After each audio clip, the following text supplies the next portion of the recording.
It's intermission. Rise and stretch time. Time to refresh yourself and visit our snack bar. Got a yen for hot popcorn? Your favorite soft drinks are sparkling cold. The juicy Frank sizzling hot. There's delicious coffee, freshly brewed, and all kinds of ice cream and candy to tempt you.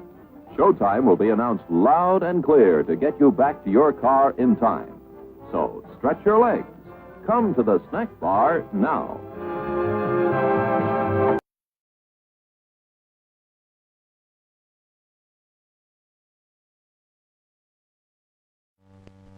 This year, the 60-horsepower engine is equipped with the same quality type semi-centrifugal clutch as the 85.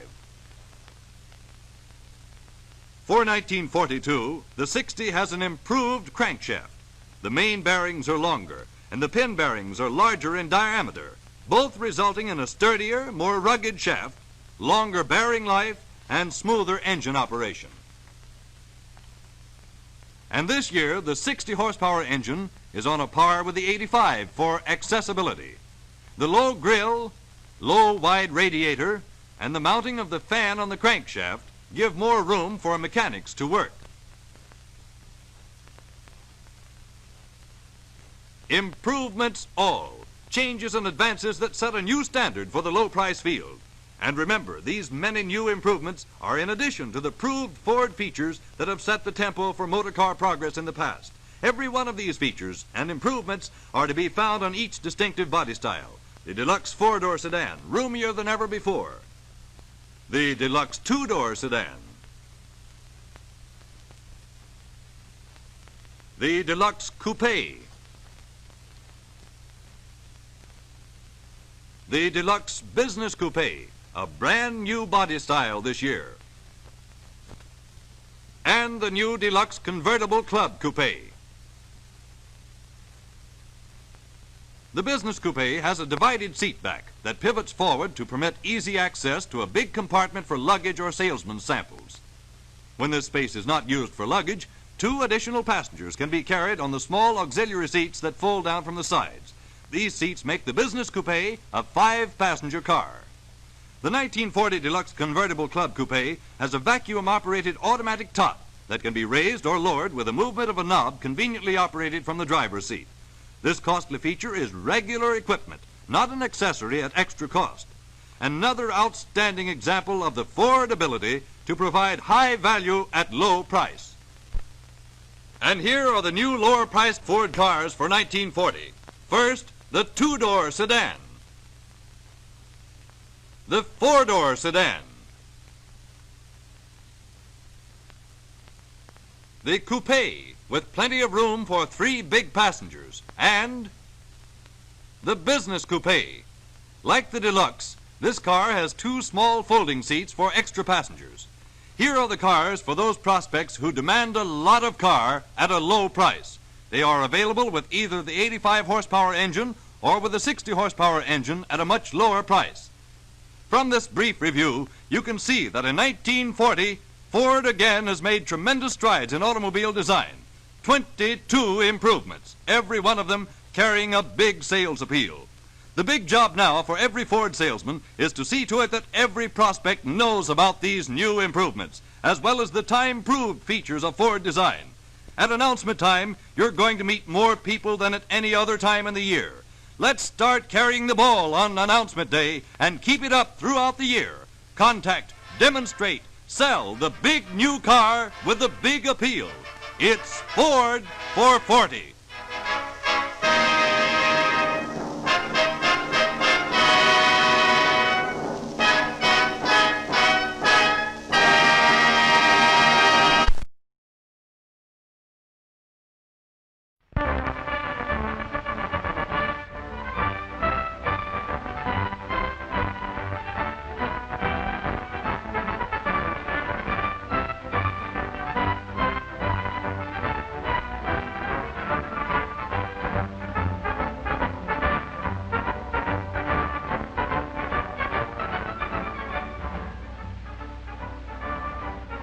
On New York's Manhattan Beach, which oddly enough is in Brooklyn, may be found many outdoor activities each summer besides bathing. But its most interesting experiment to date, and one it may proudly boast about, is an auxiliary life-saving corps made up entirely of young women, whose duty it is to assist the regular guard patrol in their watchful work of protecting the lives of the public.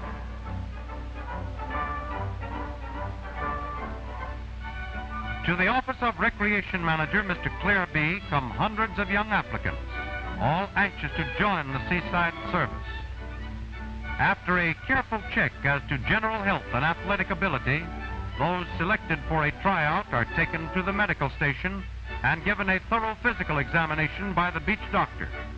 For the preliminary tests as well as the training later will be extremely strenuous. And now those who have passed the medical examination are lined up on the beach and inspected soldier-like by Chief Lifeguard Lou Phipps and Captain Madeline Carson, head of the girls' unit. In the first preliminary test, each applicant must swim from the shore to the lifeguard boat, a distance of about 150 yards against wave and tide. She is timed and marked for speed and style by examiners from the Guard Patrol and Life-Saving Corps. To show she is not exhausted and to prove her endurance, without stopping for any rest, she must make a surface dive to the bottom, a depth here of about 20 feet. For evidence, she brings up a handful of sand. Among other tests, rowing, of course, is important. Though the lifeguard boat is heavy, it is necessary to demonstrate they can master it upon all occasions.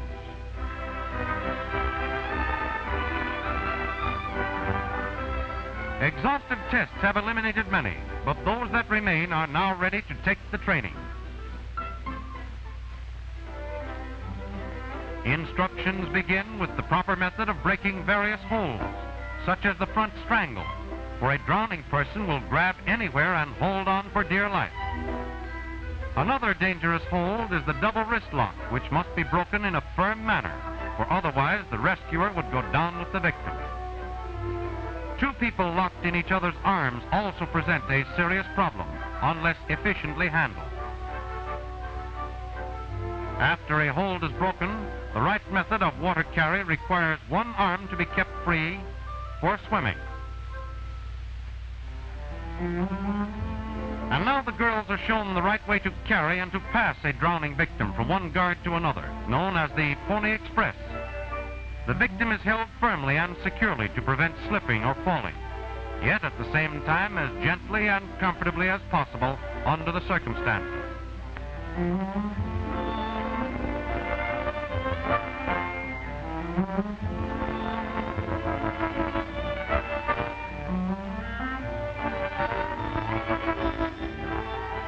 Artificial respiration is an important factor in life-saving. Here, the use of an inhalator in connection with the prone pressure method is demonstrated. Resuscitation by relay is necessary, for it sometimes takes many hours without pause to start the victim breathing again.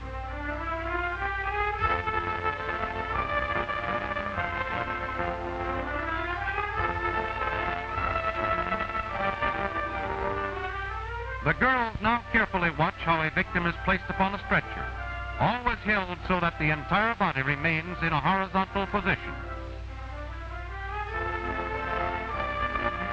And so the training goes on day after day without let-up, watching, learning, practicing on one another, gradually becoming confident of their own ability. Lined up in company formation, the girls are ready for their daily drill. 4 are selected to man the lifeboat, a job they seem to relish, judging by the speed they make for the water. And necessary it is, too, for the element of time is always important to a lifeguard.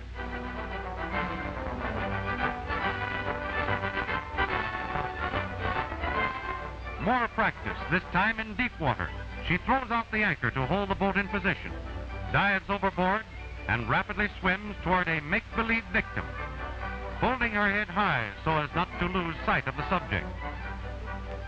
By an underwater approach, she turns the victim round by the knees, holds her by chin and chest with one arm, swims back to the boat with the other.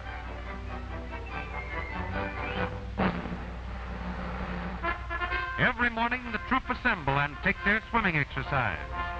A distance of half a mile at a speed set by the leader. Yet the mermaids seem remarkably fresh at the finish.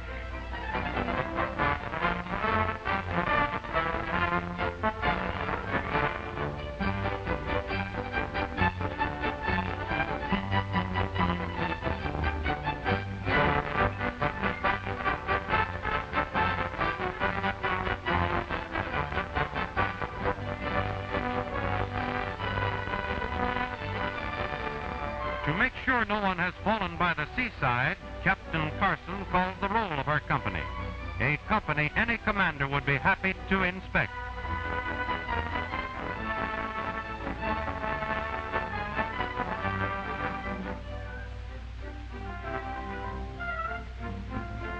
At last the day arrives when the girls are permitted to take over a part of the beach under the supervision of the regular guard patrol. Eagerly, they rush forward to reinforce the lifeguards on duty.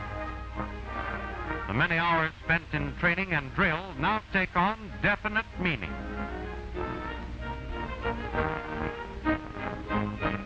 Some are ordered to the guard lookout to sight any trouble in the surf and sea. Others man the boats or patrol the beach, always ready to lend a hand in any emergency that may arise, or to keep a watchful eye on the younger children who are brought to this seaside resort in great numbers. The girl guards continue their watch. Suddenly out there someone is in difficulty. Without a moment's hesitation, she's off the stand, off to her first call, off to a child floundering far out. The lifeguard boat has heard the whistle, and the girls put everything they've got in the oars. Toward the panic-stricken child there flashes through the water a white figure, swift in action, calm in mind, a godsend to a tired little body. Swiftly, too, the lifeboat cuts through the water, and as it appears upon the scene, the child is being securely held and safely brought forward on the strong, capable arm of one who is doing her part to perfection. In the best tradition of the lifeguard, to save without punishing, the young victim is in the boat and quickly rowed ashore. Here, other members of the Corps run out to the water and help bring in the heavy boat from out of the strong surf, but all without confusion, for each girl has been trained to do her task, and each does it calmly and well. Back from her first victory, our girl guard returns with a young life in her arms. Safely, she places the child on the shore. Serenely, she returns to the stand, ready again for any duty Father Neptune may call upon his daughters to perform.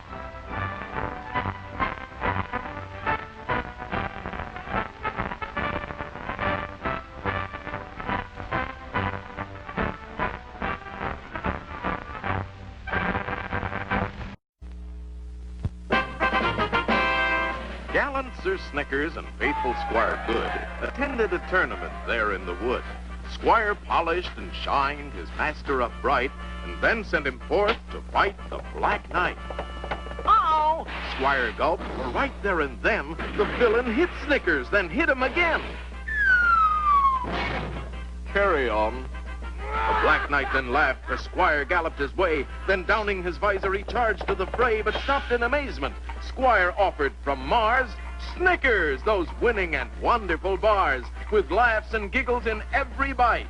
Snickers, the chocolate and peanut delight. Snickers to you, and to you a good night. The tournament over, the villain was beat, but he didn't care, he had Snickers to eat. My stars, how does Mars make such wonderful candy bars? Snick, snick, Snickers, the bar for you. The attractive home of John and Margaret Bryant, the home they've always dreamed of, the happiest investment they have ever made. At last, the Bryants have all the space they need. Big floor-to-ceiling closets for each member of the family. Large, comfortable bedrooms.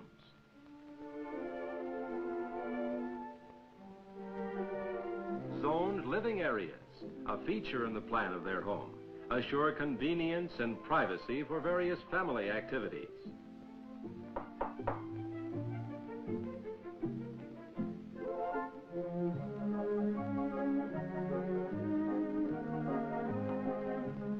distinctive architectural details create a lovely setting that enhance the pleasure of entertaining.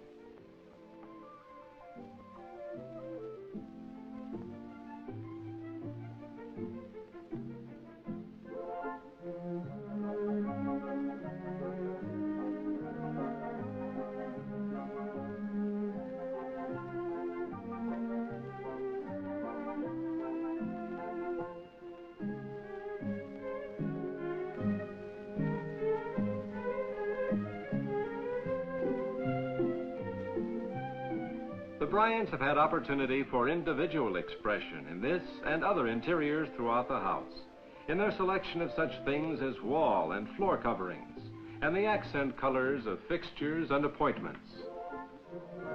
The patio, easily reached through sliding glass doors, provides an outdoor living room ideal for separate activities.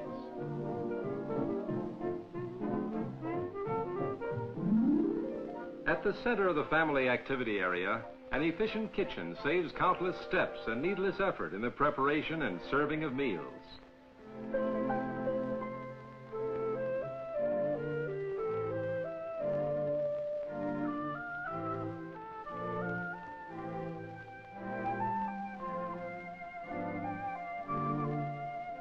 From the wide selection of components available, Margaret Bryant planned her kitchen just the way she wanted it, with an abundance of work and cabinet space, countertop cooking units, built-in oven, and other handy and helpful features. The separate dining room is another feature that delights Margaret Bryant in her new home, for it permits her to enjoy her guests while entertaining graciously. This is how American families are living in their new homes. And now this is Bill Moody returning you to Frank Blair. The Bryants are typical of the many families who have found the solution to their house. Folks, and a hearty welcome to our drive-in theater.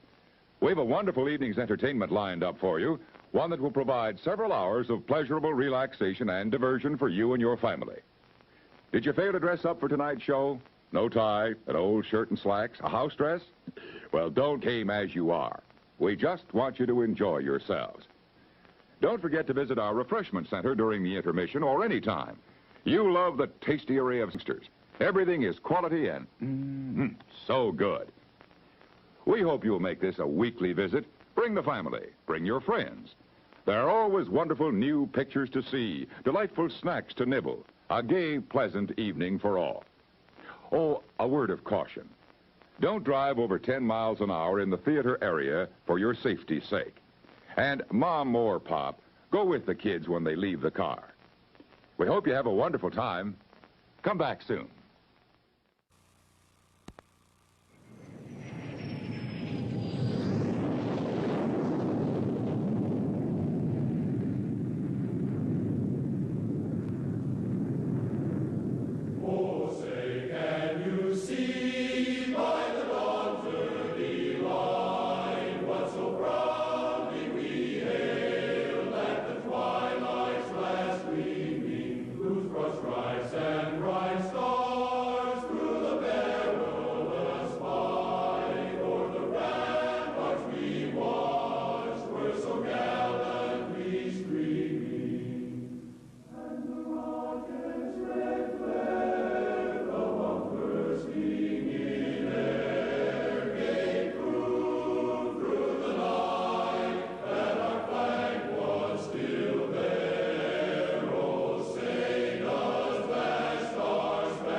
Good evening. It's intermission time, and during the next 10 minutes, we invite you to visit our refreshment stand located in the center of the drive-in. Our service is friendly and quick. You'll find hot dogs, hamburgers, pizza, your favorite candies, hot and cold beverages, and other delicious snacks. So add to your fun of watching the movie. Visit our refreshment stand right now during our 10-minute intermission. We're glad to have you with us tonight, and we hope you'll come to see us often. It's great to get out to the movies.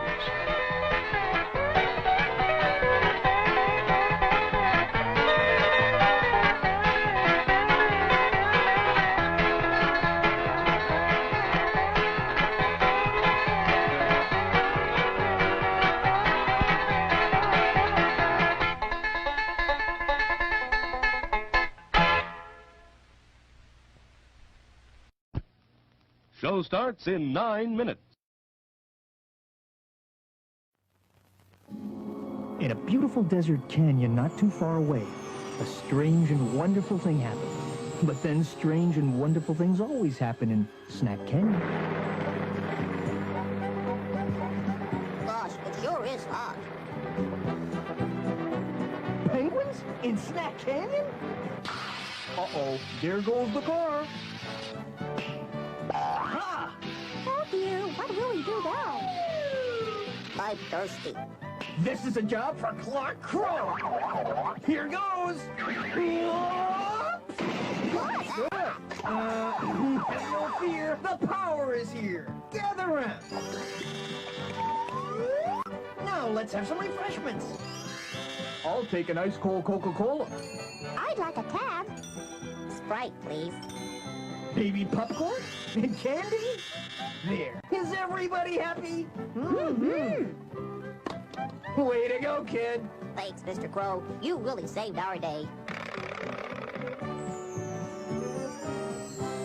Now you join me at the snack bar for your favorite refreshments.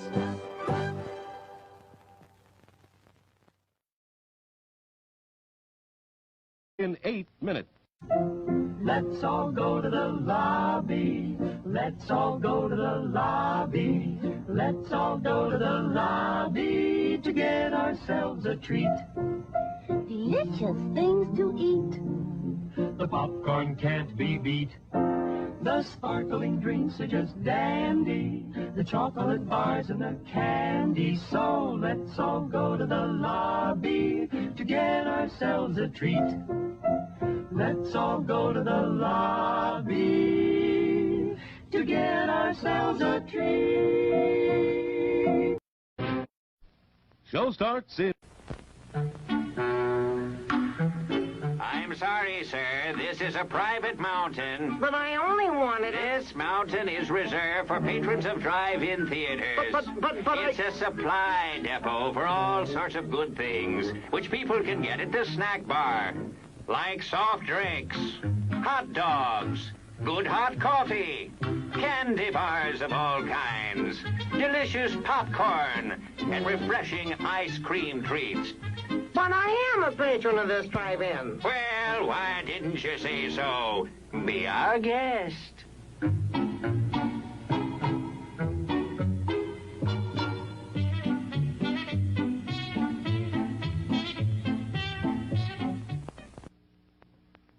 Show starts in 6 minutes. Ladies and gentlemen, our next attraction. There are candy bars galore in a lobby candy store, just in case you want a taste of something sweet. Our popcorn is nutritious. You will find it delicious. Most anything that you would care to eat. Cooling drinks that are so grand, simply name your favorite brand. Or some ice cream so good and helpful too. If you feel you need nutrition, now's the time, it's intermission. Step right up, we have the very best for you. As you leave the theater, folks, please be careful. Don't let this happen to your car. Be sure to remove the speaker before you leave. If you should accidentally pull a speaker loose, please turn it in at our snack bar or box office. Thanks. Show starts in 5 minutes. Mr. Cow. Yes? How many licks does it take to get to the Tootsie Roll center of a Tootsie Pop? I don't know. I always end up biting. Ask Mr. Fox, for he's much cleverer than I. Mr. Fox, How many licks does it take to get to the Tootsie Roll center of a Tootsie Pop? Why don't you ask Mr. Turtle, for he's been around a lot longer than I. Me, I bite. Mr. Turtle, how many licks does it take to get to the Tootsie Roll center of a Tootsie Pop? I never made it without biting. Ask Mr. Owl, for he is the wisest of us all. Mr. Owl, how many licks does it take to get to the Tootsie Roll center of a Tootsie Pop? A good question. Let's find out. 1, 2, 3, 3. If there's anything I can't stand, it's a snake. How many licks does it take to get to the Tootsie Roll center of a Tootsie Pop? The world may never know. Show starts in 4 minutes. It's refreshment time, folks. Time out for a delicious snack in our sparkling refreshment building. Every item a fresh, appetizing taste treat. We've a large assortment of freshly made sandwiches. How about a pizza? None better anywhere.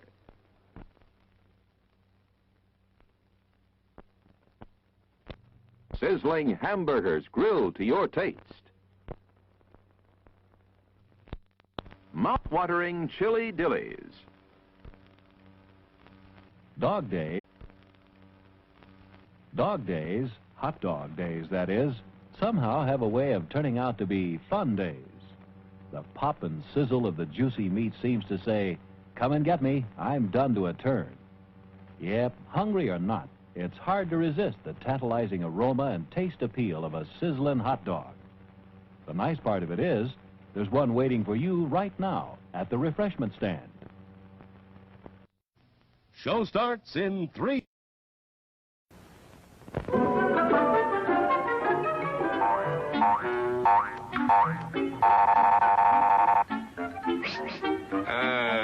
Yes, sir. May I help you? I'd like 2 of those, please. Hot dogs? Yes, sir. And 3 of those. And 1 of those. And 5 bars of these. And a cup of that nice hot liquid. Coffee. Coming right up. Oh, and 2 bags of those peculiar white puffy material. You mean our crunchy popcorn? Shall I wrap that for you, sir? Oh, that's all right. My saucer's just outside. They come from miles to enjoy our intermission.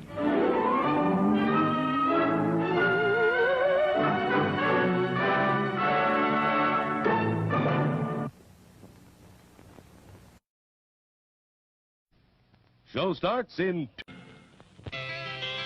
Jim Rex? What's Jim Rex? Would you believe a movie audience guide presented as a public service by this theater's management to help you select your motion picture entertainment? Well, that's what it is. And we urge you to learn these rating symbols and use them as a guide for you and your family. G means suggested for general audiences, all ages. M, suggested for mature audiences, parental discretion advised. R, restricted, persons under 16 not admitted unless accompanied by parent or adult guardian. X, persons under 18 will not be admitted. This seal in advertising indicates that the film was approved under the Motion Picture Code of Self-Regulation.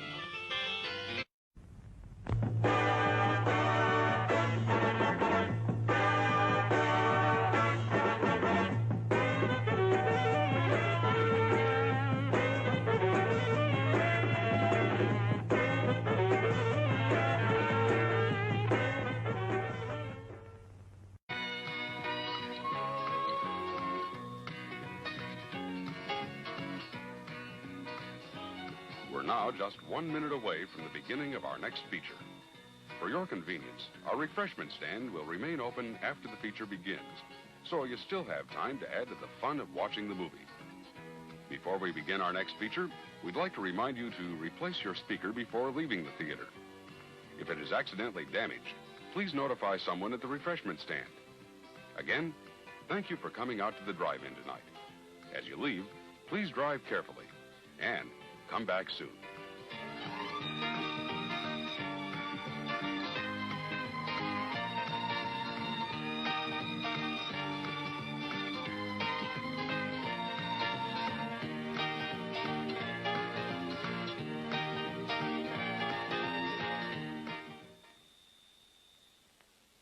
Ten, 9, 8, 7, 6, 5,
I guess you could say I'm a big shot.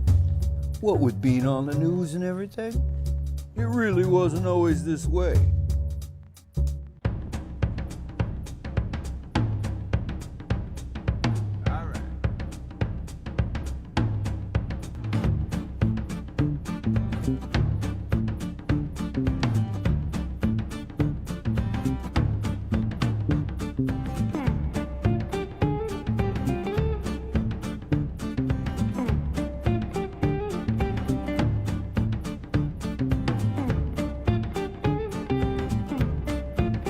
I came from nothing. I could have been something. I could have been a contender. But no, I decided to be a painter. Now look at me. I'm a painter, and I'm walking through kitchens during the coronavirus.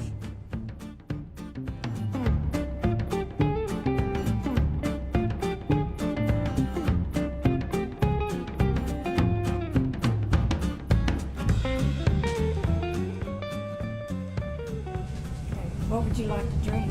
What do you want to drink? What do you want to drink? Root beer. Root beer. Root beer. Hey, then what would you like to eat? What would you want to eat? She wants to know what you want to eat. Pizza. Pizza.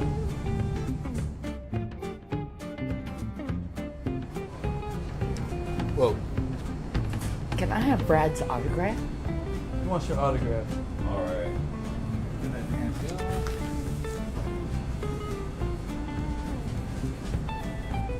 That's what's up. Thank you. Thank you. Thanks, Brad. Bye. Well, you gotta be good to the fans. Hey, Brad, why did you just sign for their ticket?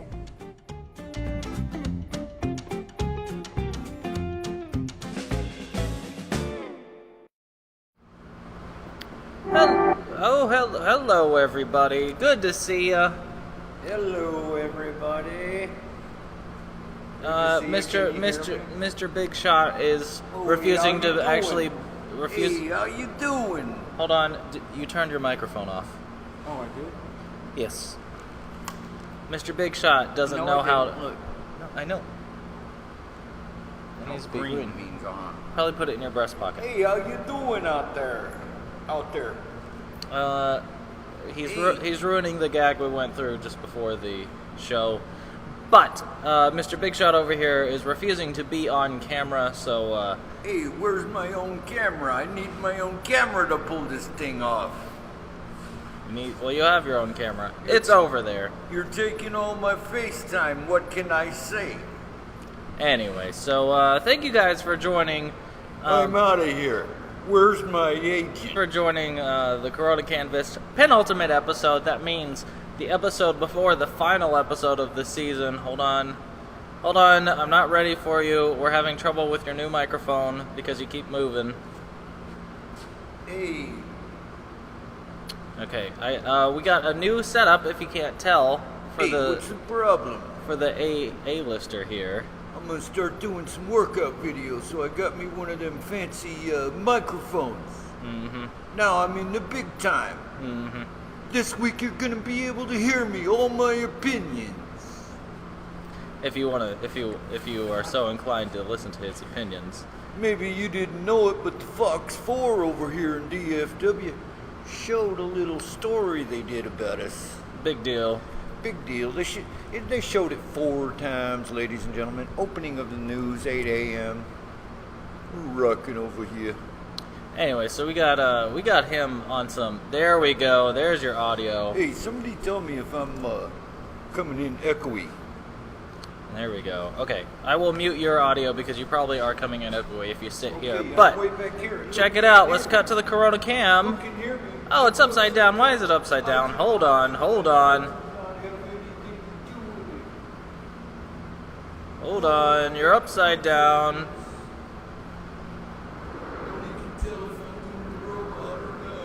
No, they can tell. It's just that you're upside down doing it. You're like Spider-Man. You're on the ceiling. Whoa! This is tripping me out, man. Hold on. Whoa, dude. Whoa. Calling from Space Lab up here. There we go. Okay, we fixed it. Woo, back to Earth. So hopefully this sounds a lot better than it did last week. Apologies to anyone that watched last week because as it turns out, we can't really hear each other even 10 feet apart in this room because it's so echoey. But hopefully we have... What can I say? I got too many people going here. What can I say? Who can hear me? Somebody comment. Go on the Brad Smith Art Live feed. Give me a comment. Talk about Brad in the big time. Give them a comment. Give us a comment. Please share the video. Share the stream. We're going to be teaching y'all some cool stuff during this episode. We got some cool stuff lined up. Mr. Big Shot over here doing the robot. Because he thinks that's... Oh, yeah, okay.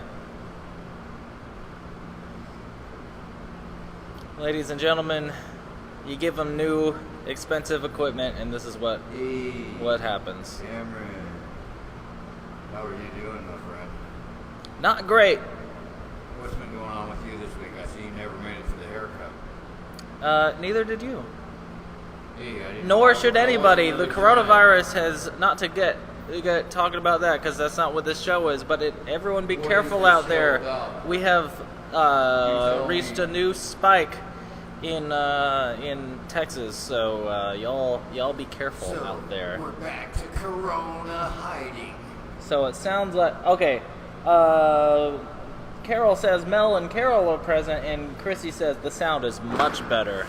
Thank you, everybody. I'm glad you can hear me this week. Yeah, I think it was a conspiracy that Cameron cooked up so he could get all the attention. funny jokes on the old guy. I get it. I'm playing the role of the wandering guy. That's part of what I do. That's cool. I do tend to wander. And coincidentally, if you're out there and you're doing our drinking game, go ahead and have a shot because while I was setting up, I spilled a whole quart of paint all over my shirt.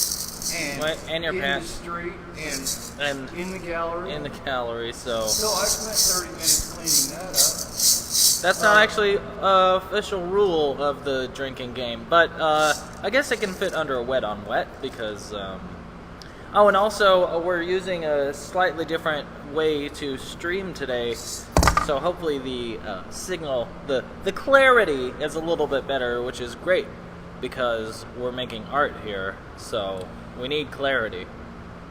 So I spilled paint in the street, and I'm wondering now, does that give me enough credibility as a street artist? How's that microphone working for everybody, huh? They can. This is the kind This of is. thing you missed the Yeah. whole time. Congratulations, Walking around, everybody! You kicking get to. around microphones. Yikes! Now, my next workout video, I'm gonna have a big black mole right here on my chin. Sorry about the mole, y'all. Now, Cameron's talking about the pandemic episode, which means the episode before the. It's penultimate is the word you were looking for. Okay. Well, Cameron's keeps But speaking talking of about which, it. there we And go. because I'm going up to Michigan to see my family I thought I should I've catch. never met. Nice. Of course, I was a receiver in football, so of course I caught that. Mhm. If you'd like to hear that story, I We have don't. a microphone. He has a microphone, so you can hear it loud and clear nowadays. So it's fourth quarter. We don't need. I'm gonna go ahead and mute that microphone. There we go. Till Now the we can't hear him. Enthusiasm in this room goes down a little bit. Okay, you're. But seriously, I've got Cameron here, and I'm talking over his shoulder just like a good father should. It's like, man, at least try to cut it yourself. So, are you going no. for a Boy George look, or what's happening here? Boy George doesn't have this look. He used to. Mm-mm. She used to. Mm-mm.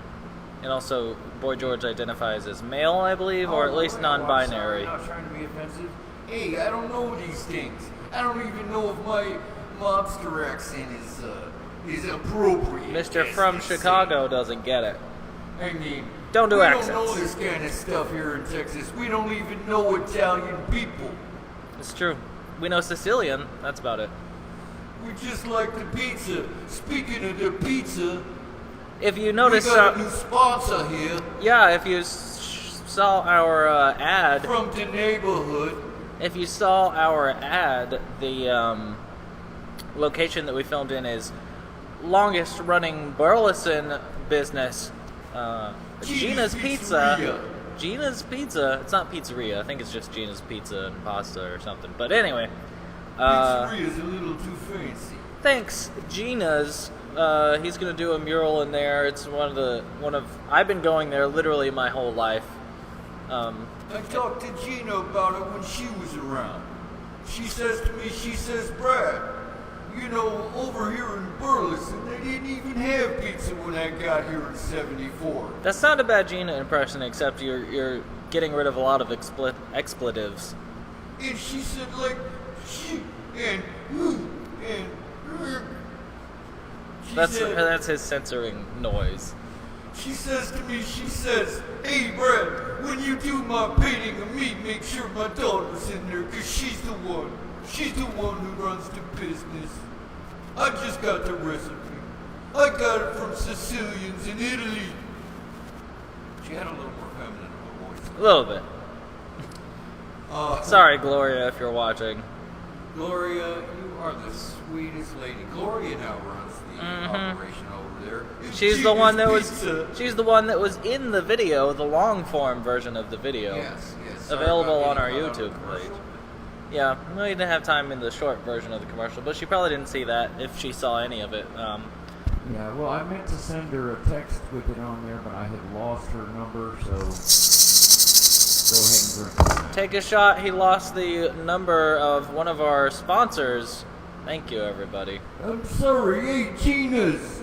Sorry about the lost text number. I could have been a contender. I turned into a painter. We had a ton of fun doing the commercial. During the coronavirus. That in Ireland, that's the disease that they got. That's the virus they got. They got the coronavirus.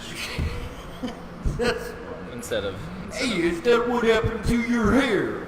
That's all I'm seeing. What's going on? You seen some Grecian formula? You maybe want to put some dippity-doo in there? Dippity-doo? You ain't never heard of no dippity-doo? No. That's what you put in your hair, my friend. That's what you put in your hair. That's what the ladies like. You got the tie, you got the purple shirt. Let's have a look at your hair. You get the gold jewelry and the Grecian formula. Or the dippity-doo. Stay here.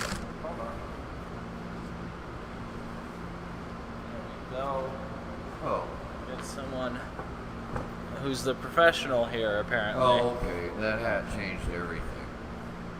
Sorry about that. Speaking of hats, if you would like some nice sweaty hat, super sweaty, you can have that back. I've been cleaning paint over 45 minutes, people.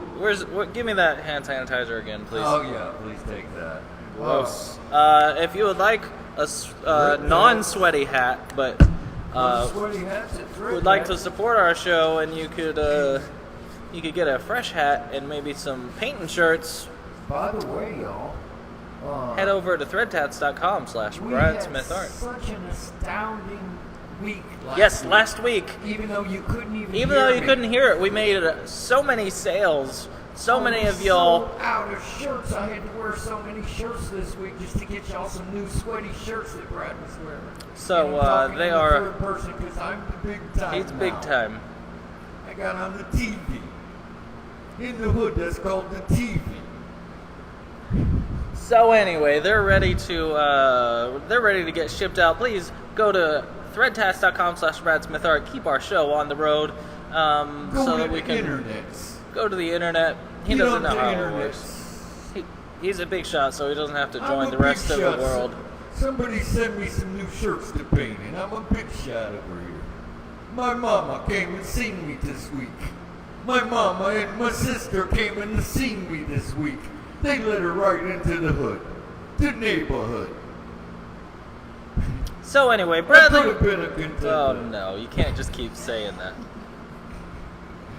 I'm just enjoying this, you guys. He, like John Wick, is a very repetitive person. Hey, I'm not repetitive. He's a very repetitive person. Brad John Wick is not a repetitive person. What are we working on today, Brad John Wick? What are we Oh, this is the Corona canvas here. Oh, okay. No, here, I'm going to go back to Brad. Brad, the famous artist here in the DFW area. Famous local artist of Burleson, Texas. Artist. Muralist. World famous local artist. Famous muralist. Not a real painter, though. No, not a real painter. They got many people have cousins that are artists. They're the real artists. That work at 7-Eleven. I am one of those guys that got lucky, married a smart woman, and she turned it into smart woman. A smart woman. What? He's not Mormon, y'all. Whoa, It's okay. Sorry. No. One beautiful, fantastic woman called Randy Ray, and she started up running the business and it actually functioned like a real business. She had double common sense. She taught me well. So now I get to paint ridiculous ideas as I think of life on Saturday afternoon. So I appreciate y'all joining me. Hopefully this week you can hear me. Somebody write in and tell me if you can. Chrissy, anybody out there? Chrissy already did. No, she said it sounds good. Okay. Sounds much better. For new viewers, I will be okay, so let's anything only like an opening monologue. For our old viewers, and by that I mean people that are over 30. Go ahead. For our older viewers, please give us a share, a comment, tell your friends about our show so we can expand our reach. Older people don't know how to share stuff. Apparently not, but start watch parties on your own if you can. Yeah. That'll help. Yes.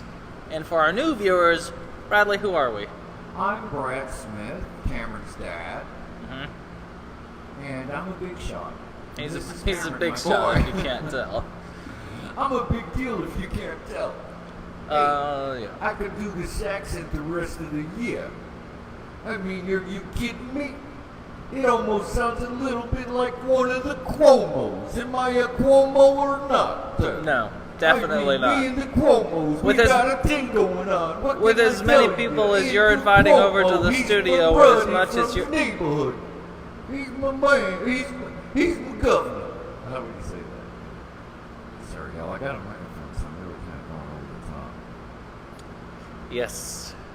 As Kevin's haircut is, but if you'll notice, I have a fabulous hat on by Thread Tats. This is a new hip style going with the Black Lives Matter feel we've got to kind of pay tribute to the style of the African American.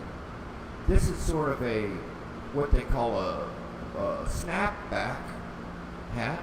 It's kind of ghetto. It's kind of cool. It's hip. I've noticed since I wear it into the stores that the young people really talk to me in a different way. Sometimes they say stuff like, "Hey, dude, what's up?" And I'm like, "Oh, not much. What's happening?" I'll have a cup of coffee and cream and sugar, and they're like, "That's right. Nice hat." And I'm like, "Yeah, okay." And they think I'm really hip and cool. So if you want to get that treatment at 7-Eleven, if anything, order some of the stuff from Thread Tats. I'm surprised they're not saying, "Hey, old man, stop appropriating our culture." But hey, white privileged guy, would you quit taking our culture? Yeah, show some respect to us and I'm sorry, I've liked stop the using blues the my phrase whole life. "snap I can't help back." it. Anyway. Give us back our hats. Black hats matter. Anyway, I have not heard any of these jokes. He did not run them by me before, and They do not have the coronavirus And speaking of white privilege, seal of the approval. White House today. I have some fresh ideas. Okay, if anybody cares, just to get serious for a moment. Let's go back to the Brad camp. Anybody that knows me knows that this is my friend Chris Ivy and his wife Amy and their dog, I forget his name. But they live in the White House. Now at the White House, they're in the quarantine. We're going to pretend we're still in the quarantine. People seem to be getting loose, but I know Chris and Amy are definitely quarantining because they're keeping social distancing. Chris works at Fox 4. He's a great artist, filmmaker, made art piece on Fox 4. And turns out he lived in Burleson 5 minutes from my house for 20 years. Wait, hold on, I just lost you. Hold on, what happened? I just lost you. That happens to me a lot, Cameron. Don't worry. Oh, no, there you are. Okay. Good to go. Anyway, so Chris is kind of a big deal. He won a bunch of Emmys and then forgot about us. But 20 years later, he comes back. He remembered us vaguely.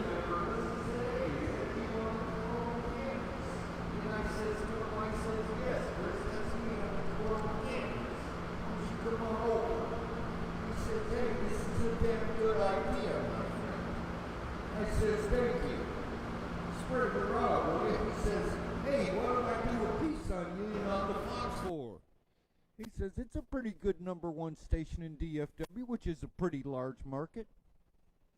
And I said, hell yeah, Chris, are you kidding?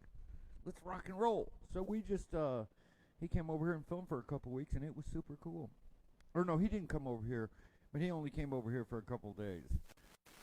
There at the end when they let everybody loose. If you haven't noticed, they let everybody loose in Texas, and our numbers spiked. So we're going back and pretending like... I don't think that's a coincidence. I don't think it didn't magically happen, people. We tried to tell everybody right here on this show, if you'll remember, that this is not a good idea. Somebody needs to quit going to the bar. It's not great. So enjoy being safe outdoors while you can, because they're about to shut everything back down. It's my prediction. We're going back to quarantine, y'all. I'm going to be in Michigan, so I'm really concerned. I'm traveling up north with my elder. She's not elderly because she's a hot mama. My mom is a sweet lady who you'd never think is 70-something. But we're going to drive up north to meet some family we've never met. Doing it in a weird foster care situation. They're going to like a little ranch type, so there's lots of space for them to socially distance each other from. Yeah. So we're doing that whole thing with the fam, as we call it around here when I'm wearing this hat. And apparently We're going with the fam. apparently the hot mama. Well, my mom was always, when I was a little kid, man, she was a bartender at Fort Hood, Texas. And all my friends used to come over and say, man, your mom's hot. And it, you know, it was gross, but she was wearing leather pants at the time. Anyway, listen, y'all, I'm about to I don't think anybody needed to know any of that. This is part of the crap that goes through my brain while I'm painting, okay? Maybe I should just mute your microphone half the time. Okay, I'm going to paint. Now, what I'm going to do is I'm going to paint George Floyd. Everybody knows this week that George Floyd is in the news.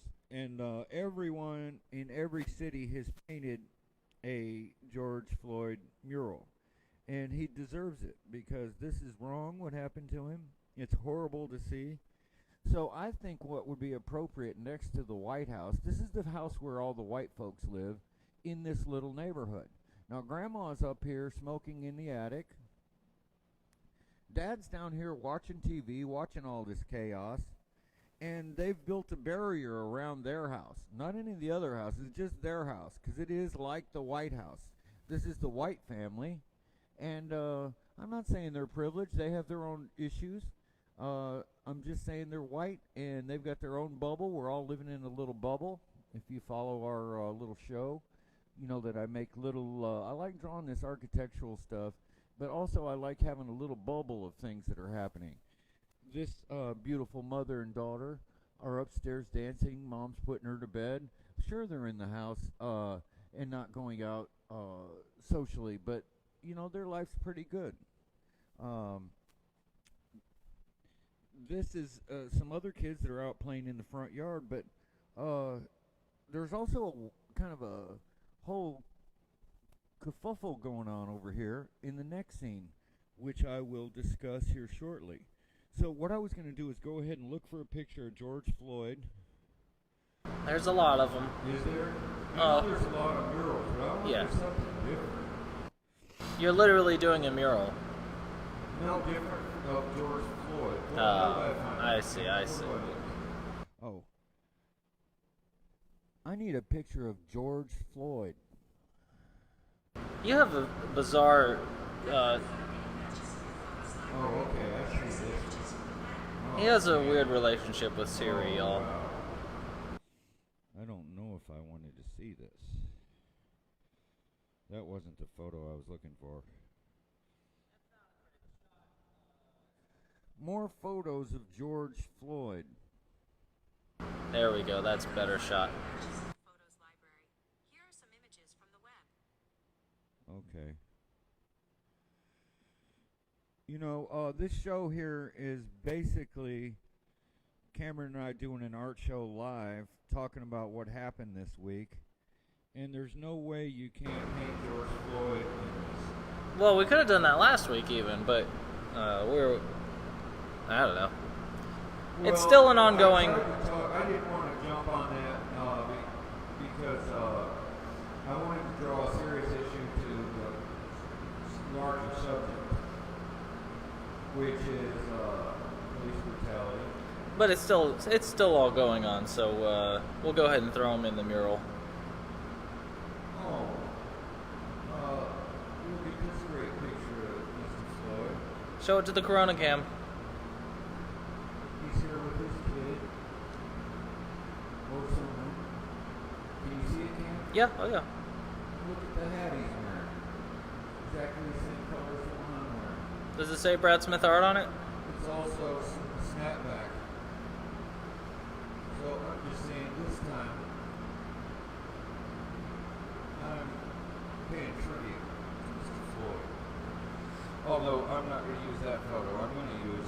Should I use the one everybody's using? I'm not sure. I don't know. That'll probably be more recognizable. It is a great photograph. Such a sad story, y'all. Yeah, I think I'll use that one. That is a great photo. Dave Chappelle, wonderful philosopher of the modern era, really just kind of did a surprise drop of a stand-up. Not even really stand-up. It's just more of him monologuing and working through issues in his mind about everything. But just released that on YouTube, and I highly recommend you go watch it, especially if you're having trouble understanding, putting yourself in the perspective of the people of color that are going through all this stuff. So please go watch that. It's only like 20 minutes long, but it'll give you a real healthy perspective. And also if you already on their side, of course. But check it out. It's also pretty funny. Did we lose you? No, I'm here. I'm just not saying things I thought you were talking. But I would like to ask you if you want to change your camera shot so I can draw Mr. Floyd on this fence and you can zoom in on it so you can see it closer. Never once on this show have we been able to zoom. Okay, because I think, can you see that? Yeah. I might have to move the camera's plugged in right now, but oh wait, no, that's actually okay. But hold on, I'll be right back. Just a second. Just a second, okay. Now, if you're sketching at home, what I'm using is a graphite pencil, and it's kind of charcoaly, but it's really nice. It's got this little coating on the end, and so it works out fabulous. It works on canvas, paper. I'm going to do a little trick. Well, I was expensive over there. Long one at this point. They say, we don't know. This pop had a lot of issues. Nobody's saying that any y'all cops are bad. I'm not saying I could actually be pretty closer.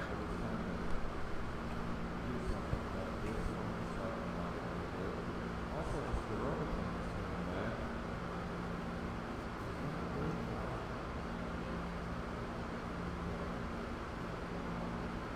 Now, I'm just trying to shape the head in there first. It doesn't have to be here. Keep it along with this erosion. Looking at it from afar, I'm zooming into any too many details of the drawing anymore. That could be a little. And he's a big man, so we had a definite look. This is the face of There we go. I think that's all right.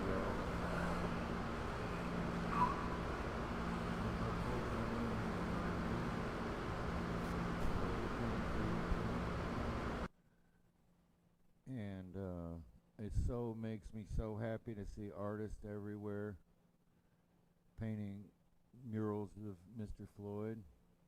We can speak to it on a purely visual level, and I hope I'm doing him justice here. It's hard to paint and talk. Starting to look like Martin Luther King right there a little bit. But of course, it's a powerful message what's going on. It's time. Let's get this policing right.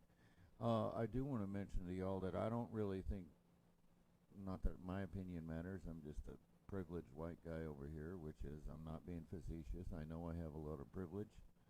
When I walk into a place, I've been self-employed my whole life. Everybody takes a meeting with me. They all shake my hand. If you couldn't hear this stuff I was talking about last week, we recognize that we have a really good life over here and are very lucky to be born in America as white folks. And so you got to have compassion for other people. That's what my mama taught us. So all I'm saying is I'm doing what was in the news this week, and if you weren't paying attention, okay, sorry. This is new. We're loving it, y'all. We are loving it. Is that better? Back to the old days when you couldn't hear me. Now, Mr. Floyd, those of you who are drawing at home, has great structure to his face. I mean, I'm not kidding. This is so easy to tell who he is. Some people don't have strong lines like this. What was Dave Chappelle saying about the whole situation? What was what? Dave Chappelle saying about it. Oh, I mean, everything that you would expect, but his main thing was, like, why... Because everyone was calling on these celebrities to comment on everything that was going on. Yeah. And he was like, I mean, for one... like, the streets are doing... The main thing was that the streets are doing it themselves. Yeah. Like, he doesn't want to detract from that because he's just one guy. Yeah, that makes sense. Yeah, I was going to say that, we were trying to find people to talk to, see how they're feeling, for our show. Cameron covered the Black Lives Matter Burleson March last week, protest march. And it was peaceful, and it was nice to see people talking and stuff about it. But we really want to come off last week as the white dudes who don't know what we're saying. So we're super woke, y'all. Yeah, I'm not saying that. What I'm saying to y'all is I just listen to the music of hip-hop. I hit Spotify new releases and stuff, and there is some great stuff. You hear black folks music, man. It's not all gangster rap like we always thought. Somehow that stuff got locked into gangster rap. That's like 100 years old, 50 years old. That's not what's happening. There's some great beats. The lyrics you just gotta listen to, man. They're telling you right there. They're growing up, seeing people on the street corners killed. Of course they want to carry a gun. Every day somebody's getting killed around them. That's PTSD type stuff, man. So I'm just saying, we have no idea what they're going through.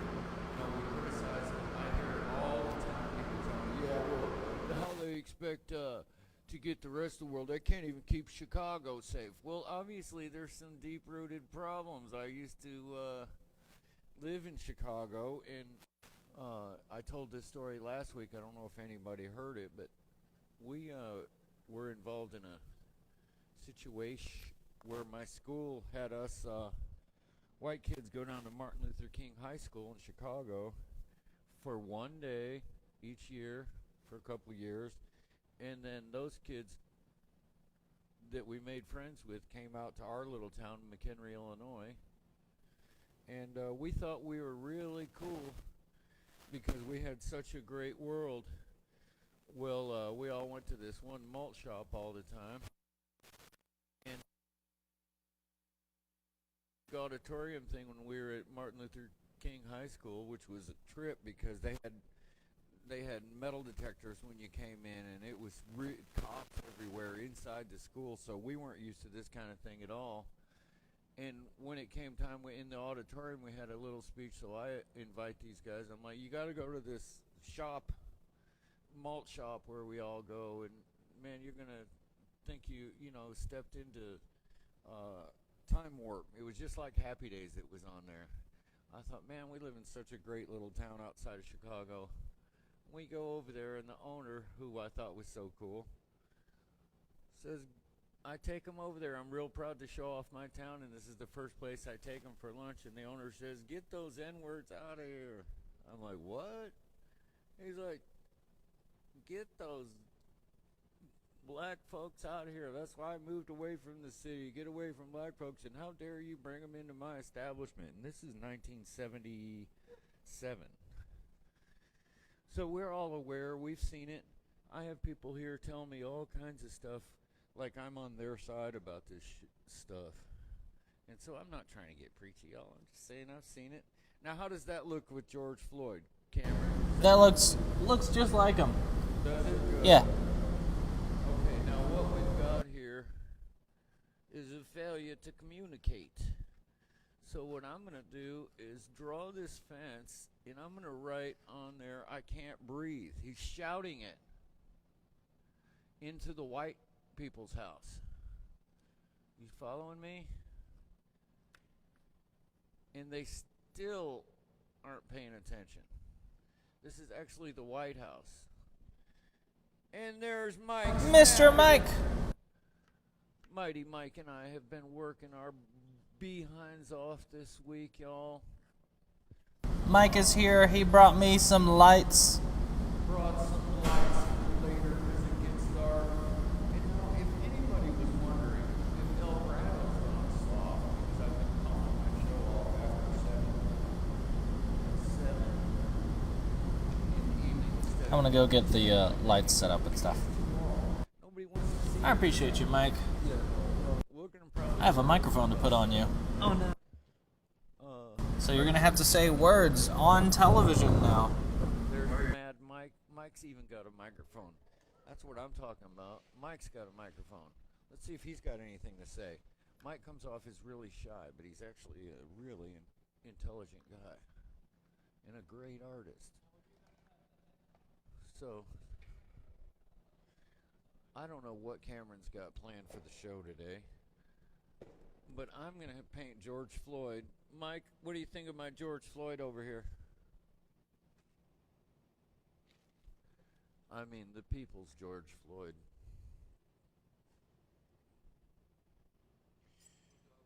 How do you like this? That looks good. Would you paint this right here white for me?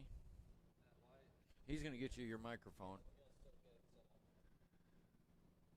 I think that's cool, man. I can't breathe. I should write Black Lives Matter here. Does Black Lives Matter have a, yeah, I guess they have a specific logo, don't they?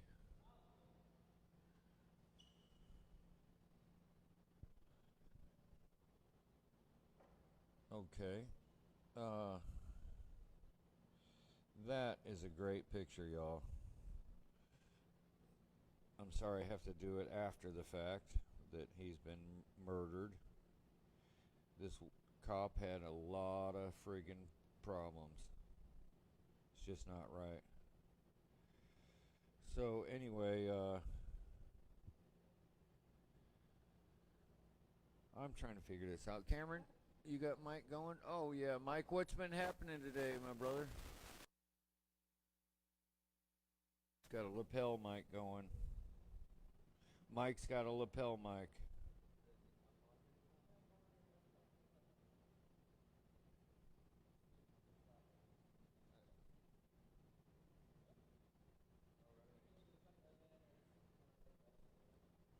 Oh, and how about that NASCAR situation, Cameron? No more Confederate flags. Lots of words coming your way. It is picking you up Can you hear me? loud and clear. Audience out there, please let me know if you can hear Mike. We should be good, but I haven't ever tested it with 2 microphones because we never have this many people over that are willing to get on microphones. So let me know if that works, and I appreciate you if Mike ever says anything. Now, Foz, you're going to need to do some question and answering with Mike now that he's wearing a microphone.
Mike might be a little quiet because he's wearing a lapel, and also he's a pretty quiet person, but... Oh, I just did your job for you, Mike. I apologize. Would you get me a smaller brush, my friend? I need a tiny detail brush. I'm going to paint Mr. Floyd's face in here real quick. This is what it means to be in the big time. You got your own assistant here who goes and gets your brushes for you as you need them. I get to sit here and look for a picture of George Floyd. I'm just saying. Mike, it looked really good in our little funny little commercial thing we did. How about Mike is an actor? He's a good actor. That's all I'm saying to you. Mike did the like this one. perfect. You did a good job there, my friend. Mike, how'd you like the acting in my commercial now that we're the big time? It was pretty cool. Mike's a little nervous. He's a shy artist. He's one of them artists that's kind of shy. Some of us are gregarious, and some of us are not. I noticed you moved the thing we're working on in your shop. What thing? What thing? What thing? You know, the other. Oh project. yeah, I took the sign down. Cameron, show him the sign I did this week for the. Alright, I gotta pull it up, but I'm on you. Hold on. No, I didn't install it yet, Mike. I was supposed to last night, but after I ate dinner, I was done for. Sleepy. I knew it. After you eat, you get the itis. Yeah, I'm telling you.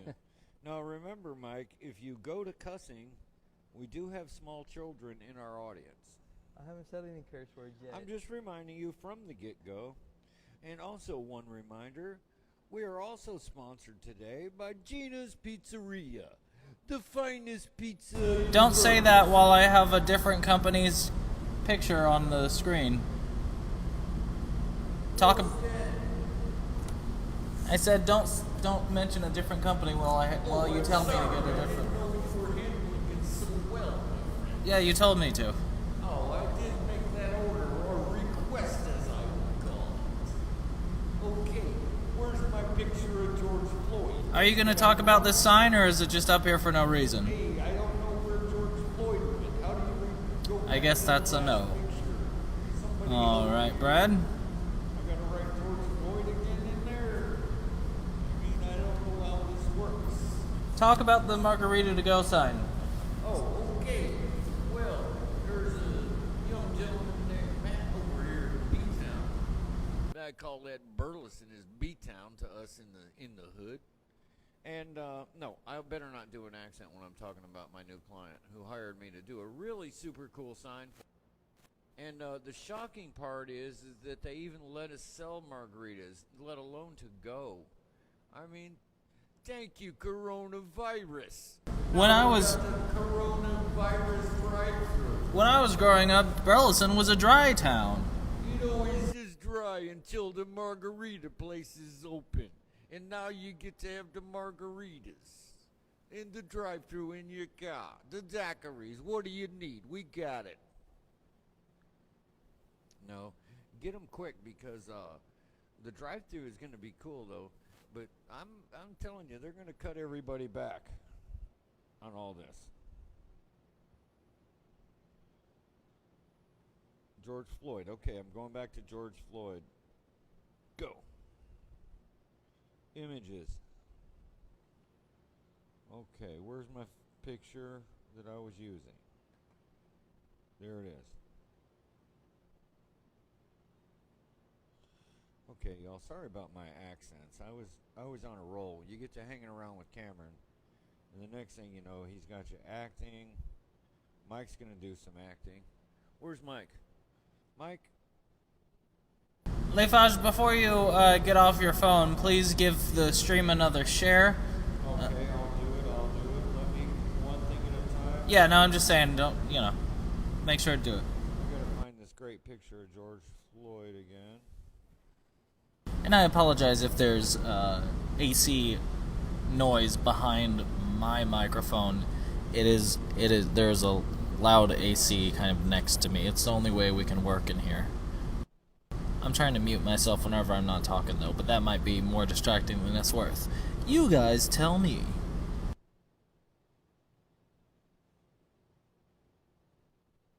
Mr. Floyd. Okay.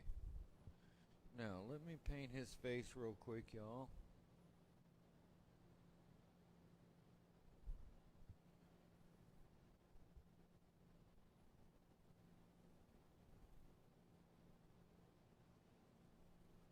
I'm going to start up there on the forehead. Mike, you want to paint something? It doesn't matter. Because I could sure see you painting. See how this yellow is up here? Sun setting. I need it behind the Deep Ellum over there, behind those buildings, and bring it over a little, would you? Oh yeah. Light tones of yellow, please. A light yellow. Yeah, sky yellow, sunset yellow. Now, why are you doing a black and white? I'm gonna do a black and white. It's more dramatic. I need it to step out. I think the black and white thing looks more dramatic, and this thing should be as dramatic as I can. Of course, once I get that done, I'll probably want to change it, but for now, I'm doing it black and white. Our friend Chris did a beautiful commercial in black and white, and I'm like, man, it shows the drama of the black and white imagery. Even though it was when it actually happened, it was in full color while he was not breathing. It's horrible. But it's been all over, everywhere. Europe, they're talking about it. England, knocking down statues. Did you see what they did in Germany? Outside of the U.S. Embassy, 15,000 people were marching for Black American rights. Oh wow, that's incredible. It's about time, y'all. So we're international. Power, there's still a huge majority. Get over it. Times are changing. We're all just people. How many times does everybody need to go over this? What is your problem? They're human beings. They all just want their kids to be safe, and everyone is on the same path. We want to all have a good American dream here.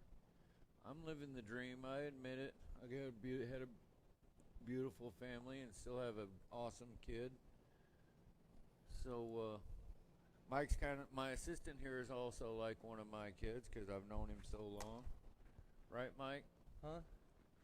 That's right. He doesn't really pay attention to me, just like a normal kid would ignore his old man. But Mike and I have been working together a long time. We did this flag thing. I tried to film it, but our memory stick was full, so it didn't work.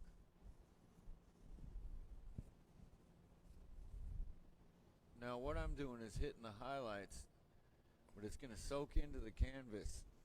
So it'll end up being where the gray tones are, which is exactly what I need.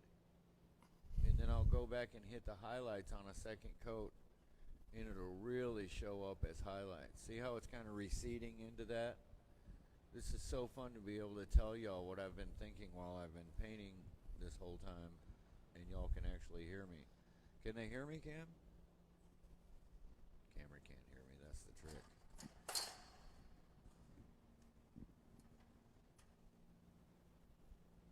So, Mr. Floyd has beautiful, strong lips, so you really can tell it's Mr. Floyd. His family, his brother, been going through so much. You never realize where a hero or a figure like that can come forward, you know? Everybody's just sick and tired of it. And if you're not sick and tired of it, and you think your life is not affected by it, then I feel sorry for you, because everybody's life is affected by this when other Americans are treated less than we are. This whole thing with the Tulsa deal was weird. The president wanted to go to Tulsa on Juneteenth. That was bizarre. It's like, what are you guys thinking? Are y'all that deaf? You don't understand what Juneteenth means? Levash, how much of the shading that you're doing was put in there when you did the sketch initially? Like, how much of that are you using versus just putting less paint on there or something? Well, I'm pulling a lot of that charcoal back up into the wet paint, so that gives me my gray tone. I know I'm starting with pure white on the brush, but as it goes in there, I'm toning it down with that gray to make the mid-range tone. In painting, you have a highlight, a mid-shade, and a dark shade. That's how you make things look 3D. And so right now I've got the dark shade, which I'll go back and reinforce once I get it kind of blocked in. I mean, can you see why I'm doing this in black and white? It looks so dramatic, I think. I may decide to go and put more in there. But you know, the color of the fence can also be used as sort of a mid-tone. Well, plus then you can have one color on you, and suddenly, especially when you're doing monochromatic stuff, suddenly you have the entire spectrum of that color, all the shades, because you're just using the charcoal. Technically, I really think our eye reads black and white much quicker. There's not as much info to process, so when we see it, we jump right on it and we get the meaning. That's why I collected all those. I still have quite a collection of old Life magazines and stuff. It was cool, man. That was all the visual imagery people used to get, was like Life magazine in the mail. You know, if you were it was a farming country. People didn't have television. Before television, it was black and white photography. And while dramatic, TV just put it to a new level, and now cell phones with all the photography. And what do you think, Mike? Let's hear you talk a little bit. I don't have any opinion. Now that looks nice. Make sure you add some orange as you get up higher, okay? I will. As it fades away, and leave me some of that blue back in there. Now, if you guys want to get a print of mine, we've got 10 prints available on my website. Hold on, let me see, where's the website?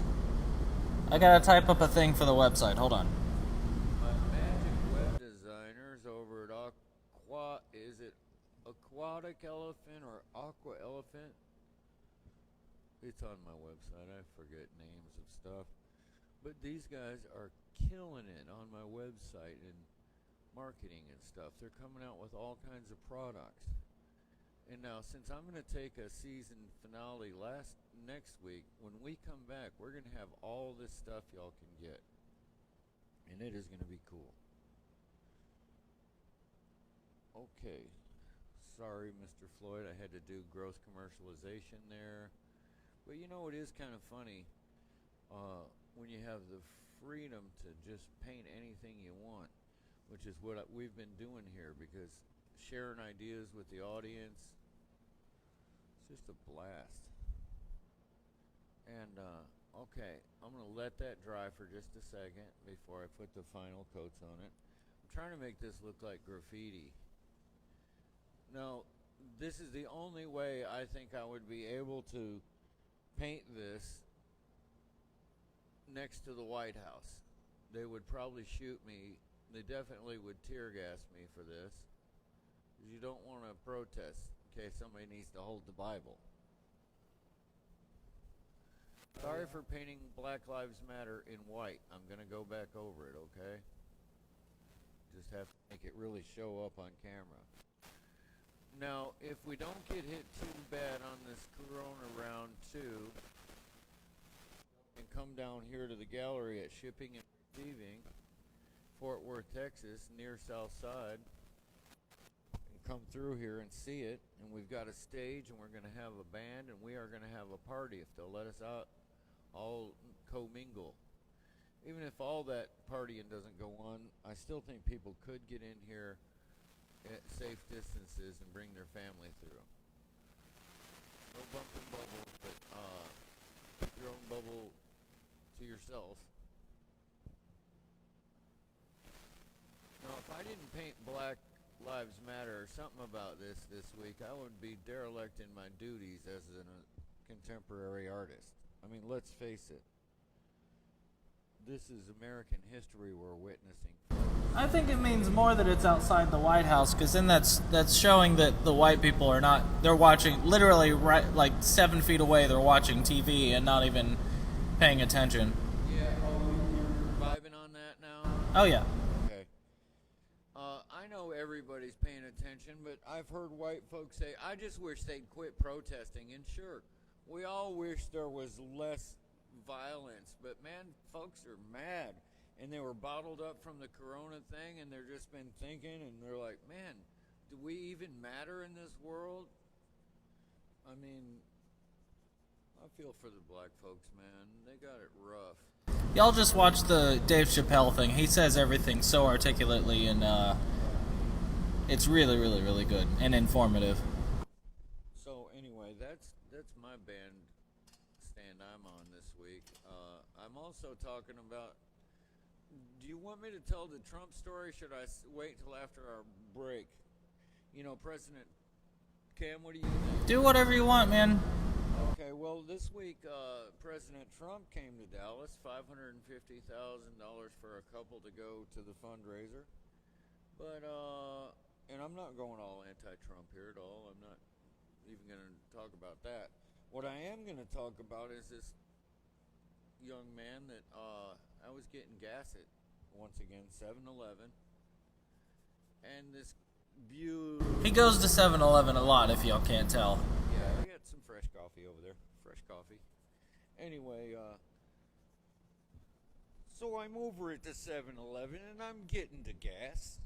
And I says to myself, whoa, look at this beautiful truck that's pulling in. And this... Where'd he go? This guy pulls in, beautiful double cab, jacked up 3 feet. I don't know how the guy flopped out of there, because he didn't have a lot of height to him when he finally flung himself out of there. His truck was just beautiful, brand new, shiny, and on the back, he had almost as big as his truck a President Trump flag, 2020. I mean, and it was flying, and he was proud, and he got out with his arms cocked like the guy was going to give him about it, okay? He looks at me, I'm like, what's up? He's like, he doesn't say a word. He's like, I got to go. He looks at me in the store. He's got some attitude. He's about 5 foot tall. Nothing against the shorter man. I'm just saying, why does a 5 foot tall guy jack his truck up so high? Anyway, that's beside what I'm talking about. So he's ready for an argument. I'm like, man, this guy's ready for somebody to criticize his Trump. And he's all about it. His truck's looking styling. So I go on into the store. I thought, man, I'm going to go get a cup of coffee. And I go over there. And nothing against the guy for counting change, but the dude is counting change. He needed $7 in gas to get to the Trump rally, and he's counting change. Now, I know people think Trump is a genius businessman, but the facts are that he's really not. His dad gave him all that money. Nothing against inheritance. That's what I'm giving Cameron, and his inheritance, which will be a bunch of paintings. But what I'm trying to say about it is that I like my businessmen to actually be good businessmen, not just inherit all their stuff. Because in business, I've been in business 42 years. You develop an instinct about people. You get red flags in your brain when you hear somebody BSing, which is why I was not a Trump supporter. I'm sorry if I'm scaring you off of my show because I sound like a liberal. I'm an independent. I'm not even a liberal. I voted for the Bushes, and anybody that has a good idea, Ross Perot, give me a good idea. Come on, let's make some change here. Anyway, so the dude's paying for his gas with change. I'm like, dude, why would you buy that expensive ass flag that had to cost a lot of money instead of buying gas in your car? How does that make any sense? And why are we, I mean, he has his right. I'm loving the fact that he's flying his Trump flag. That's cool. Nothing wrong with that. Anybody who's a Trump fan, I think you should have as much right to speak out about pro-Trump stuff as you want. But don't criticize the rest of us for kneeling at the football game. It's the same diff as that dude flying that flag. Finally, somebody gets it. The NFL kind of gets it. So anyway, I'm rambling, but I apologize. How about that George Floyd portrait, y'all? Is that looking good, Cameron? That's looking pretty dang good. Mike, what do you got to say? Anything? It looks good. Mike almost couldn't paint this week. A man of many words.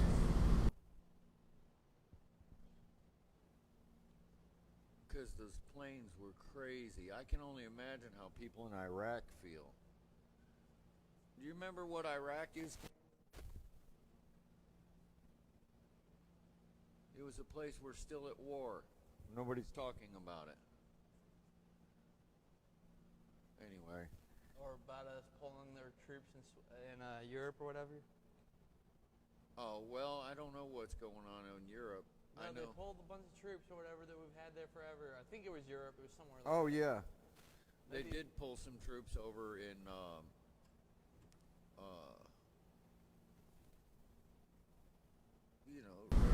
Jordan. My brain, I'm trying to paint here, but yeah, who knows?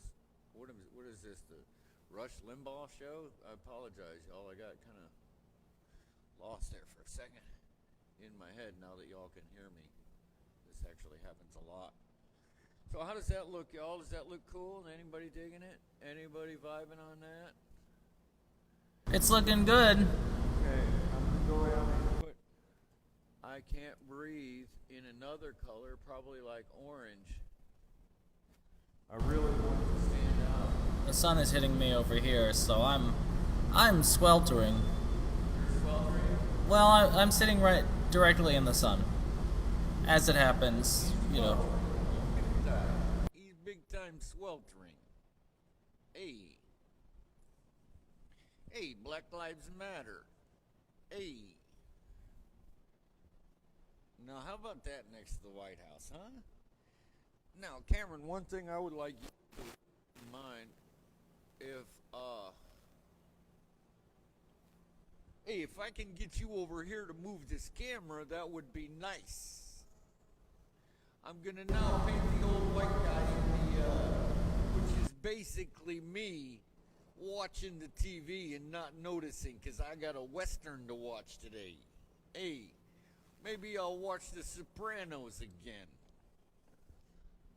Maybe I'm gonna tune on some Goodfellas. That's all I'm saying. Hey, I hear you're doing a special tribute next week. What's that all about, Mr. Cameron, Mr. Filmmaker?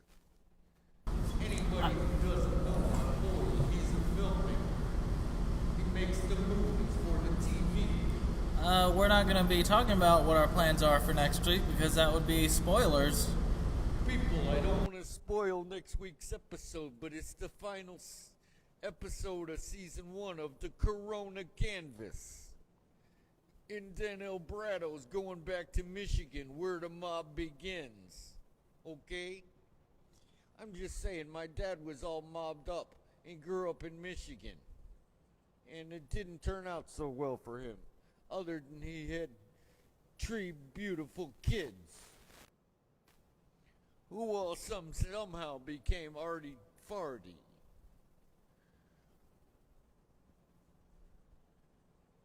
Turns out his family was all arty farty as well. His sister, who we never met until next week. Until the 4th of July. No, my Aunt Nina was an artist her whole life. And we are going to meet her. So we know my great-grandma was an artist, so it proves my theory that it's in the DNA. I woke up as a child, my first memories were drawing and painting. And the idea that I wanted to draw and paint stuff. So I know it's in the DNA, y'all. This isn't that special. I was just another way I was born privileged with a little bit of skill where I had to do this my whole life. Leifaj, are you still using your phone? Oh, no. You want me to tap into that? Yes, please. Please share the stream again.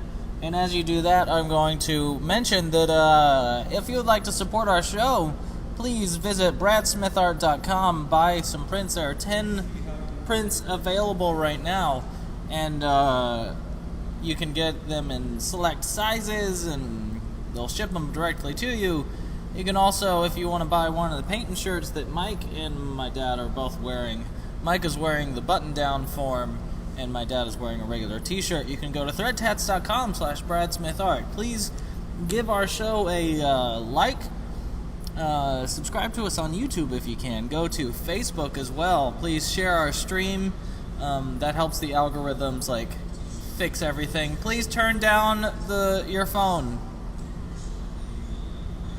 We don't need to be hearing ourselves. Turn down your phone. He's having issues. What are you doing? Please turn your phone down. Turn your phone down. Don't bring it closer to microphones. Anyway, please give us a like and a share, and tell your friends why you like this show. That really helps the algorithms help us, boost us, because we need to, if we want to keep doing this show, especially for season 2, we need to get more people to watch our show. So please give us a subscribe on YouTube. You can just search Corona Canvas. Give us shares. Buy stuff at Thread Tats. Go to Brad Smith Art. You can even just give me a tip at PayPal. PayPal.me/Cameron J. Smith if you want to just give us a tip. Super simple. And we sure dang darn appreciate it. It'll help us further our show, help us get more gear so that the stream can be even better for you guys. So, we're only at episode 13, but, we're still trying to improve all the time, so, anyway.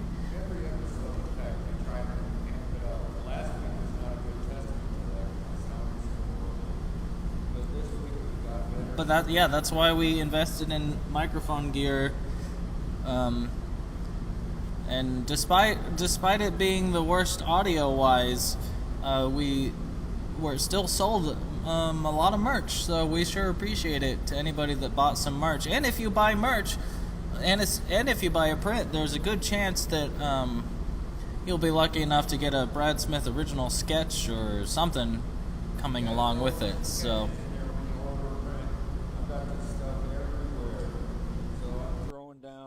copies of old paintings and stuff. So when you order something from Brad Smith Art, print-wise, I can't do it on every T-shirt because I don't even see some of those, and I get them out to the Emma at Thread Tats, and she ships them. But when I've got the stuff at my place, forget about it.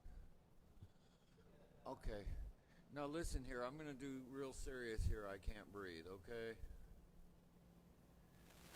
Because how did that guy not hear him saying, I can't breathe? He's standing on his neck. Does anybody, Mike, do you know anything about that? Is that possible? How did that cop not hear everybody saying he can't breathe? Anyway. He heard him. He murdered him in cold blood. Yes, he did. They already had him in handcuffs, for crying out loud. Like, if you let, I mean, that's why he's arrested. But still, like, if someone's saying that and you already have them down, get off their neck. They're not gonna get up and run away. They're already in handcuffs. I'm hoping that some real reform changes around, y'all. Seriously. I'm hoping I spelled I can't breathe correctly. You did not.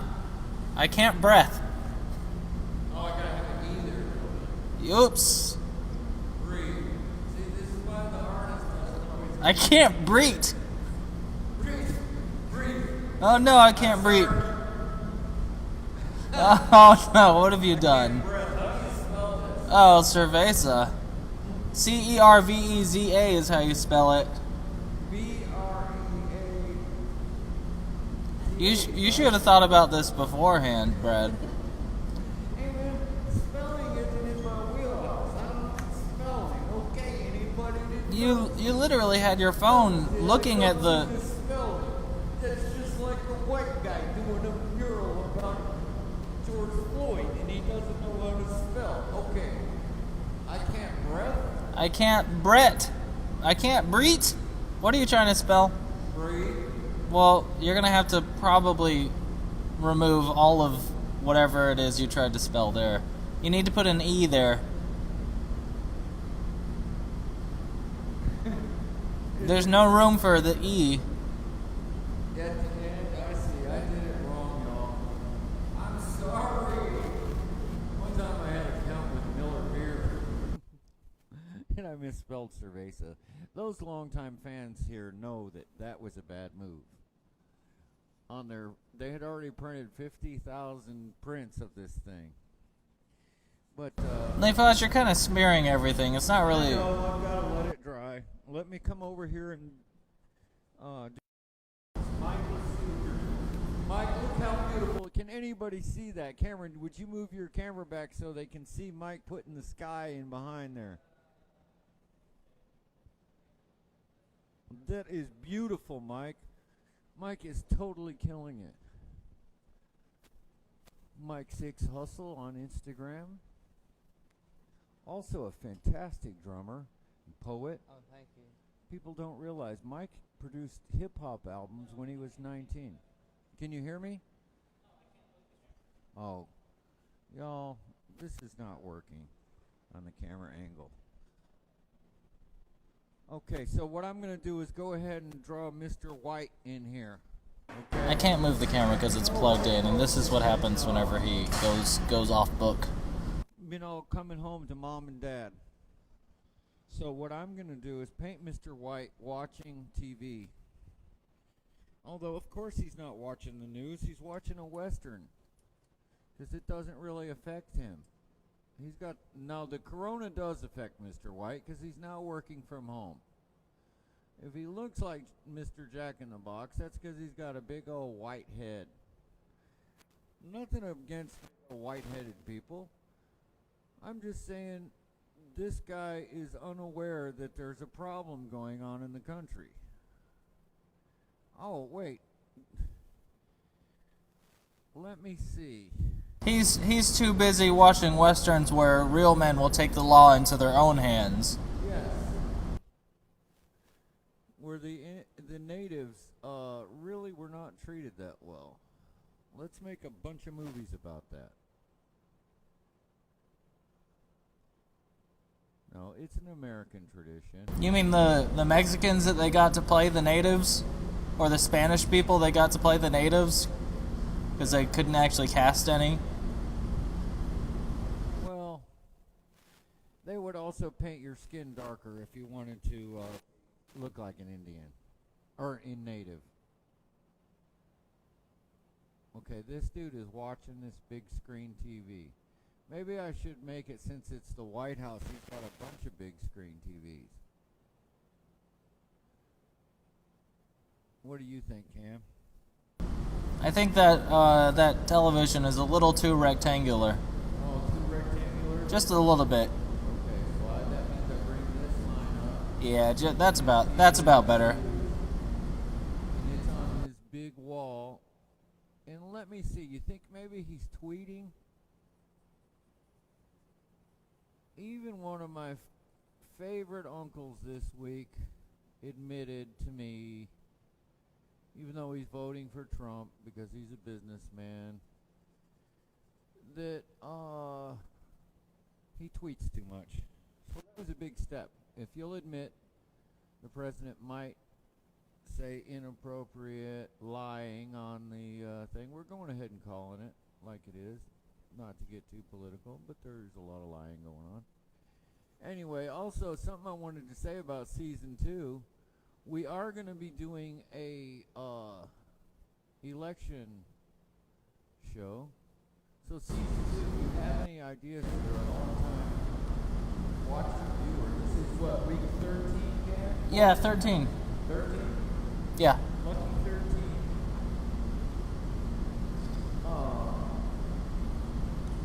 If you have any ideas for us. Yeah, we got some ideas for season 2. There'll be depending on when we start and how long we go, we might be able to do themed episodes with the holidays if we start up in fall or at least late summer, or earliest late summer. So then we can do like a special Halloween episode or a Thanksgiving episode or an election episode and all that stuff. It'll be fun. So it won't be necessarily Corona canvas, just like we did with the special mini canvases.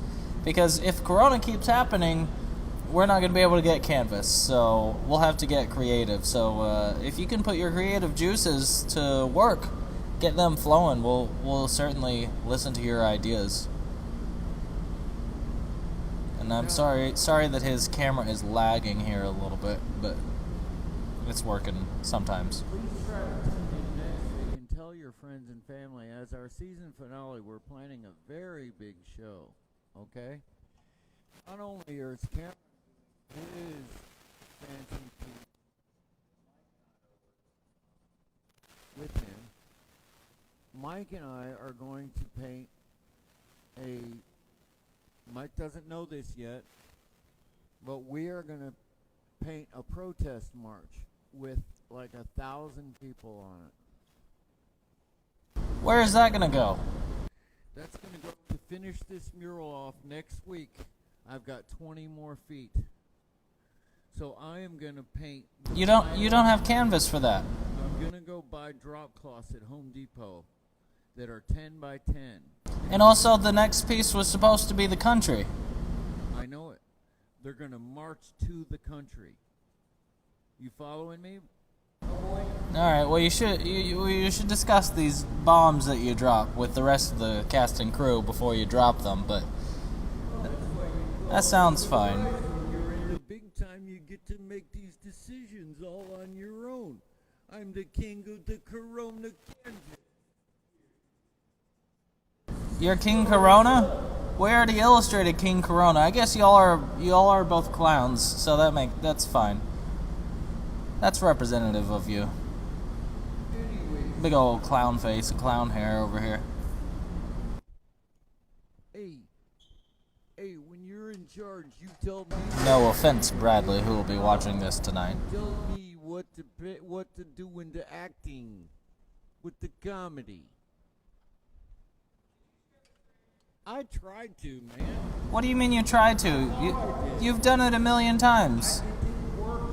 What do you mean it didn't work? It's showing what's happening. Is it showing share? Yeah. camera's getting very white right now. I know. That's what happens when you sit in the sun here. I got some lens flares though. It's a pretty shot. I need some ideas if there's any of you geniuses out there. What is Mr. White Guy watching? Maybe it's a Western. Maybe it's the facts of life. I don't know how creepy this guy is. Anyone? Anybody got me and Mom was over here watching the event unfold outside. The black man next door neighbor is having a lot of trouble because there's a cop car in his yard, and I will be going back to finish that off as well after a break. Cameron, you got anything for a break? Yes, but it's not time yet. Oh, okay. Well, when you get time, somebody let me know. I'm not sure. What's your schedule today, Mike?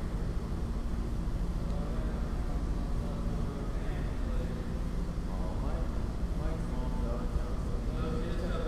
Oh, okay. Well, that's cool. What? I'm trying to.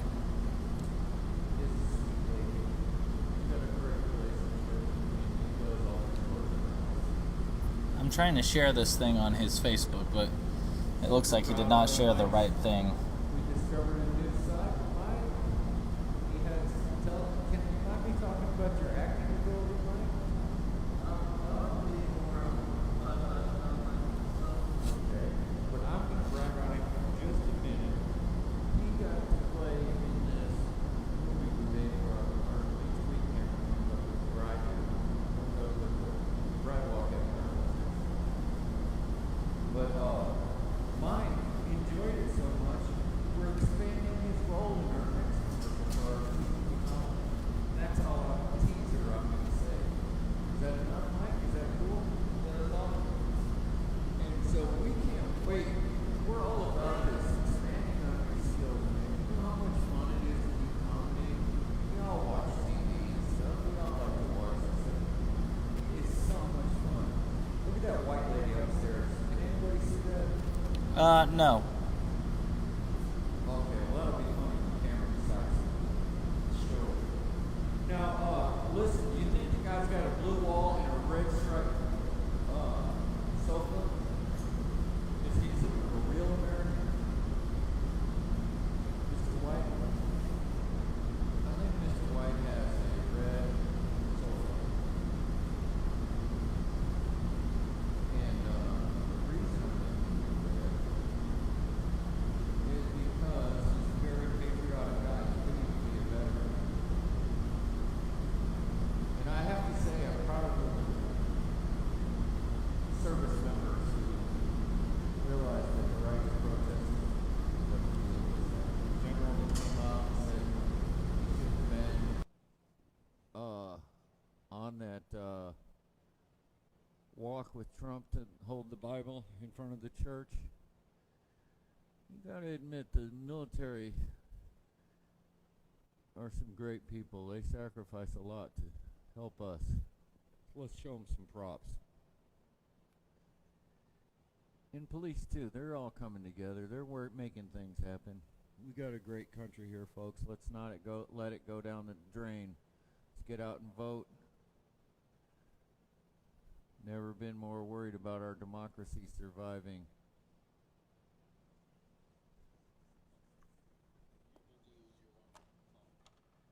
Okay, I don't know what he's doing there, but now who likes this? I'm loving this, y'all. This is so much fun for me. So I just checked my audio here, and it is not great. So my audio.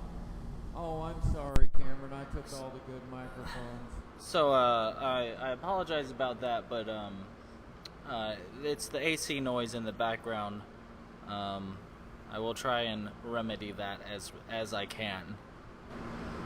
Hey, Mike's got to go handle some family business. After a while, you can use the mic. Yeah, that's true. That's very true. He's got to go handle some stuff for the family. If you know what I'm saying, right, yes, Mike? That's right. The Mike. Right, Mike? Yeah, the nightlife. Night, Mike. Right. You wait till you see Mike's expanded role next week in the Corona Canvas episode number 14, final episode of season 1. Hey, listen, I do want to say this. This is Brad talking, not Gangster Brad. This is the way to do a freaking art show, okay? I don't have to get drunk with a bunch of people, although I might at the actual open. Just power drunk. I'm drunk on my own power. Notice I got everybody wearing my own shirts that say my name on it with my signature that matches my van that I drive around. That's not an ego trip, is it? Hey, as long as you're making money. In America, you can do what you want as long as you're making money. It doesn't always have to be safe or environmental. As long as you're making money and serving your ego so I can buy another boat. Or some toys for my garage. Some gold jewelry, maybe. Maybe I'll start going out to dinner again once the coronavirus is over. You have not stopped going out to dinner. Hey, I'm just saying hypothetically. Hey, George Floyd, you can't breathe? You still haven't... Sorry to make fun of George Floyd, but right now... You still haven't fixed... Yeah, you still haven't fixed that. It still says breed. Is it an H? Is that what I'm looking for? It's an H and an E. An H and an E. Why is it taking you half an hour to figure out how to add an H and an E? Hey, I don't get to spell too much, okay? I'm drawing Corona Canvas. It doesn't include a bunch of words. I'm trying to get people to see my meaning just from looking at the picture, okay? That's the whole idea of being an artist. You don't need words. So I says to my Congress lady, her name is Granger. I says to her after 9/11, I says, hey, why don't you let me do some murals over there in the Iraq? She says to me, what do you mean it's awfully dangerous? I says to her, no, I do them here on canvas or on panels, and nobody needs to have any words. I can do it in any language because the picture's all that matters. I'm like, hey, Senator Granger, or Congresswoman Granger, I mean, don't you think it'd be a good idea to talk to the people over there like Norman Rockwell might? Like, let's give them a taste of American advertising and make them have a good society. And she says, hey, Brad, call me on the next word. That's not a good idea. So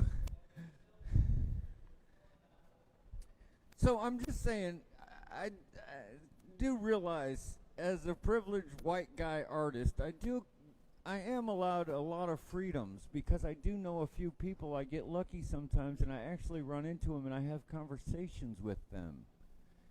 Sometimes they're influential. They're influenza. Influenza. I'm a white guy getting They're way too close affluenza. to my own son. I'm sorry, white people. Oh, I'm sorry.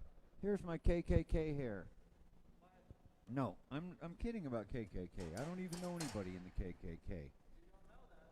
Well, actually, not that you know of. We have heard there's a KK headquarters. KK headquarters. Headquarters. I hope I'm not getting the double voiceover.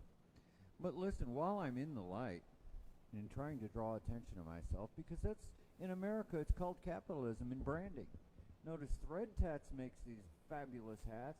They're called snapbacks, and all the cool people, including George Floyd wore a snapback. So, anyway, Mike, you letting us look how brilliant this mic is. You can't. I don't know if y'all can see this, but Mike has now taken the sun and gone through Deep Ellum to where it almost looks like the sun is setting all the way to the left. Can anybody see this? Hey, don't you think that the battery on the GoPro is charged enough where you don't need to have it plugged in? So you can show You would think that, but it's dang finicky, but we can certainly have a look.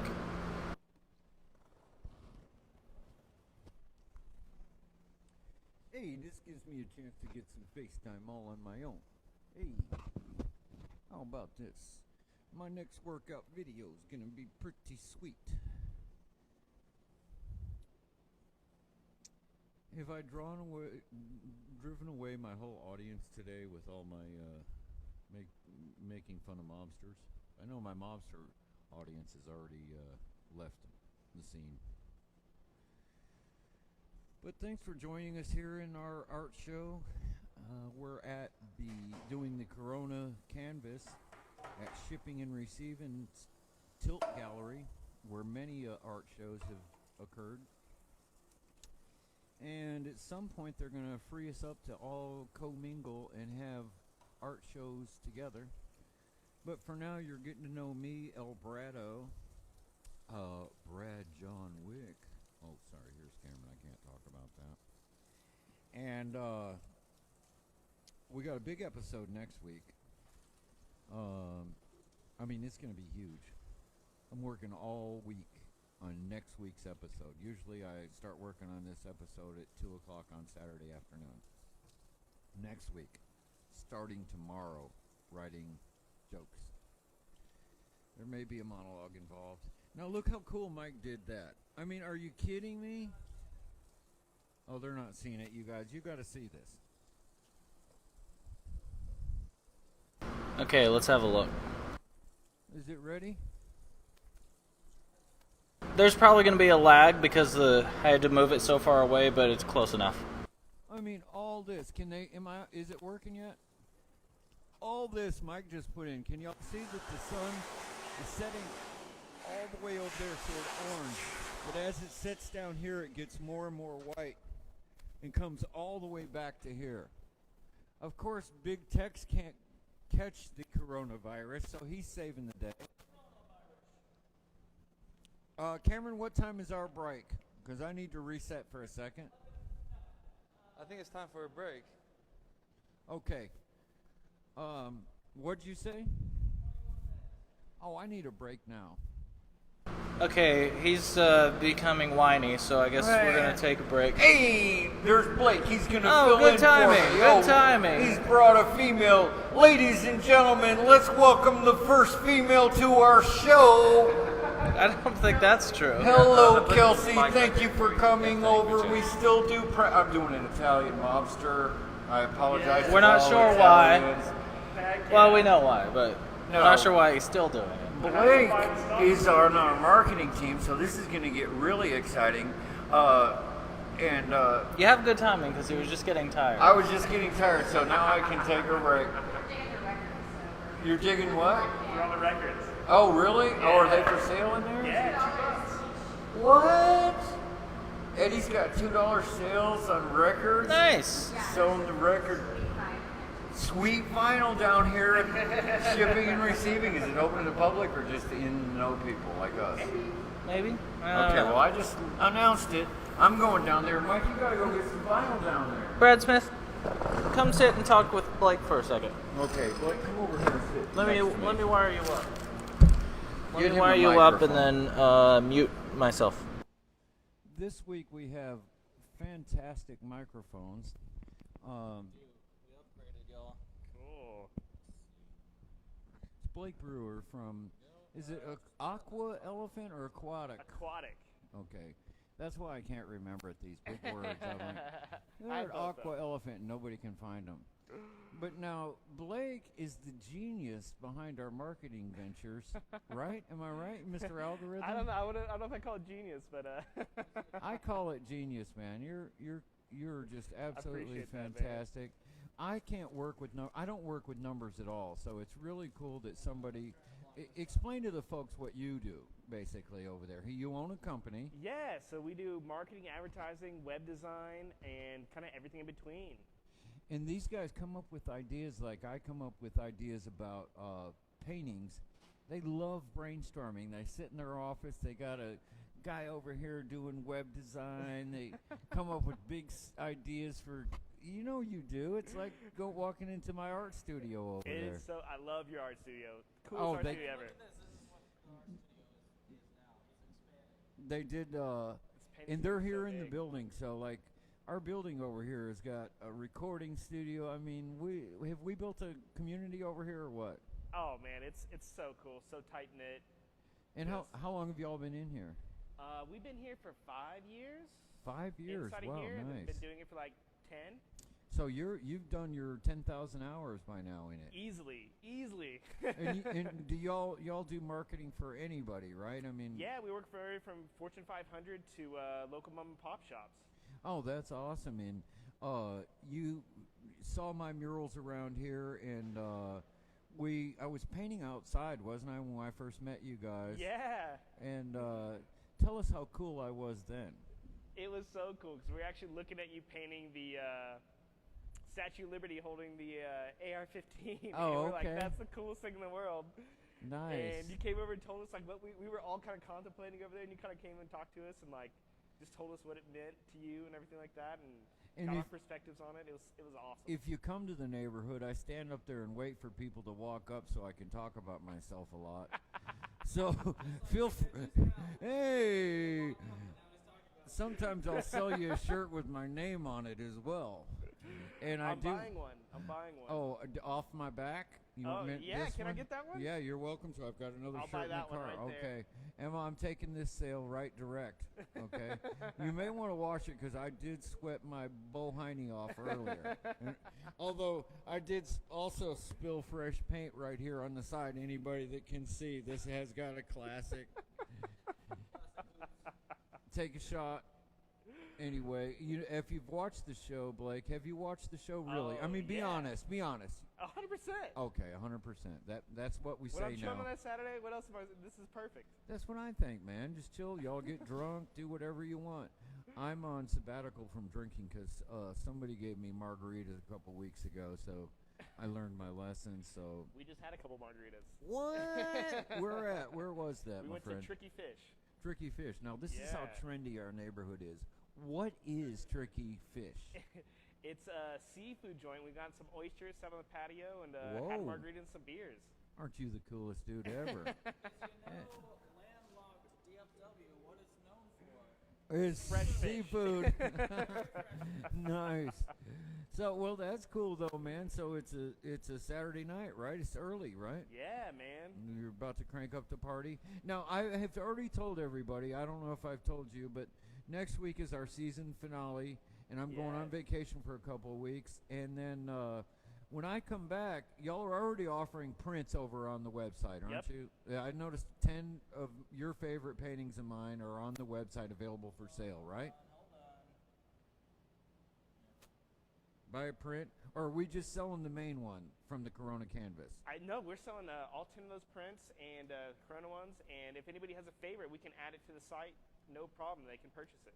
Yeah, awesome. So these guys are going to actually put a lot of ideas into it that we're going to explore more during the break between seasons. And so if we can expand our audience, El Brado gets to keep finding canvas and stuff to paint on. There we go. Till we get all the way around the room. If the Corona canvas actually, or if the coronavirus comes back in a second wave, that would be perfect for season 2. Not that I'm sorry, I'm a capitalist. Hey, I can get away with it in this environment, okay? I gotta pay the bills over here. That's a fact. That's So a fact. we're working on products. We're gonna have work, provide, and prosper as our theme. I do know that because that's my theme, right? Oh yeah. Blake? Oh yeah. No. Fluid throughout everything I've seen. I love it. So, y'all, tell us a little bit more about your company if you can. What's your goals coming up? You got anything planned? So our goals is to help people prosper, man. That's our goal. See? Is help people out. Oh, thank you. Appreciate that. I've been digging through a bunch of dirty records. Oh yeah, no kidding. Those are all probably pre-corona though, right? Yeah, oh yeah. They've been sitting in a basement for like a year and a half. Like nobody's been down there. Oh, So they're now. nice How did and, you? Corey is your business partner. Tell us a Yeah. little bit about that. How did you meet Corey? What happened there? So met Corey at a wakeboard park, and he was doing the same thing, and so we just teamed up about 10 years ago, and been doing it ever since, man. Is one It's been a guy? blast. Is it a good cop, bad cop situation? Yeah. I play the good cop. Oh, okay. Well, that's good. That's good. And he's the rough one. What we about? can take turns though. We take turns. You're good with numbers. Is he also good with numbers? I'm not good with numbers. Oh. I'm good with marketing. He's much better with numbers than me. Oh, okay. I thought algorithms were about numbers and stuff. Well, I'm good at those. Okay, Now, well- counting, I'm not good at. Oh, okay. Well, that's part of the creative brain being over in the right side. Right. Now, I want to mention to you, Cameron's a filmmaker. If you guys have any accounts that you need some films for, Cameron has I'm not trying to pitch his services. I'm just saying, when I work with people, it's nice when they also have Cameron work because we kind of brainstorm. Oh, we're working on it. We're already working on it. Okay. We're scheming up some new stuff right now. All right, that's what I like to hear. Cameron got new cards, And a cool briefcase card holder. I dig it. Of course, he's Oh, Don man. Draper, even though you're the one in the advertising business. These are actually really good quality. Yeah, thank you, Mr. Marketing. The question is, do people still use business cards? 100%. Oh, it's still good to give those out. 100%. Okay, nice. That's nice. Exactly. It's all about how creative you make them now. Listen, They really got to stick out. No kidding, yeah. And you have logo designers to help do that kind of thing. Yeah, don't we you? have logo designers, graphic designers, video people like Cameron we love to work with. Nice and, plug. everything in between, coders. Coders? Yeah. Is that like tweakers? Sometimes. No, I'm just Oh. kidding. No, they code up all the different code for the websites. Oh, I see. And That's programs cool. we build and So you build different apps. custom codes for people? Yeah, definitely. Oh, okay. Now, have you thought about that code I need for, not to bring it back to me because I'm stuck in my ego, but I'd like to have one of those emoji kind of, what are those squirrely things you put next to your painting and you could... Huh? QVC? Oh, yeah. QR code. Remember how we were going to do that? I have a connection for that. Okay, because I think that'd be cool to have that next to each painting. Oh, man, Because yeah. we're trying to see what the concept is for art galleries for the future. Oh, man, I can You have know one of what I those in mean? 5 minutes after I leave here. Literally? Yeah, literally. No, I don't need it. No, in seriously, 5 though. minutes. It'd take me 5 minutes. Well, let's get some of that going for the gallery in the other room. I got a bunch of paintings in the hallway. Yeah, we've been doing a lot of restaurants, and we've been converting all the menus to QR code. Oh, see, this is the new world, people. You might as well kiss it goodbye to anything pre-2020. That's history, right? Am I right? It's going to be a weird new day. Well, that's good. We're equipped to adapt to it. We love new challenges, right? Oh, Maybe yeah. we Oh, were in yeah. a rut, a gluttonous rut.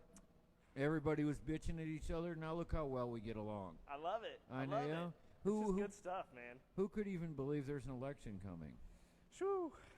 After mortar hermits, I don't even know. Oh, okay. Well, listen. Now, Blake, have you ever considered doing acting? No, never. Have you? Do you think you could do it? I've never thought about it.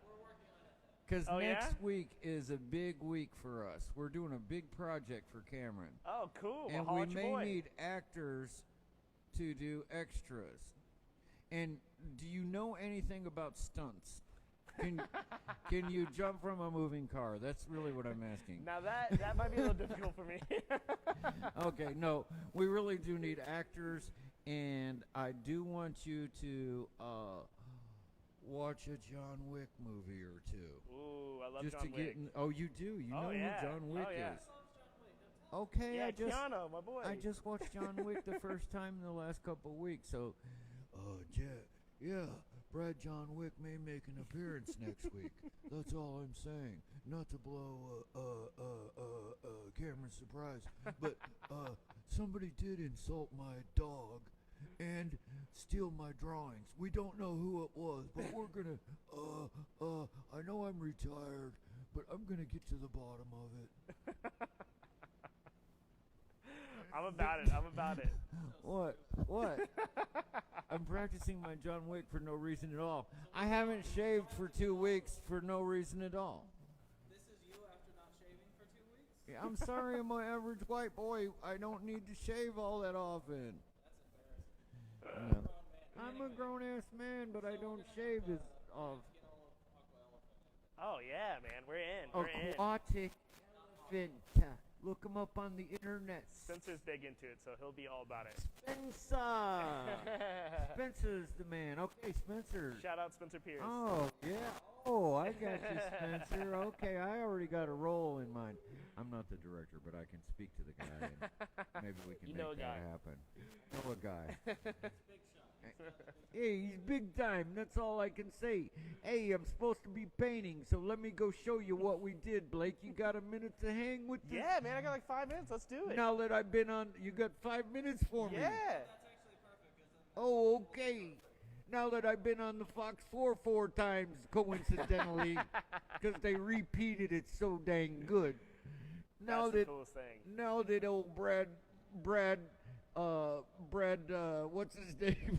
What's your old name? Brad the Mad. Brad. No, I'm trying not to give away my John Wick thing. Okay, we broke him. Sorry, guys. Anyway, so have you seen this in person? You saw it at the gallery, No, I'm just right? at the gallery, yeah. Okay. This is the White House here. I just did the George Floyd here. Oh, okay? man. And of I haven't course, seen this part yet. No, I just did this. And this is the White House. And of course, I'm building a barrier around the White House. Yes, okay? yes. Now, next door here is the African American house. Of course, they're neighbors, but the police don't realize it.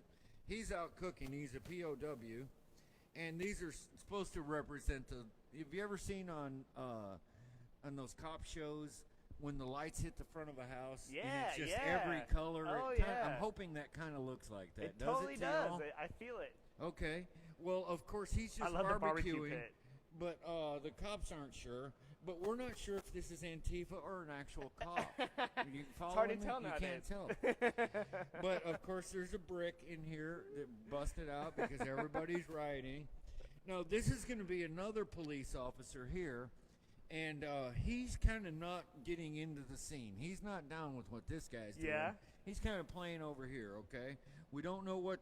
I'm going to draw some the rest of the African-American family in here looking out at what's happening. I love it. Think about it in the context of history. Oh, How does yeah. it affect these children? You know? Extremely. Yeah. And so this is the Latin American house. This is the immigration house, all right? Cool. I'm going to do the...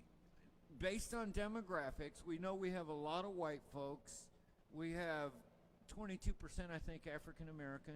Yeah. You're the stats guy, right? Yeah, yeah. And then what about Latin Americans? Another 15, yeah, 17%? I'd say. So they live in the third house here, and now all I have to do today, after my break, is paint this scene in. Now what I'm thinking is that because some of these Latin Americans might not have documentation and they're afraid, they may have the coronavirus and they're in the house because they can't go to the doctor because they're afraid to be deported. What do you think? Do you think that occurs? I love that. You know what I'm saying? Yeah, yeah. I So totally this, see that. I'm hoping our audience today will give me some ideas on what might be good for this house after I come back from my break. Because what else would be happening? You have any ideas? Man. I mean, anybody out there, please send Cameron a message if you can. I need another margarita, and I come up with Another margarita. Okay. We need margarita machine out here. That's what we need. You know what I mean? But I was thinking that I of course will do a family looking out and seeing what's happening. They're seeing the neighbors. The white family down here, if you don't notice, they're kind of in their own bubbles. Yeah. And they don't even know something's going on out there. They're Oh, pretty that's an interesting happy. take. I didn't even think about that. Yeah, they're like pretty happy and everything's selfie and their TVs are on and they're dancing. Their world is disrupted because they're working from home, but other than that, their neighbor is having a real problem and has been having a real problem. Right, right. Okay? So, That's super interesting. I didn't even... the Latin American house is what I'm focused on this afternoon. And I think there's some issues there that I've just got to think it through during my break. But definitely the one about I'm going to do a whole window here where the whole family is crowded around the bedroom. Well, our original idea was the White House is happening over here. Nothing's really happening other than they're stuck inside. The African Americans, they're having to deal with the cops and the coronavirus, obviously. And these guys are having to deal, they're afraid to go to the hospital because they might get deported or something, and the cops and the coronavirus. So there might be like an ambulance and doctors trying to do the exact same thing that the cops are doing. Maybe over here, this has got even a couple guys running out the back because they're so afraid they've got to get out of there. Even though they're supposedly being protected by the police, they're afraid of the police. Right. So that's all I've got right now. And then this next week for our final episode, during the episode next week, Mike and I are going to paint this coming back towards the country in Burleson. Oh, man. And it's going to be a protest march all the way to where the rednecks are.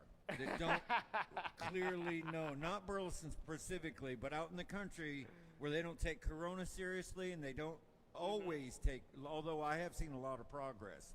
Yeah. They don't always take racism as seriously as I think they should. So this extra 20 feet, I'm going to paint. Mike and I are going to paint this next week. Oh, man. Mike, I need a full day next Saturday, okay? And you did a great job on that sunset.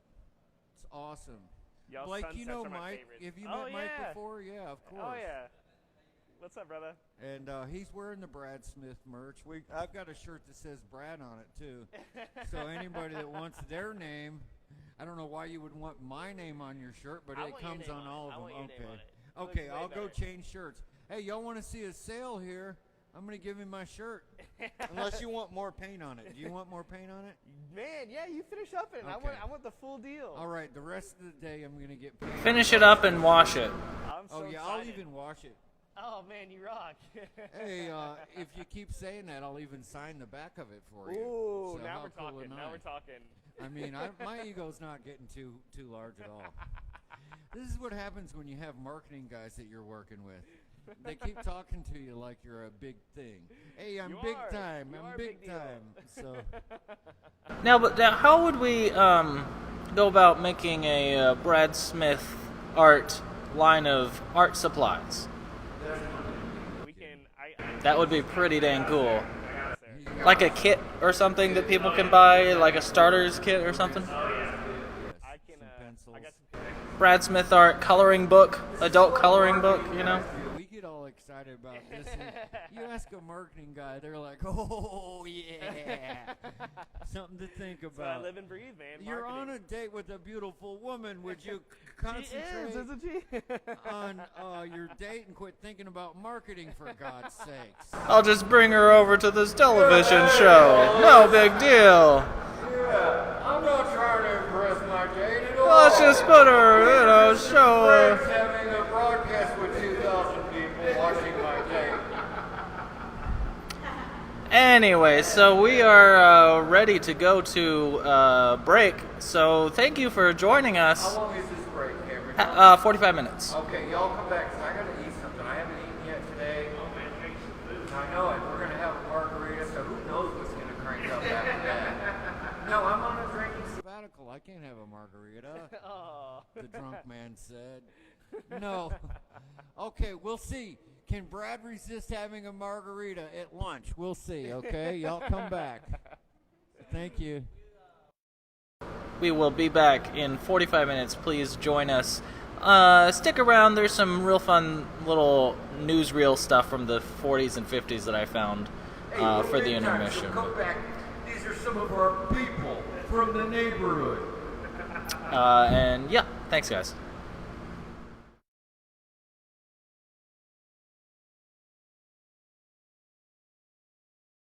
Turn camera. Marked. 102, take one. With overlap, action please.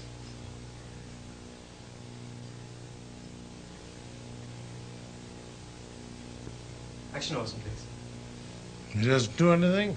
No, it's sorry, cut. Yeah, rolling. 102, take two. Ah, the French champagne has always been celebrated for its excellence.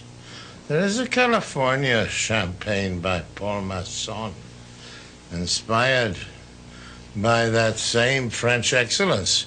It's fermented in the bottle, and like the best French champagne, it's vintage dated. So, Paul Masson. 102, take 3. Action, please. Ah, the French champagne has always been celebrated for its excellence. There is a California champagne by Paul Masson, inspired by that same French excellence. It's fermented in the bottle, and like the best French champagne, it's vintage dated. So Paul Masson.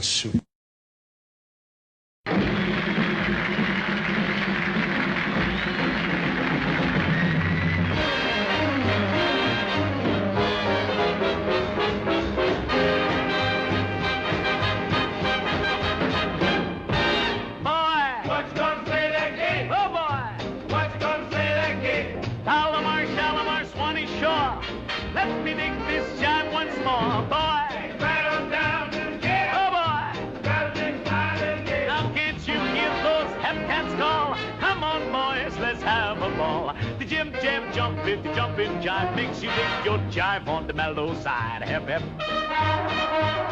Hip hip.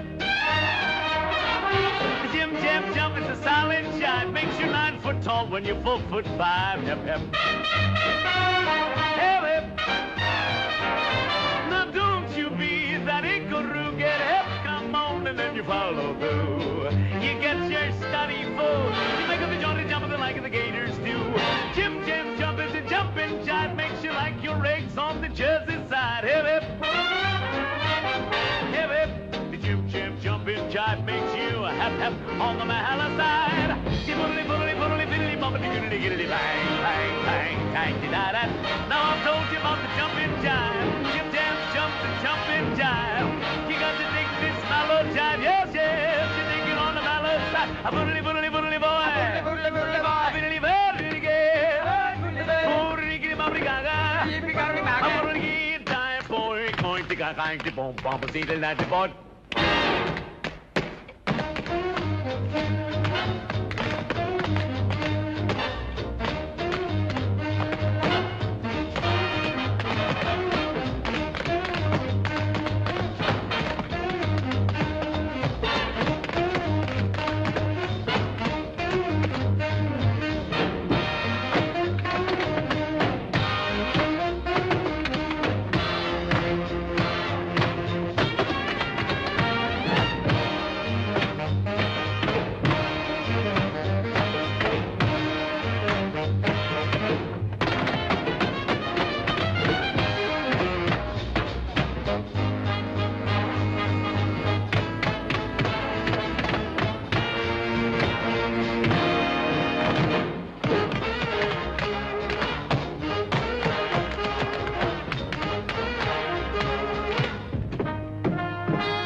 magazine of the screen. Living glimpses of history in the making. Presented as a public service by Standard Oil Company.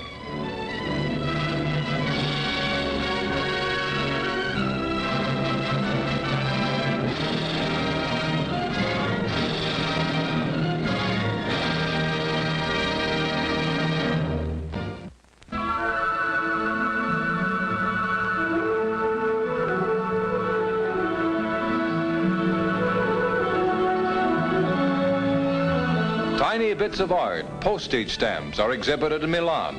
Italy's president is among the visitors. The artist's design is scaled down photographically in making the engraving for the stamp. These were designed by the late Corrado Mazzana, a Roman painter. The careful penwork and precise detail of the stamps emphasize the artist's skill. His big drawings lose none of their meticulous craftsmanship, even when reduced many times. This stamp honors Galileo, the Italian astronomer, and this one commemorates St. Catherine. Details are preserved in the tiny engravings from which stamps are printed. Mazzana also designed stamps for Vatican City, and while he wasn't a famous artist, Mazzana's work is in steady demand by every Italian who writes a letter. From art in miniature to art in majestic size, and the unending pursuit of perfection is essential whether the work be large or small. At 84, Pietro Canonica's gifted hands still carve into marble qualities of firmness and determination. Marconi, the inventor of the wireless, was among kings and great statesmen who posed for Canonica. The delicate features of women have been captured as easily by his genius.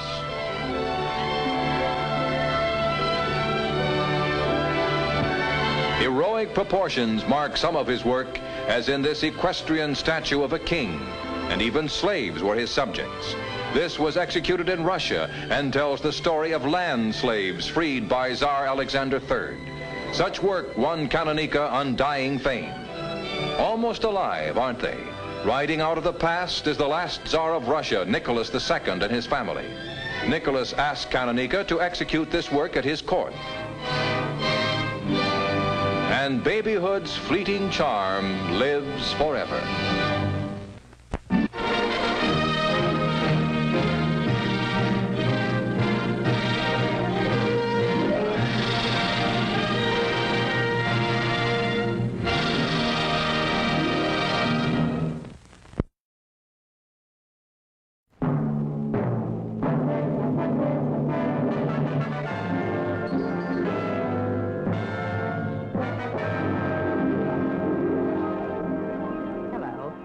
Betty Furness. In all my years with Westinghouse, I've covered some pretty interesting stories, but here is truly the most wonderful and exciting thing I've ever had the chance to talk about. It's the Westinghouse Total Electric Home, a home where electricity does everything: heats, cools, illuminates, launders, preserves and prepares foods, entertains. It even lights a path to the front door with rayescent strip lighting. As visitors approach, more lights go on automatically to say a cheery welcome. Then, when they arrive at the door, a television camera takes their picture to tell the hostess her guests have arrived. When you step inside the Total Electric Home, you step into an entirely new concept in living, organized around electric centers, such as this entertainment center. Electric heating and cooling keep the home constantly and automatically at the most livable temperatures all year round, and keep it clean and healthful too. Sterile lamps kill airborne bacteria, while electrostatic filters remove pollen and dust. The pride and joy of the man of the house is the Weather Control Center, a center that puts you in charge of the electric heating and air conditioning and the electronic air filtering of the entire house. If you like, the temperature of each room in the Total Electric Home can be set individually. And for the amateur weatherman, the control center reports outside wind velocity and direction, outside temperature and humidity, and barometric pressure. In the winter, the press of a button de-ices the front walk and driveway. In summer, an automatic control starts the lawn sprinklers when the ground gets thirsty. Another beautiful and practical electrical center in the Total Electric home is the Laundry and Home Planning Center. With individual hampers, your clothes are sorted by type. Directly opposite, to save you steps, are the real geniuses of this very last word in home laundries. All you do is load the clothes in this new Westinghouse 1000 laundromat and electric clothes dryer. The remarkable program computer selects and carries out the perfect washing and drying program for every fabric at the touch of a button. It's the first home laundry that can think. Over here is the combination open fireplace and electric barbecue. By touching an electric starter, the host can get the charcoal going and demonstrate his cooking skill. And whenever the family just wants to enjoy a cozy fire, all he has to do is throw on the logs and push a button to automatically lower a protective screen. Cooking is really a joy in the food preparation center. Here you have a refrigerator that looks like fine furniture. For convenience, the upper unit of the refrigerator opens from both sides, and below are handy, spacious refrigerator and freezer drawers. Then, too, there's the miraculous electronic oven that will cook these appetizers in 6 seconds. Appetizers that were prepared from recipes kept in this microfilm file. Thousands of recipes are on file here, and simply by pressing a couple of buttons, the recipe of your choice appears on the screen.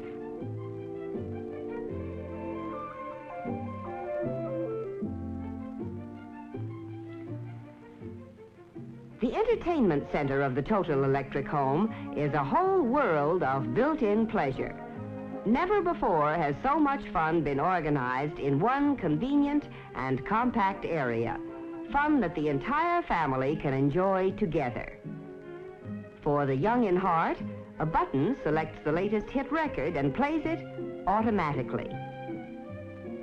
Your television screen is easily aimed toward any part of the room.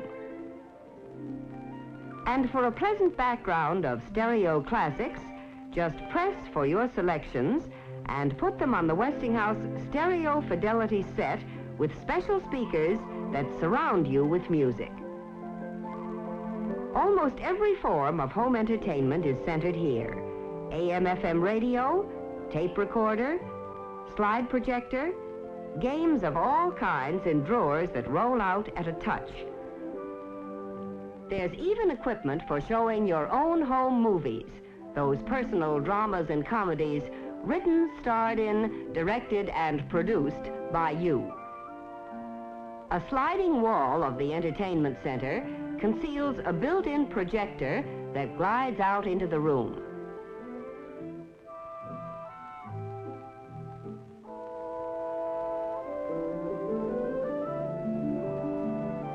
Then, at the push of a button, the lights lower automatically, a large movie screen comes down, and it's time for the show.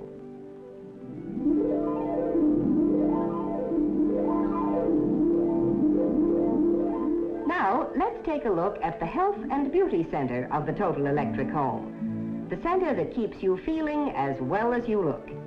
Here, and throughout the house, beautiful fashion plate switches control your lighting. Just a tap of the fashion plate and lights are on or off with no buttons or switches sticking out. Overhead, sun lamps shine down to give you that healthy glow. A true sun bath even while shaving or making up. Being beautiful is so much easier here, too. There's an electrically warmed mirror that will never fog up. Over here is something truly remarkable. An experimental wall of light. It isn't on the market yet, but when it does go on sale, it will not only illuminate whatever room it's placed in, but also cool the room in summer and heat it in winter. To help maintain that healthy tingle, there's an electric massage table and outside an electric exerciser. You see, the Health and Beauty Center even extends outdoors into the fresh air and sunshine. A sliding wall here in the children's quarters converts one large area into 2 separate bedrooms at night. During the day, the wall slides back, and this becomes the Child's Education Center. There's an electrically operated planetarium to encourage a study of the stars. The needs of the growing children in this house are provided for mentally as well as physically, with plenty of space to study or play. Slide projectors, the latest up-to-date maps of the world, and a whole host of electrical instruments that help the eager mind explore nature's secrets and, incidentally, help with the homework. Hobbies aren't forgotten here in the Total Electric Home either. They're more fun than ever here in the Hobby Center. Notice how compactly everything is arranged, with tools and supplies that tuck away into the smallest possible space. Everything is accessible at the touch of a button, compactly stored behind sliding walls, and is protected by an electric dehumidifier, which also helps keep the workshop dry. There's even a smaller version of the workshop for the kids. Designed primarily as a model building workshop, it's child-sized to help encourage the fun of building and creating. To complete the home workshop, there's even a paint spray booth. Equipped as he is with the latest in power tools and equipment, there's no job that's too big for Dad to tackle. Of course, Total Electric Living moves outdoors to the patio easily and conveniently. Here's a new idea: a portable power pole that sets into pre-wired locations and lets you use your television or any of your appliances outdoors. If there are insects, the touch of a button provides screened-in comfort. The screens are in place at night, out of the way during. There are even windscreens that move at the touch of a button to give protection from wandering breezes. Eating outdoors is better than ever, too, in the Total Electric Home. Here's a food and service bar that can be assembled in many different ways. And because it's topped with Westinghouse micarta, it is stain and beverage resistant, can be cleaned up with a simple wipe of a damp cloth. Set into its micarta top is the electric barbecue, complete with electric starter and an electric rotisserie. There's even an appliance center and a food and dish warmer. In the Total Electric Home, all the conveniences are yours outdoors as well as indoors. But the real heart of this home is clean, safe, electric heating. A home is not totally electric without it. Yes, a new concept in living with the feel of the future is here today in this Westinghouse Total Electric Home. And the wonder of it is, Total Electric Living is not expensive. What's more, Total Electric homes can be built to fit every taste in styling, any climate, and most important, to suit any price range. As a matter of fact, Total Electric Living is well within the reach of most people planning to build, buy, or remodel. The Total Electric Home is another reason we can say that when it comes to leading the way with new ideas for better living, you can be sure if it's Westinghouse.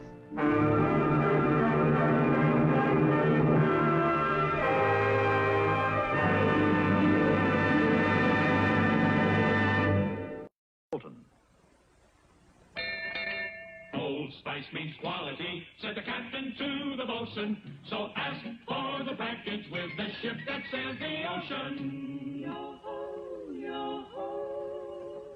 Here's a fellow who looks and feels like the top of the morning. That's because he's starting his day the Old Spice way. Old Spice Aftershave Lotion. The happiest ending a shave ever had. And it's good for your skin. Makes your face wake up. tingles it to a clean, fresh feeling. Fresh as the spray of the surf. And you'll really like that good, tangy Old Spice scent. Bright and bracing as an ocean breeze. Now, what does all this luxury cost? Just $1. And never did a dollar bring you so much. So add spice to your life. Get Old Spice Aftershave Lotion by Schulten. Just one of many famous Old Spice grooming aids for men. That's Old Spice Aftershave Lotion from the laboratories of Schulten.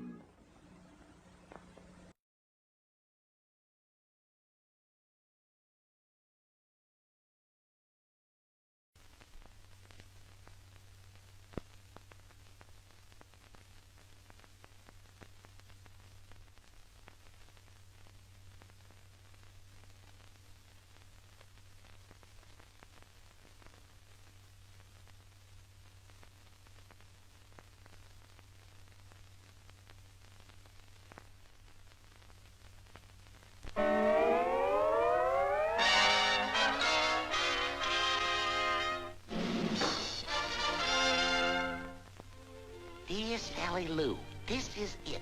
They'll be shipping us out soon. From the equipment, it looks like the South Pacific.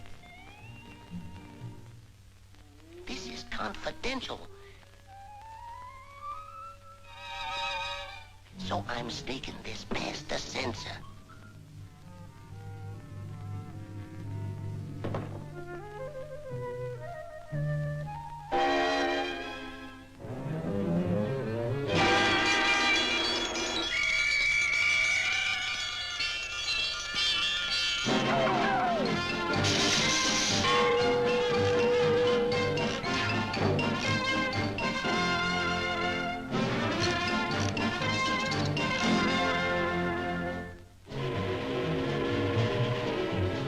We're on our way to the port of embarkation. They gave us shots for tropical diseases, so I know it's the South Pacific. Hey, Bud! Mail this for me!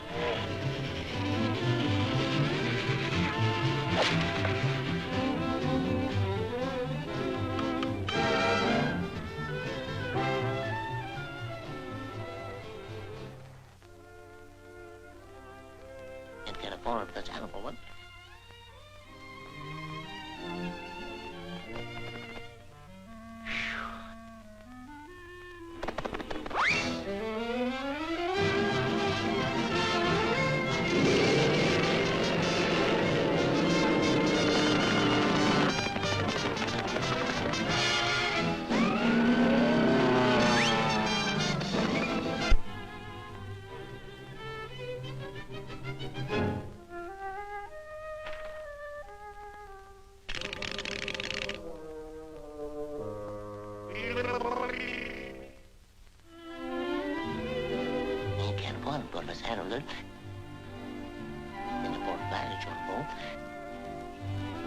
Is there a postman in the house? Technical ferry, first class, at your service. You gotta get this to Sally Lou. But have you forgotten the censor? It's okay. We got a private code. Well, if you insist. But I'll hate myself in the morning. Now I can fight in peace. Oh, Mother, guess what? Uh-huh, my snafu in a big surprise move. Uh-huh, Bingo Bango Island. Big surprise. Don't tell us soon. Bingo Bango. A big surprise. Don't tell. Big move. Keep this to yourself, but... Yes, a surprise.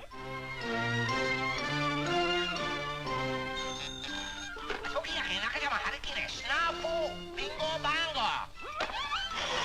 Calling Tokyo. Help. Calling Tokyo. Help. Oh, c'est trop, tu m'as dit, oh,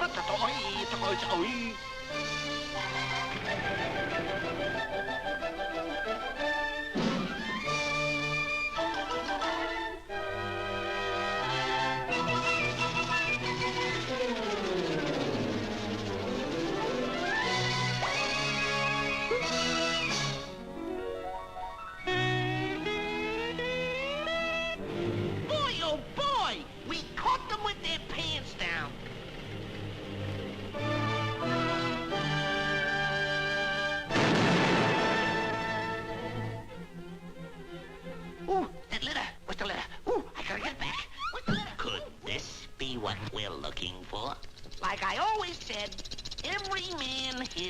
motion sensor. Looks very good. On the whole, yuck, yuck, yuck, yuck, yuck, yuck.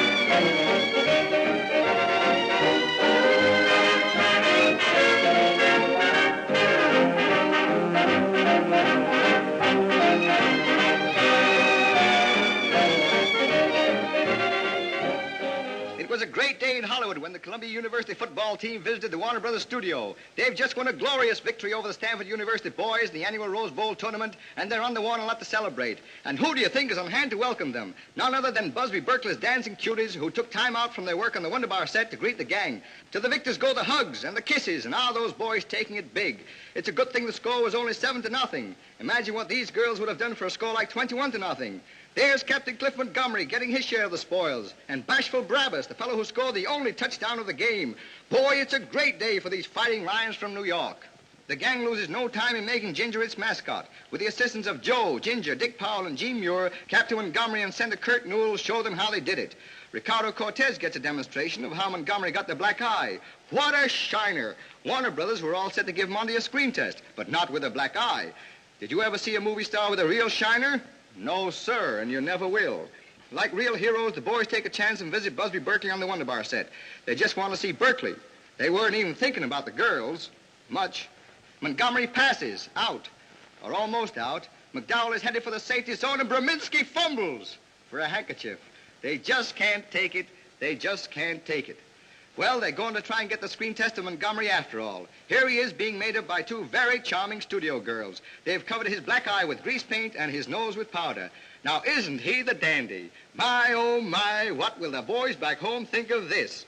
But don't you worry, Cliff. There's a lot of fellows watching this picture that would give anything to be in your shoes right now. Here is Coach Lou Little with 11 of the lads who turned the trick on Stanford. Although the game was played in a sea of mud and a torrent of rain, Columbia is still the gem of the ocean. Hail, Columbia! There's gold in them thy hills, and since President Roosevelt has raised the price of it to almost double of what it was a year ago, old-timers are trekking to the hills of California again. This mine is only a short distance from Hollywood, and Dick Powell, Margaret Lindsay, and Guy Kibbe have dropped in to see if it is really true that all is gold that glitters in the pay dirt. The best way to get gold out of the earth is to get yourself a pick and shovel, take off your coat, and start digging.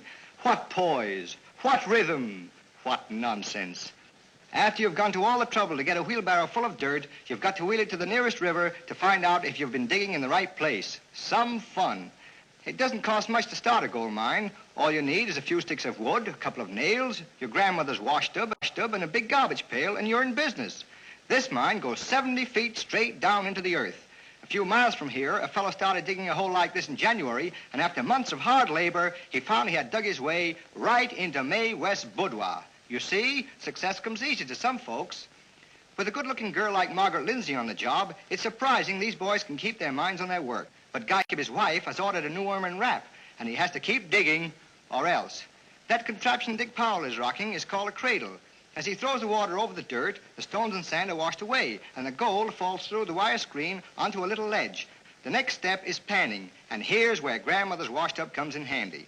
After a hard day's work, you might get enough gold to fill the cavity the dentist warned you about, if you're lucky. Well, anyhow, these tenderfeet have at least worked up an appetite, and they're going to enjoy a big lunch of roasted frankfurters, canned beans, coffee, apple pie, and nuts.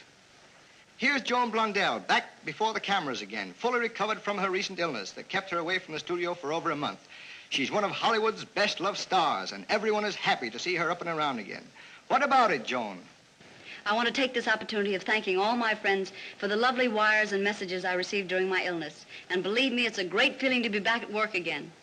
Hugh Herbert has played leads opposite many famous stage and screen stars, but for the first time in his career, he plays opposite a sheep in Merry Wives of Reno. It took months to train this sheep to follow Huey, and it's going to take months to untrain it. Nearly everyone in the studio calls it Eloise. But Hugh says its real name is Elmer. The little lamb that Mary had nothing on the one that Huey has. He can't even go to lunch without being followed by Eloise or Elmer. If he isn't nice and kind to the animal, it won't do what he wants it to do in the picture. Now, is that nice, asks Huey, spoiling a fellow's lunch? And Eloise, having gone Hollywood in a big way, nods yes. Bah! Hal Leroy, young Broadway musical comedy star, arrives in Hollywood to play the screen lead in Harold Teen and is immediately cornered by the still photographer. Donald Woods, one of the screen's newest stars, comes over to say hello. Frank McHugh steps up, too. They've all got their signals mixed, and Buddy, the big bulb and flashlight man, is gradually going crazy, trying to get a good shot of Hal. Patricia Ellis, who plays opposite Leroy in Harold Teen, greets him in the good old Hollywood manner and drags him off to rehearse the songs in the picture with those two popular songwriters, Irving Cale and Sammy Fain. And here we are in the Song Factory. Cale and Fain have written some of the greatest of all popular song hits. Just to mention a few, there's Let a Smile Be Your Umbrella, Wedding Bells Are Breaking Up That Old Gang of Mine, You Brought a New Kind of Love to Me, Was That the Human Thing to Do, and oh, dozens and dozens of others, including those recent sensations Lonely Lane and By a Waterfall. The song Sammy Fain is now playing is How Do I Know It's Sunday, one of the 4 numbers in Harold Teen. Let's listen to it. I'm not aware of the time, don't care if I'm hungry, sleepy, or ill. I stumble when I walk, I stutter when I talk, I'm a daffy daffodil. Oh, how do I know it's Sunday? I slept till almost after 10, didn't go to church again. How do I know I love you? I wouldn't be late on Sunday or miss the bus on Monday if I didn't care a lot for you. I think that's got it, Sammy. Sounds swell to me. Hello, Pat. How are you, Al? Hello, Irving. Hello, Sammy. Well, how are we doing? You're just in time for the words. And the music. Okay, let's try my song. Once a week we see the movies from the very cheapest seat. But like 2 little flies on a lump of sugar, we find it all so sweet. When we share a maple sundae, we consider it a treat.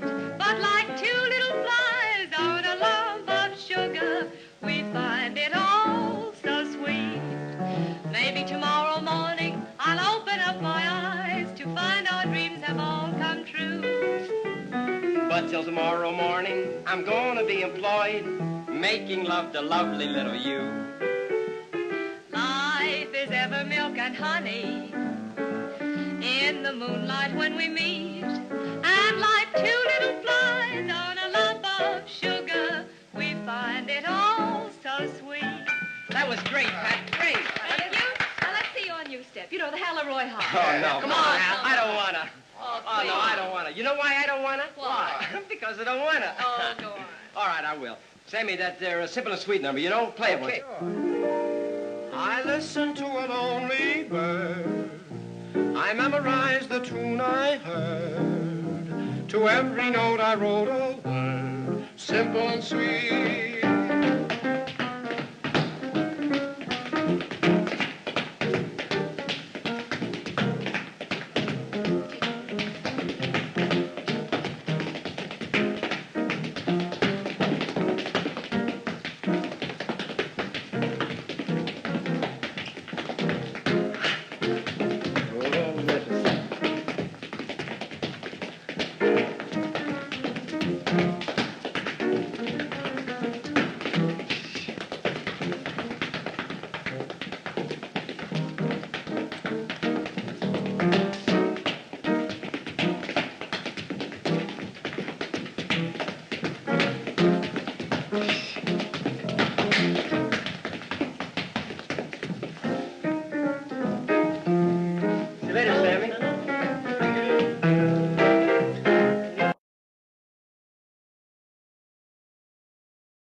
Let's all go to the lobby. Let's all go to the lobby. Let's all go to the lobby to get ourselves a treat. Delicious things to eat. The popcorn can't be beat. The sparkling drinks are just dandy. The chocolate bars and the candy. So let's all go to the lobby to get ourselves a treat. Let's all go to the lobby. to get ourselves a treat. Now to pause and refresh. For your convenience, we have an attractive refreshment stand in the lobby with buttered popcorn, golden good and hot from the popper, your favorite candies, wholesome and rich with a flavor treat for every taste, ice cream and other good things to eat, plus delicious Coca-Cola. So bright and bracing with the tang and tingle unmatched by any other beverage. Enjoy ice-cold Coca-Cola at our refreshment stand right now.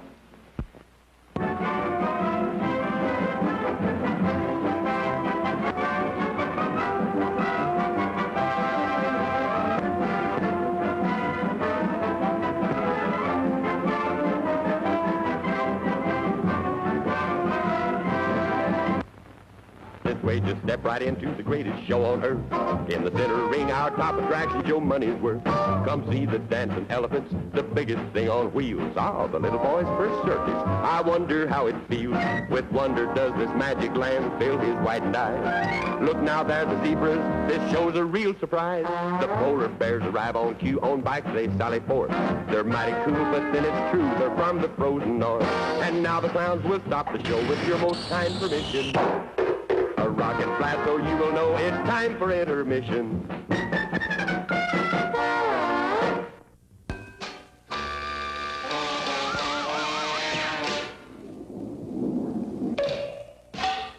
Nine minutes to go to showtime. I'm sorry, sir. This is a private mountain. But I only wanted it. This mountain is reserved for patrons of drive-in theaters. But it's a supply depot for all sorts of good things, which people can get at the snack bar. Like soft drinks, hot dogs, good hot coffee, candy bars of all kinds, delicious popcorn, and refreshing ice cream treats. But I am a patron of this drive-in. Well, why didn't you say so? Be our guest.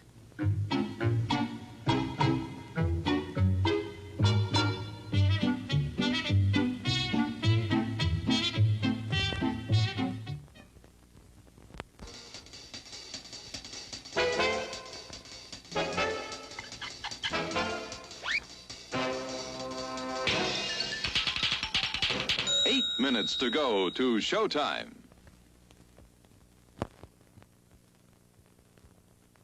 It's time to stretch and fetch. See what's cooking at our refreshment counter. You'll find your favorite foods and beverages, plus many new goodies to tempt your appetite and add to your evening's pleasure. Everything's the finest quality. So treat yourself now. How about a pizza? None better anywhere.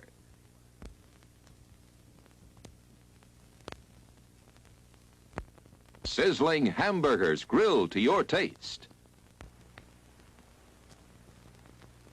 Try a terrific hot barbecue sandwich. Crispy hot fresh French fries.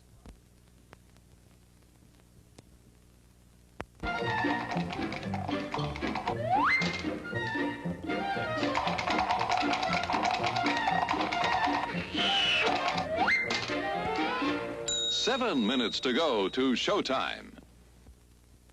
Ach, hello there. Give the demonstration of my new invention, the goodies machine.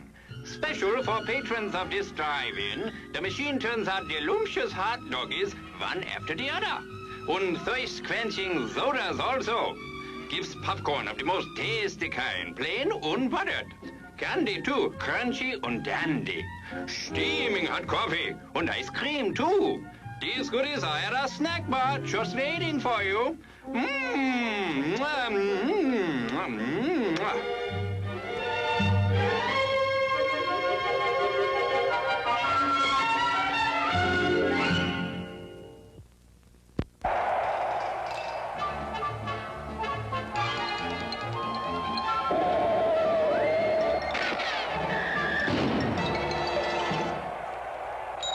Minutes to go to showtime.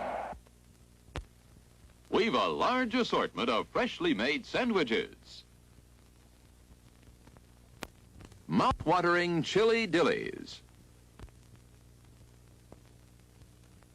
sparkling soft drinks. Popcorn rich with hot melted butter. Steamed or grilled hot dogs. All kinds of candy.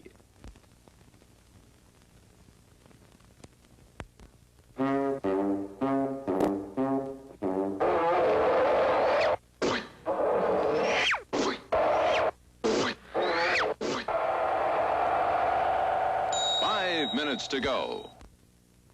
As everyone knows, rainbows usually have a treasure at the end. Let's follow this one and see if we can find the pot of gold. Ah, there, and I suppose you've come to claim me treasure. Well, we'd like to see the gold first. Faith, and there's better than gold in here, me lad. No, just look here, no. Candy, refreshing soft drinks, popcorn, ice cream, piping hot coffee, delicious hot dogs. Well, that's some treasure, but anyone can buy luscious treats like these at the snack bar of their drive-in theater. You don't tell me. Do you suppose you could get me a job as a snack bar attendant?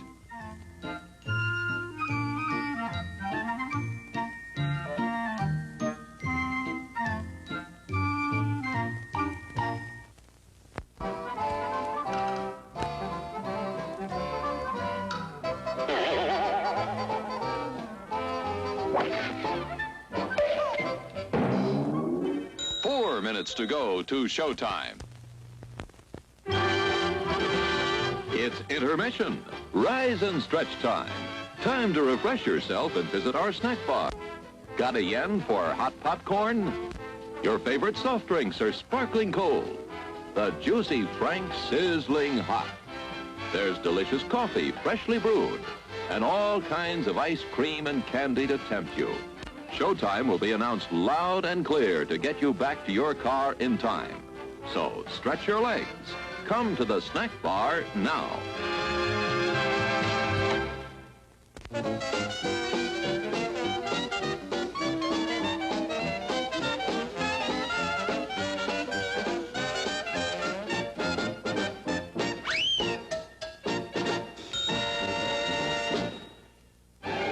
The crowds are thinning out at the snack bar, folks, and there are still 3 minutes till showtime.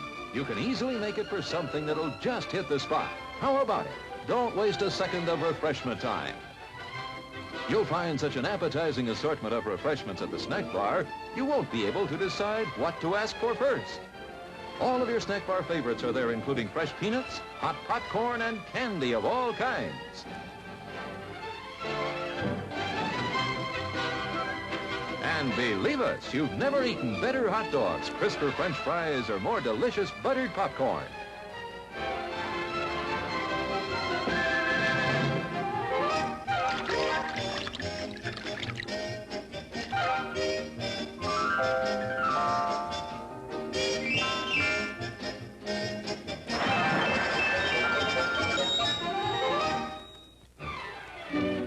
Minutes to go to the snack bar for a quick refresher before showtime. No crowds to buck, just go get it. You'll be sorry you missed your chance to enjoy some of the many tempting goodies waiting for you. Stretch your legs now while the stretching's good. There's still time to get a mouth-watering hot dog, a sparkling ice-cold soda, assorted flavors of ice cream, all kinds of candy, the most delicious steaming hot coffee you ever drank, and freshly popped popcorn piping hot. Make a beeline for the snack bar right now to quench your thirst.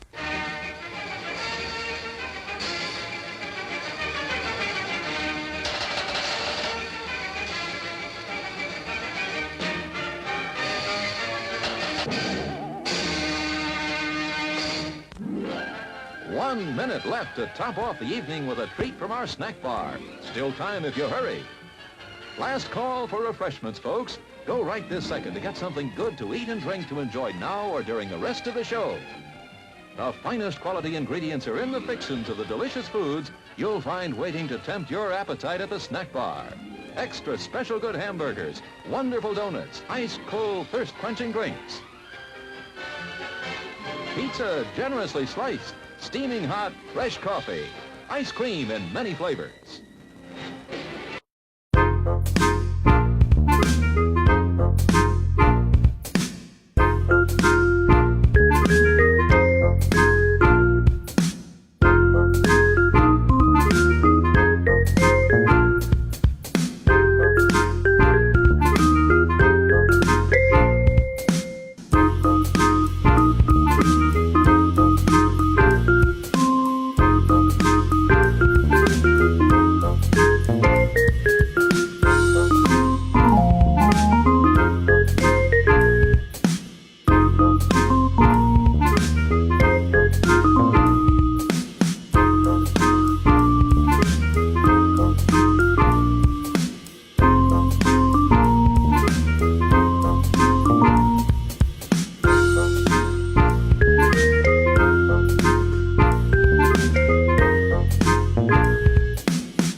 So, here we are. Let me mute that.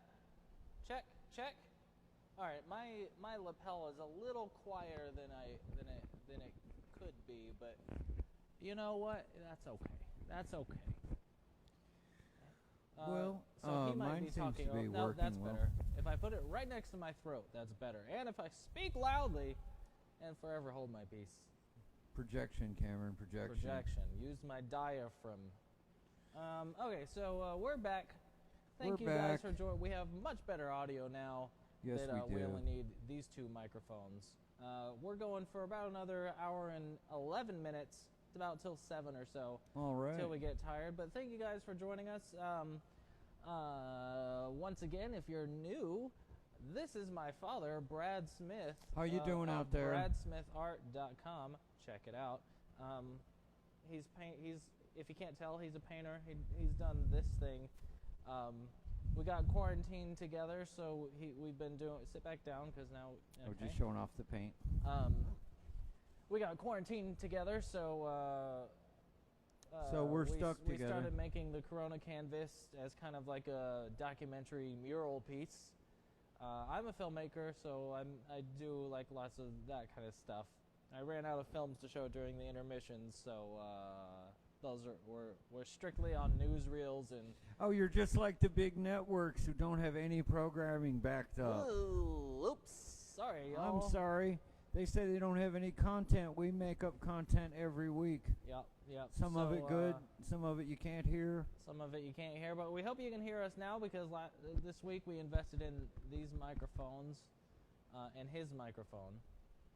We're slowly but surely getting this thing figured out. We're only at episode 13 today, so, you know, though it is our penultimate episode, which means our second to last episode of season 1, he's going to go on vacation and leave me to be bored and play video games. I think you're going to work on that film, remember?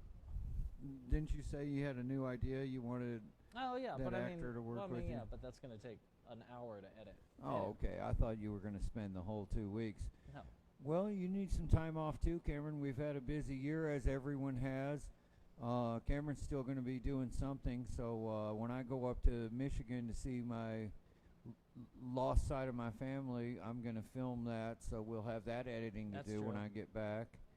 I'm going to make a documentary without Cameron hanging with me, my sisters. But if you want to help us stay busy, please order a print by visiting BradSmithArt.com. Help support our show, keep us busy for season 2, and in the meantime, you can also order some merch, like this hat that he's wearing. And very cool hat, hipster hat. Paint-covered T-shirt or Dickies work shirt by going to threadtats.com/BradSmithArt.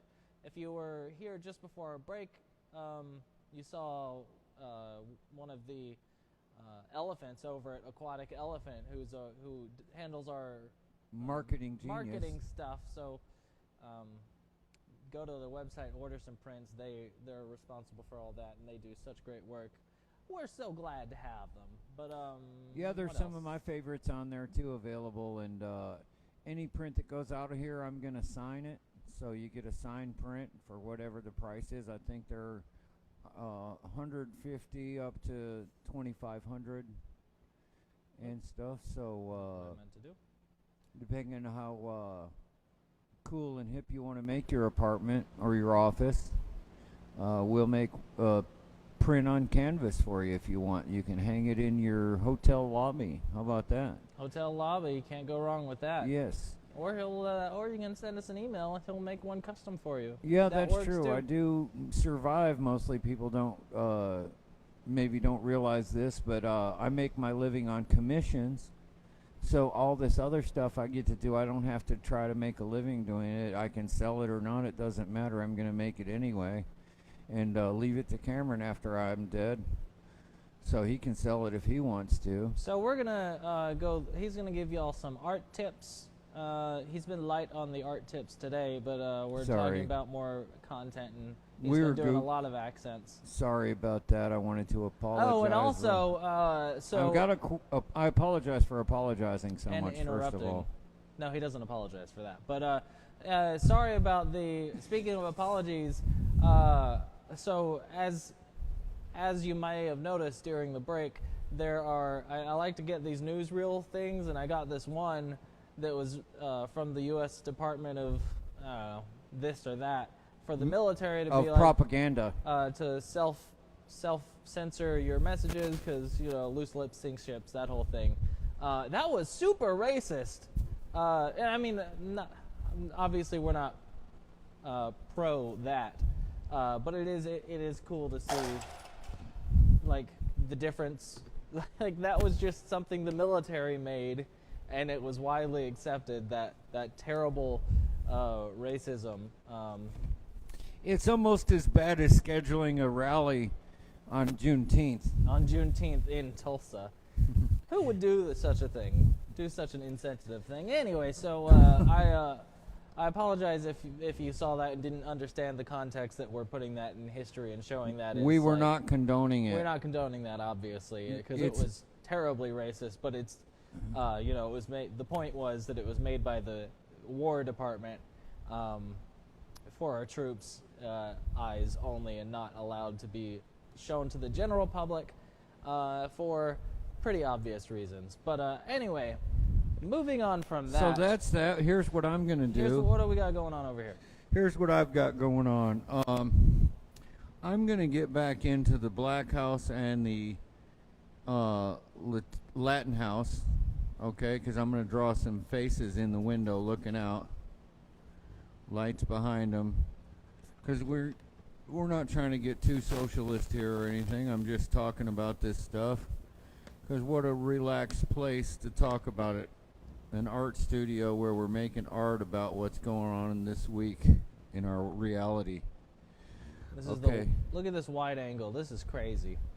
I'm like 3 inches off the left side of the screen. Anyway. I'm doing the sun kicking off of this cop. Now, I don't know what kind of... Do they always have a hat on, or are they sometimes just bald dudes? Because he looks like he's just a bald guy that's trying to get out of there. He's actually a policeman talking to the sheriff. Like, here's what's happening. He is going to have his gun drawn, as we can see. It's kicking off there. Anybody that can see, this is the sun in the mural is setting. So all of a sudden you're getting reflection on people. In the same way that the sun in front of the computer is also sitting. I don't know what that means. But what I'm trying to tell you is that sun's peeking off of this dude's outfit. Do you still call stuff outfits? That's what I'm wondering. Why would... Yeah. Okay. What do you mean? What do you mean? What else would it be? Seems like such an old-fashioned word. No. Outfit? My mom. Sounds like my mom. Honey, you got a good outfit to wear to school today? No. That's still a phrase, unless you're talking about, like, the group you're with. Like, look at that outfit! And it's a motley crew, you know. Oh, I never heard that. Although, I have been known to run with a pretty live crew. Anyway, so can you explain a little bit about what's going on in the mural here? Okay, this guy here. Okay, I'm gonna do this in another way. This dude here is a policeman. Okay, he's not really trying to get angry and get all up into a big whole harassment lawsuit. He's maybe trying to actually help the people that are in the. He's like, Blue what House. am I supposed to do? This other dude is crazy. I'm one of the look at good this ones. Blue House. They probably like cops. What is going on with this bluish turquoise house with the orange trim? And you got the Texas Theater back there. If you can't really tell here, but the whole mural is. It starts back here. I'll show you. It starts way back over here in downtown Dallas, and then it slowly grows into what did we decide this was? Kind of Oak Cliff. This area? is Oak Cliff a little bit. This is coming towards Burleson and Fort Worth down Route 67. And Oak Cliff is where the it's it's been hit hard is all I'm trying to say. Brooke Walker Wolf says outfit is still current. What'd she say? Outfit is still current. Okay, thanks, Brooke. She's a fashionista, so she knows. Thanks for that input. I love the input, y'all, because I'm trying to paint, and sometimes I got to shut my mind off while I paint and just let my hand do all the thinking. Now, what's funny about doing this for my whole life, as I'm thinking of it, sometimes it just springs out of my hand, and I'm just as shocked as y'all are that just happened. And as shocked as the person that's in charge of making sure it's actually in the shot. Oh, did y'all miss that? No, but a lot of the times you'll be flying off the wall and be like, "Can you see me?" And I'm like, "No, because you're 20 feet off the side out of the frame because you didn't tell me you were doing this." Well, you know, it's a spontaneous. This whole thing that we're doing here is about being right now and in the minute. I'm taking suggestions. Like I said, it's a documentary canvas. Like You were documenting the times we live in, which is going back to the caveman days. Exactly what they did. They were documenting what the animals look like. Watch out for this snake. Yeah, where's the woolly mammoth going to go in this? Is that the police officer? Yeah. Now, one thing I do want to show on this, you see the light is coming back through on here, but there's so much light coming off of this car, you can barely see this light reflecting from the window. Can anybody see that? Yeah, oh yeah. Now what's going to work nice is that I can put that on as a highlight almost right over here, and it'll show that crack in the windshield that was suggested by Wayne Carpenter. Wayne Carpenter. Break through the windshield. That might have been Chrissy's idea, but... No, it was Wayne Carpenter. Wayno, your boy Zach went to Gina's.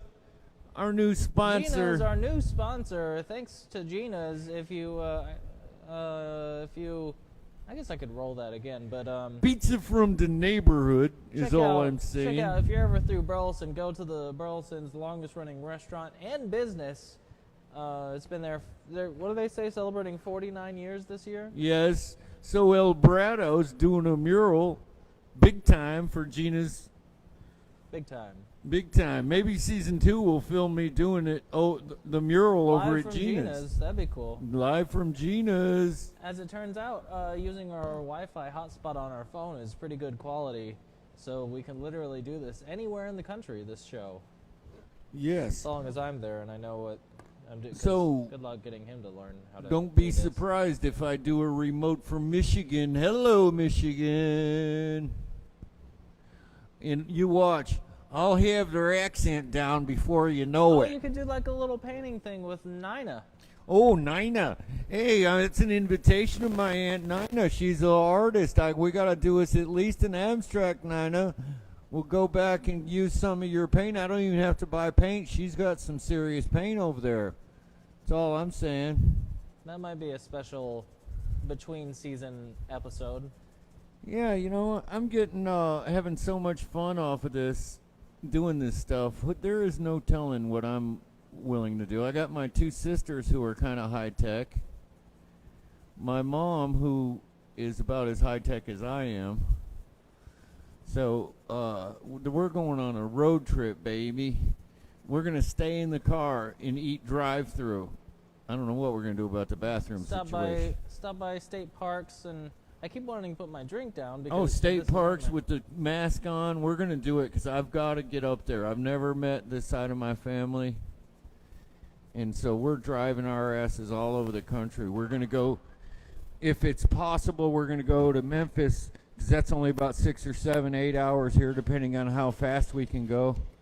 And we're going to go see Graceland and the Lorraine Motel where Martin Luther King was assassinated. If you haven't been there, it's a must-see is what I'm trying to tell you. This is important stuff to the history of America. So, destination, Memphis. And then we're headed from Memphis to, I'm not sure where. Aaron, if you're on, give me a clue. Aaron She's in charge of this. Karen says hello. Karen, my Aunt Karen? Yes. Oh, how are you doing, Karen? I've been thinking about you. Thank you for showing up. We're going to do a story about her friend out in Grapevine. Or no, Granbury, I'm sorry. Trying to paint and talk doesn't always work out. Can anybody see that I put light on that car? Yes. Does that look super cool? Yeah, it looks good. Okay, now what I'm going to do... You're getting further away from where you told me to aim the camera, though. I'm sorry. Okay, I just have this yellow in my hand, okay? What can I tell you? Okay, so there's our policeman there. I got to put some blue back in him, but while I have this goldish yellow light color, you know, it doesn't matter if you're painting the light. It's much easier on a background to go in with the light color because you can kind of just paint highlights. And you can imagine that that's inside these people's house. Chrissy says, you're going to love the Lorraine Hotel. It's so surreal. I can't even wait. I just can't even believe it, man. That we get to go see that, or we're just honored. I'm afraid the corona thing's going to have it shut down, so I am worried about that. But we're going to do the best we can. It's a historic site that should be seen by everyone. So now talk about a little bit about perspective here. Like you're not drawing that flat on there. You're aligning it with the parallel with the roof, and talk a little bit how you get the perspective to go. Well, you know, looking at something, it's going to be larger when it's closer to you. So if you take the visual line, the perspective line that I've got the rest of this drawn on, and drive it back to the way back on the horizon line, you're gonna everything's gonna kind of line up. Everything will be on that plane. Nathan Foster says, loving this, fellas. All right, Nathan. Nathan grew up with Cameron. A childhood friend of mine lived down the street. Oh my gosh. There's only like 3 people in my age in my neighborhood, so by happenstance we happen to be friends. Also, he's a cool guy, so that worked out. Yeah, But, Nathan, what a stud. His parents a little bit. we gave his parents, Roger and Julie Foster, one of our horses for helping us build a fence around our place. Yeah, actually, they stopped by not too long ago. And they moved right down the road. And they are from our absolute studio, horsemen. We're in Fort Worth here, but they're right down the road. Yeah, so it's we're lifelong friends with them. They were very great friends with my wife, Randy, and Roger. We all went and got horses, and Roger hauled them back, and he's got 4 or 5 of Lacey's horses now. He's a collector of horses, horse lover. It was totally crazy. Just before they actually stopped by, we hadn't seen them in a long time.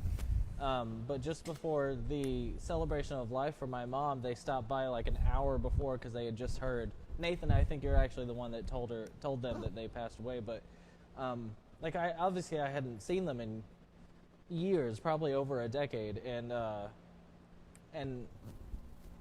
anyway, and. So it was. We haven't seen them under great condition. But it was weird because I hadn't even thought about their faces. And then as soon as my memory just was like, bam. Actually, well, as soon as I heard their voices, I saw them and I didn't really know who they were. And then they started talking and I was like, oh my God, it's Roger and Julie. Wow. But I hadn't seen them or heard their voices in so long. But it was so cool and they were so great and so sympathetic. But it was wonderful to see them. Nate says, so many years seeing your art, love seeing the process, been hearing stud as long as I can remember. Oh, how about Big Time? Nate, have you heard Big Time a lot? But Nate was always the stud of school, I guess. Nate, I think you were on football. You were doing the sports thing. Yeah, I always called him Stud. That was his nickname. Well, he was a big jock guy. I mean, this guy could play football, man. And interesting factoid, to go back to Nate's dad, Roger, Cameron's first movie that he submitted to Sundance Film Festival was called Poor Man's Got Poor Ways. No, that's not true at all. Oh. That's not even anywhere near true. I thought he used to say that to me. No, yeah, but that wasn't the film that we submitted to Sundance. Oh, it wasn't? No. Oh, my gosh. So one of my first documentary films was about us getting the horses and building the barn. It was just like a real cute, folksy little thing that I made when I was like 10, maybe 12. That was called Poor Man's Got Poor Ways because that's what Roger Foster would say all the time. What he's talking about, the film that we submitted to Sundance, was this other horse film that we made with Bluebonnet Equine Rescue. I guess maybe it was Lone Star at the time, but No, it was Bluebonnet. either way, it was about a horse rescue and this horse auction that killed all these horses. That's what we submitted to. Oh, okay. Sundance, but Well, I got it a little confused, y'all. I apologize, but Roger did always say a poor man's got poor ways, and if you can put that on camera, that'd be cool. He doesn't have it downloaded. I'm just I don't. teasing him. No, we can't. We got it. It's on tape somewhere. I know how this works, my man. I'm just playing with you. Okay, now you can see that I had bright yellow in there. If Yeah, we're you gonna. never finished your perspective conversation. Oh, I thought I did. I don't know. You might have. I got I distracted think by I did. Nathan. Stud Nathan. Muffin Nathan. But Nathan can tell you about Gina's Pizzeria, our new sponsor. Gina's Nathan, Pizzeria. you better have gone to Gina's as long as you've been around town. Yeah, They're no. our new Oh, sponsor. come on. Our new sponsor, Gina's Pizzeria, where they do deliver. Hey, get a taste of Gina's. It's from the neighborhood. Pizza from the neighborhood. If you haven't heard my horrible gangster accent, it comes from a script Cameron got me on. Not a prescription. I'm talking about a movie we made for our commercial this week. It was my idea because I was on the news the other day, and you would naturally think that your ego would go through the roof, but it doesn't, because it's just the news and nobody really sees it. And it's just kind of fun stuff that happens once in a while.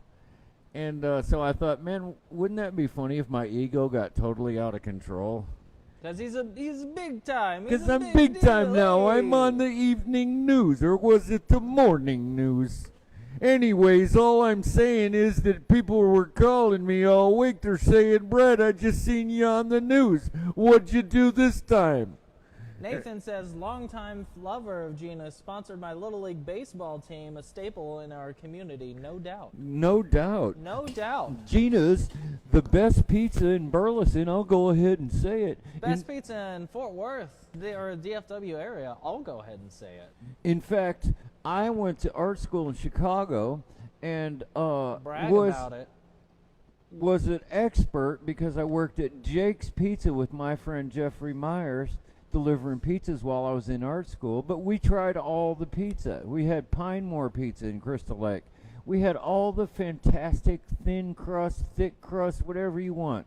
What I'm telling you is Gina's ranks right up there. Ask Zach Carpenter who we took there. I've literally never had anything other than their pizza there. I should try some of their chicken No, Alfredos. it's pizza. But it's Pizza it's and a that's pizza it. place. But it is. They have a full menu. Now, someone on NPR, you know how those guys are, one time said that nostalgia weighs in on heavily on pizza, what is considered the greatest pizza, because if you grew up with that pizza, that is always going to be your taste in pizza. But we've brought people to Gina's that have no familial association with it, and they still say it's amazing. Yeah, it really is, y'all. So if y'all are ever in Burleson, or if you own a big frozen food franchise and you want to turn it into a national product, I think I might know where to get the recipe for the right amount. That's all I'm trying to For tell the you. right amount. Okay. What we're showing here, can anybody see what I just did? Yes, you're moving to the wrong house. I'm sorry. I wanted to go ahead and show that there are little kids looking out the window at these policemen. Okay? And there is a mom here, a grandma in fact, who is super freaked out because her boy is making barbecue, and I didn't mean to say boy. I mean her son is out here making barbecue. Might be a boy. Oh, because he's a grown man. Yeah. That's inappropriate to even say boy. I thought you were saying one of the boys, like, looking out the window, one of the children. No, this is his ma, his granny, is out there, and she's horrified because her son is over here being interrogated by Antifa. We don't even know if these are real cops, do we? Does anybody know? I mean, they got the sirens. Does anybody really know? It Anyway, could be someone posing as Antifa too. We don't even know. We don't know how deep this goes.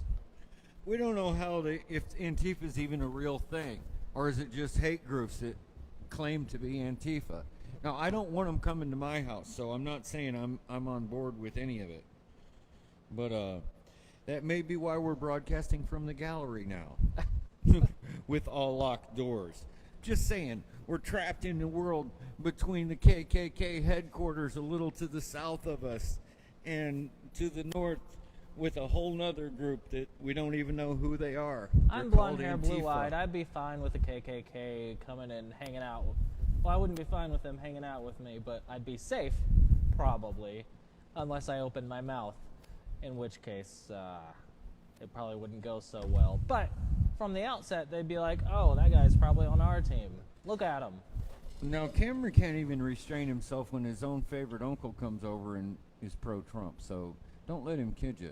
He doesn't keep quiet about anything. This is not the age to keep quiet in. Okay. Well, something called respecting your elders is also involved in this scenario.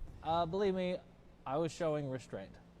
Is that what? Because I was proud of you, because I know you had factcheck.org already pulled up on your phone through half of the conversation. And Snopes and the BBC and the government may websites. take more of a global view on things. But, you know, there's also lessons to be learned from people from a different generation. I didn't say there wasn't. Our elders, who we respect. Yeah. In many ways, just because Believe they me, voted for the I've been, other guy. All I ever do is show throwback to videos and stuff. I love that Yeah. stuff. So, you know, we're all learning this week. Cameron, well, I guess I can't talk about it. But just saying, don't stay friends with your ex on Facebook. Don't. Anyway, so this is the house that I'm going to call the Hispanic house, okay? I'm doing demographically a white house, a Please, black if house. you want to see more of my father being inappropriate, give our share a stream, or give our stream a share, please. Just start a watch party if you want. Comment like the lovely Nathan Foster. That all helps the algorithms, brings in new audience members. Nathan, yes, you are Give us the a share. bomb. You are the subscribe, like Brad Smith art on, you know, all that jazz. It was always funny because Nate was a big jock and Cameron was not. In fact, he wasn't much of a student either, so I don't know why he even went to school. You're the one who made me. It was mostly so I could get donuts in the morning. My cousin said, hey, just a heads up before you come to Michigan. Just want to give you a heads up that I did homeschool my kids. If you I don't know, some people have a problem with that. I'm like, are you kidding? We didn't think of it. Because you could barely get Cameron to go to school. I mean, he went, but he didn't excel is all I'm saying. And Nathan probably remembers I was definitely a this. bad student. I always have been. Nathan was an all-star football player, a I'm a good athlete. I just don't ever do anything. Yeah, we played a lot of sports because I didn't want him to be that wafy artist type who's got the black hair No, seriously, dye all and the eye throughout makeup, college, not so much anymore. giant ear. What are those called? Diskettes in your ear. What are those called? With gauges. Gauges Diskettes. with the tattoos. Well, that way you can take them out and just start Well, you playing can use it as a frisbee. coaster. You can That's play- how big play they frisbee get golf. sometimes. Anyway, you can put your coffee on those suckers sometimes. But they These are I just wa- observations I was a bad student, but you know, in college, because he taught me how to play football. Do you want to hear a football we story? don't need to hear that football story. I will mute you, even if it mutes myself. Crystal Lake did come up. Crystal Lake South, All Crystal right, I'm Lake muting Central. us. Okay, so we're unmuted. But anyway, so anytime there would be like a little football game between my friends and I in college or whatever, especially with friends that didn't really know me growing up, and suddenly I would be able to throw and catch footballs. They'd be like, well, where did this come from? Why did I choose you last? And I was like, well, you should have listened to me. I wasn't joking. And then, so that was a nice little ego boost in college. Yeah, I worked on that joke for years, folks. I knew at some point the jocks were going to try to make fun of Cameron as they did with me, and then I got to throw them either. He was playing the long game here. That was before John Wick, so first of all, I had to do a couple back kicks to their forehead, and they didn't even know what John Wick was. Nathan Foster says, I was definitely not much of a student either. Tax and stars, the large standardized testing things, didn't quite tickle our fancy. No, we weren't grade horsemen oriented. over here, Sorry, people. y'all. We don't go for that. Not that our education system around here is that much to be proud of anyway, but I thought it was pretty good. Burleson, no, we had very DISD, passionate teachers and they stuff, let but Cameron the do actual nothing. They gave him a camera and said, "Okay, make films about the school and you'll pass." And that's all he did. I like the administration and stuff. It was I guess you did, It was Mr. the textbooks Bootlicker. it was What? different Not to be administration. racial here, but I used to call him Little Brown Nose. But how's that? Well, you know the famous story I told you about the black kids that came out to my school, all white school, Yeah, and from then Martin Luther your High pizza place School? kicked them out or whatever. I always think of it racist because one time when I was taking around said Martin Luther King High School students to meet the other students throughout the school, one considerably Pollyanna girl got up and said something really stupid. And I said, apologized to him later in the hall. I said, fellas, I'm sorry how stupid that girl sounded. I don't even remember what it was. It was so stupid. Karen, her name was probably Karen. I'm saying this to 5 black dudes from Martin Luther King High School. This is how unwoke I was. I said, Oh boy, where's this going? She's what we call a brown nose. You ever heard of that? And I'm saying this to African American guys. Is brown nose offensive? Well, no, because their noses are brown. I've always felt bad about that. So now when I say it, I feel totally You're like I'm a slave owner you're or something. I've said the wrong weird. thing. Your own anxiety is the one making it weird. So I don't need to keep apologizing for that comment? No. Okay. I'm just making sure. Nobody would think to go there unless you started mentioning how guilty you feel. Because I apologized the rest of the afternoon about the guy at the sub shop and the brown nose joke. And every time I start painting, after a couple of weeks, I run out of memories, and I bring up those, and I have to apologize again in my mind. That's like bringing them a plate of sweets and being like, "Sorry, they're called brownies."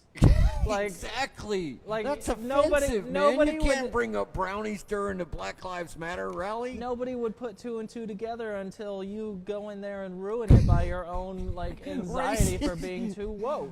No, hey man, I was in Chicago. It's the Midwest. You got to be woke.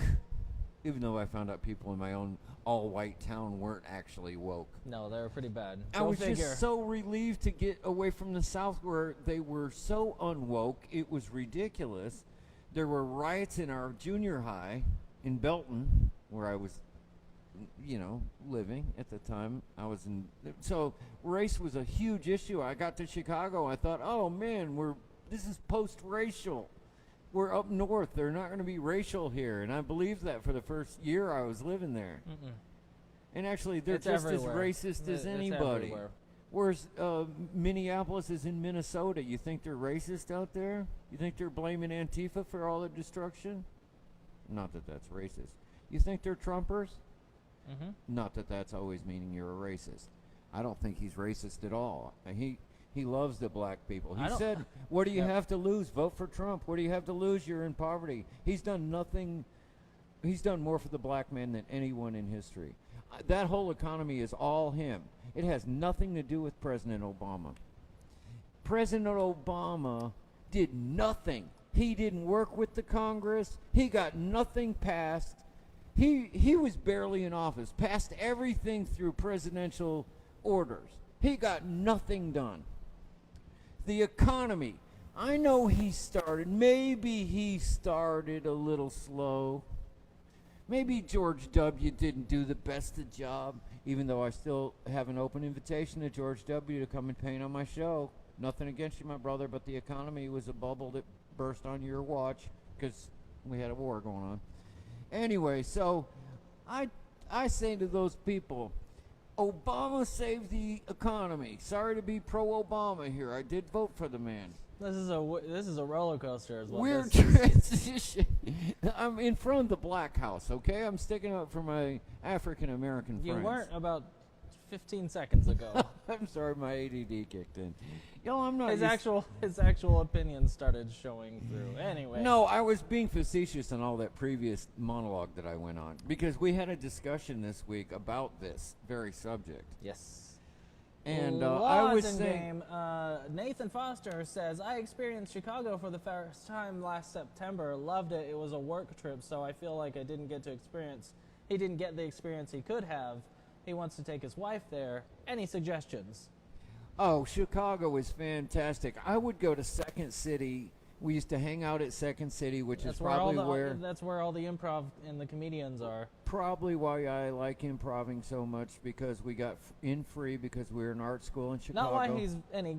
Not that he's good at it. He just enjoys it. It's just fun. And so that is one place. It's on Clark Street, or it used to be.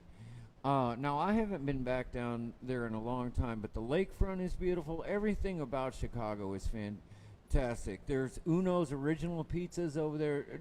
Dave, there's one place that is next to where that bean is, which everyone goes to, but if you walk further down away from the park, I forget what it is, but it's like this big public art exhibit that you can just go to for free. It's like a big museum.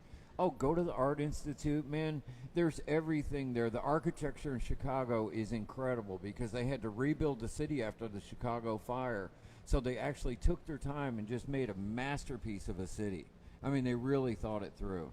And a lot of that stuff still survives. So if you go to Chicago, definitely do that.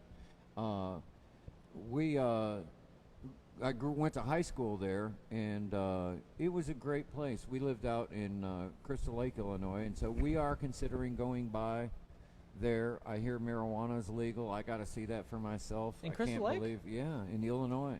Oh. And in Michigan. Coincidentally, I decided to go there on vacation. Not that I partake too often, but I will be anywhere it's free and legal. So, or not free. It's probably it's really definitely expensive. not free. I feel like a freedom fighter out there, even talking about it. So we're going to experience all that. Let me go back to painting. Didn't mean to talk. I had to let my policeman and my windows You dry. let him talk too much, and he's going to start talking about weed and get distracted from the canvas. So. What were we talking about? And that'll happen, too. No, I don't. He'll say that a lot. I grew up as a hippie, no longer a hippie. Hipster with this cool hat. Available at Thread Tats. Now, let me go back to painting. As you can see, there's some family members in here in the wrong canvas. But so what I'm going to do is go ahead and make my scene in this window that is now dry. Can you see the Hispanic Mexican American house? We're not sure if they're immigrants because nobody wants to talk about it. But one thing we do know is in the immigrant community, they're afraid to go to the police. Police tell us this. Government officials tell us this. So what I'm going to show here, because this is what art's about. I'm supposed to tell the reality of what the times we are living in.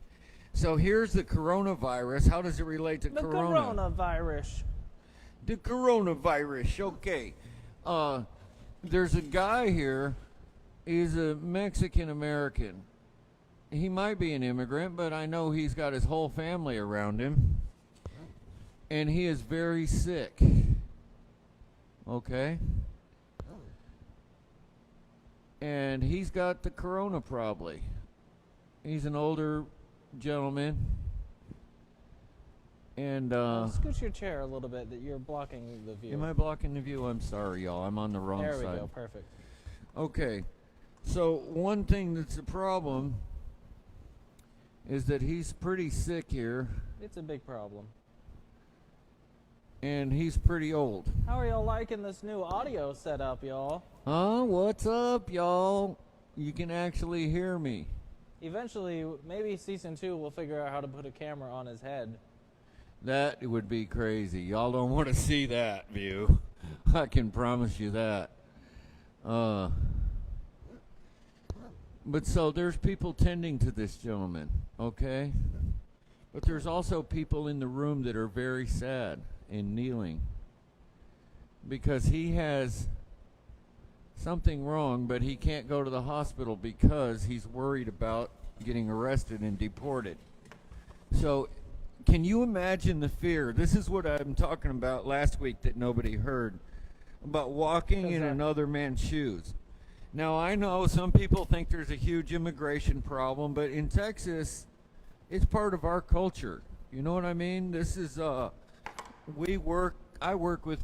the only English speaker on a lot of construction jobs. I'm not going to tell you which ones, but I'm the only one out there with all. Talk about when your scaffolding broke or your ladder broke or whatever it was. Oh, yeah.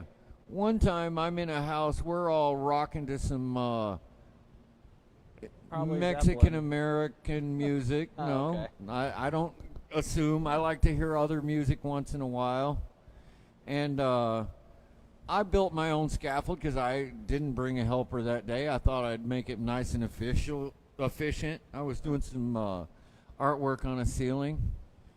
And I was much younger then. And so what I did was didn't do it exactly right. So when I got up on the scaffold, it collapsed. And I fell to the ground, and my scaffold fell, and I fell in between it. And it's me and a bunch of gentlemen that spoke nothing but Spanish. And I'm going to tell you what, they came to my rescue. They got me water. They took me out. They did everything they could to help me. And when I got back in, all the workers had rebuilt my scaffolding and cleaned up the mess. Probably rebuilt it to code. Yeah, did it properly. Once I finally recovered, I was able to go out there. And I'm just saying to everybody, you know, we're all just working. We're all trying to support their families. You know, these are big family operations out there. And when my mama told me to walk in another man's shoes, I took it literally. I'm like, every time I think about somebody or make a comment on something, I'm thinking, oh, man, that guy's got it rough. I know he crossed the border. Which is why anytime a relative or a family friend dies, he's always like, give me their shoes. I got to walk in those shoes, literally, for a little bit. Yeah, so I take it literally. But I can metaphorically do it. And I know I'm way more conceptual than most people. I'm not saying I'm any cooler or anything. I'm just saying I happen to make a living thinking about this stuff 24/7. So my observation of it is that we're all just trying to work and provide and prosper. No matter what country we're in, sure, there's going to be about 10% of the people in every community that jacks with the system or rips everybody off. That's actually the statistic. The government's all account working that cross that border to get over here. I'm not just talking from TV reports. I'm talking from working with these men and women. These are hard-working people that are afraid to go into our society because they'll either get jacked by some redneck or the cops will arrest them. So we got a problem with that. It's like, and they're man, afraid to go to the hospital. Going back to the pain, they're afraid to go to the hospital because they're worried that immigration will be waiting for them. Yeah, so that's what I'm drawing. I'm trying not to get preachy here. I'm just trying to have a conversation about what everybody's dealing with in this weird time. We all know it's weird. That's what Cameron and I are doing this whole show is about, is like, how weird is this? That we're even having an art show where I can have a discussion with people from all different cultures, unless I've run off all my Trump fans, and I apologize if I have. But it's time to get woke, y'all. Okay, enough of this crap. Is America the greatest country on the planet or not? How long was it going to take y'all to realize that kneeling was okay? It's not an insult on the military. Right, it has nothing. Laws and game. Let's get back to the painting. I got a microphone and I'm doing this, getting wound up because. Can you talk about weed some more? Or, I mean. No, man. I'm saying about this. I'm conceptualizing why I'm painting a guy dying in his bed because he can't go to the freaking hospital like every other human being on the planet. I mean, you want to talk about they've only got faith in the Lord, really, at this point, when they can't go to the doctor, they just have to pray. That is true. If you're a religious person, statistically speaking, the Mexican immigrants and the Mexican Americans and the Mexicans that are in in Mexico are very, very religious. Yeah, they're Catholics, man. These are good, hard-working people. I work with them. I see them. I talk to them, you know. We can't help it. We're in Texas. We share the state. It used to be Mexico. So, we're not fighting over borders and stuff here in Texas. We're working with folks, and we're absorbing their culture. So, just like we do with African Americans, you saw my fashion style. I've been influenced by African American culture. I'm a rock and roll guy. Blues. Come on, people. Trying not to be preachy here, but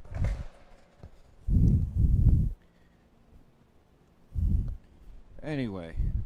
Trying not to be preachy, he says.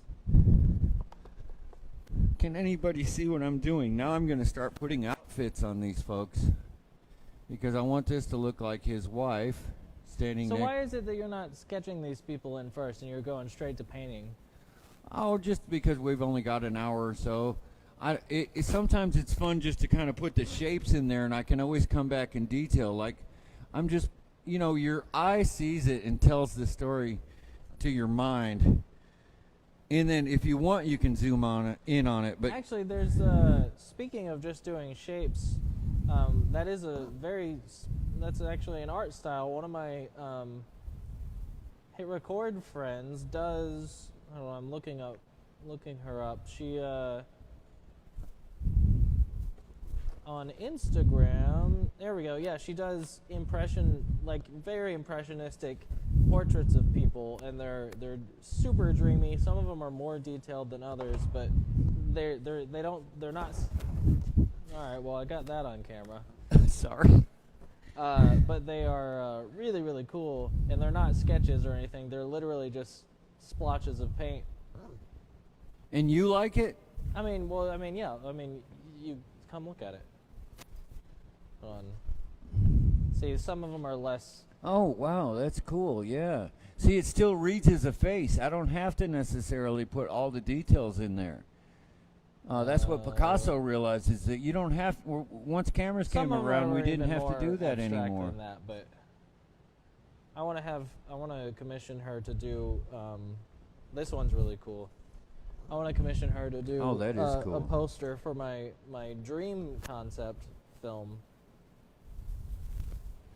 Sounds good, so my man. cool and emotionally evocative. But check her out. She's at Nina Viola on Instagram.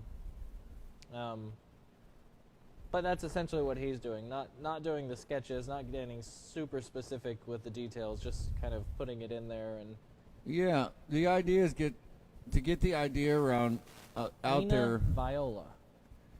And if anybody wants to, if they see a little bit of interest there, they'll investigate it. Let them investigate it on their own. Or let them draw their own scene in there. I mean, clearly, this dude is having a hard time. He's got diabetes, even though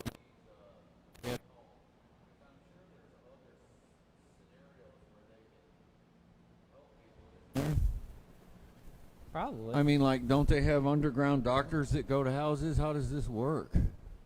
I mean, they can get doctors.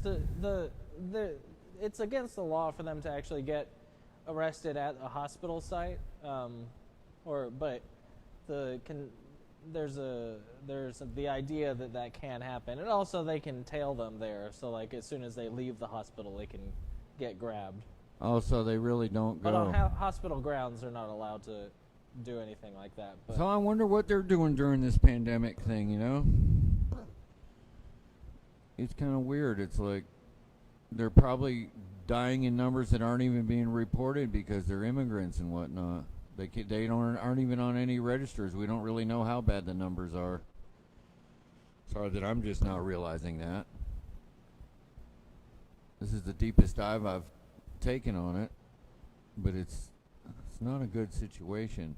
And y'all, please wear your masks. I've been seeing everybody all week with no mask on. It's irritating. Not trying to be the old numbers man. have spiked, y'all. It's not a political thing. The virus doesn't care what party you belong to. I don't think so.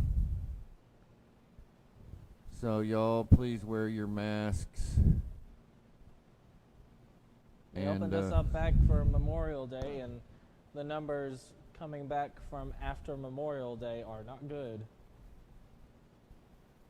But y'all, so tell me something positive, anybody. Blake was on a date. That's positive. My friend, Blake Brewer. Did you know that for sure, or did you... I was just assuming. I was just seeing what their reaction would be. That's kind of fun sometimes. It was shy and kind of cute. Yeah, it was. That's just as cute as it gets. First date. Oh, man. Take her over to a television show. Take her to the Corona canvas. Now that's romantic. If you would like, you're welcome to become a sponsor. Give us a big old PayPal or order a bunch of prints, and you can bring your date to the Corona canvas. Hey, good idea. Be a member of our audience. Obviously, Blake's already thought of that idea. We will let you become the date level. headquarters in the near south side. Yeah. First date fun. Give us... Hey, we might even do a date segment in season 2 where, we'll set up a blind date situation. Because y'all are obviously having problems dating. I have several friends your age, Cameron, who are very lonely. I don't know if the internet or the corona's the problem. The corona's the problem. Because it seems to me... Corona's definitely the problem. Is it? Because I remember when I was your age, or younger, man... Everybody was everywhere. Now y'all are trying to date online? That never works out, man. I don't get it. I don't know. Y'all's generation is the one that had the 50% divorce rate. Well, divorce is a different thing than dating, my man. I'm just saying, maybe we're more picky, and also maybe we exist in a different economy where we're not able to be as stable as we would like until later in life. Oh, I don't know about that. Who's ever stable at 25 to 30? Nobody. People of your generation. You bought a house when you were 23. I know, but I was different than everybody. I made a lot of cash. Most people bought houses when they're about 23 or so of your ilk. I see what you're trying to say. I don't know. Also, at the time, college was like $800 a year. Well... those are valid points. I'm aware. So I guess my point... And your generation was like, you have to go to college if you want a good job. I never said that one time. No, you never said that, thankfully. But society definitely did, and then they jacked the college prices up. I was trying to get out of it the whole time, believe me. I knew you were not going to be a good student, as I was. And I went to art school. I was the worst student you ever saw. Are you kidding? That's the irony of this. It's weird. It's like, why are you guys trying to show me this strange technique? I'm like, I already got my technique for that. I was totally closed off. Stubborn. Nathan Foster says the Latino community holds family to a different standard than anything I've experienced. Many of my close neighbors, my half-Mexican stepdaughter, have shown me another side of what family really means. It's awesome how much you can learn and appreciate from other cultures. Watching and hearing you paint a Latino family and the feeling behind it resonates with me in a special way. Oh, Nathan, that's maybe awesome. The coolest thing. Thank you. Coolest comment Let that we've me ever know gotten on what this else, thing. Nate? What else am I missing? Send us pictures of your family. We'll put you in this painting. Yeah, let me get the white dude in there in the Mexican family. I think it is saying Mexican offensive to anybody? I don't want, because like I'm out on jobs and I hear guys, superintendents say, "Oh, I'll get the Mexicans to do it." I mean, speaking as a white guy, I think it's about intent and context. If you say the Mexicans in the same way the president has said the blacks, yeah, it's not great. It's not good, not good, not good. But no, yeah, Nathan, we're all about putting people, our fans, Nate, into the painting and taking your ideas. So if you have and running with them, some ideas of what y'all have been doing during the coronavirus, all the way to the print bank. Feel free to send us some pictures or ideas or whatever. We'll throw you in this house. So there's more serious with stuff the happening in this coronavirus. house. But yeah, we're gonna give you the coronavirus probably. But so apologies for that. But okay, now how many here's one stereotype I don't want to participate in. because I have heard this, that Mexican immigrants share a household with a lot of the families are big in each household. Is that true? That's what I'd like to know. Or is that just some gross stereotype somebody made? It's true in Italy. I know that is true in Italy. It's an old family tradition where the kids never have to leave. But I'm just wondering if that's true in the... The reason he's asking is he wants to... I got to know how many people live here. Yeah. Do I put a lot of people? T-Mobile has informed me that I've used all of my hotspot data, so it's a good thing we're ending in about 15 minutes. Oh, okay. Well, Nate, thanks for saying that, man. That is seriously one of the best comments we've ever gotten on That on is this show. totally why we're doing this, so that we can just talk about it, and we're not going to use sort of push-button stuff, or I didn't mean to anyway, where we can actually say, hey, is this real, or am I just guessing on stereotypes, misinformation? We do try to research this stuff, but you just never know if you've got it right. Well, and also, I mean, even if someone isn't an undocumented citizen, a lot of the cops don't care, and they'll still take you in under the assumption and then worry about it later. And then once the papers go through and they realize, oh, you're actually a citizen, then they'll release you. So there's a lot of people that don't obviously want to go through the hassle of being arrested just because of the way they look, obviously. So that's another reason why, you know, they might not be so excited to go out and about and risk driving around. Yeah. Even just to get to the hospital. Yeah. So, thanks for saying that, Nate. That is awesome. I'm glad you're commenting, because that's what this show, I guess we call it a show. It's an art show. I don't really know what to call it. Now, I skipped over here back while that dries.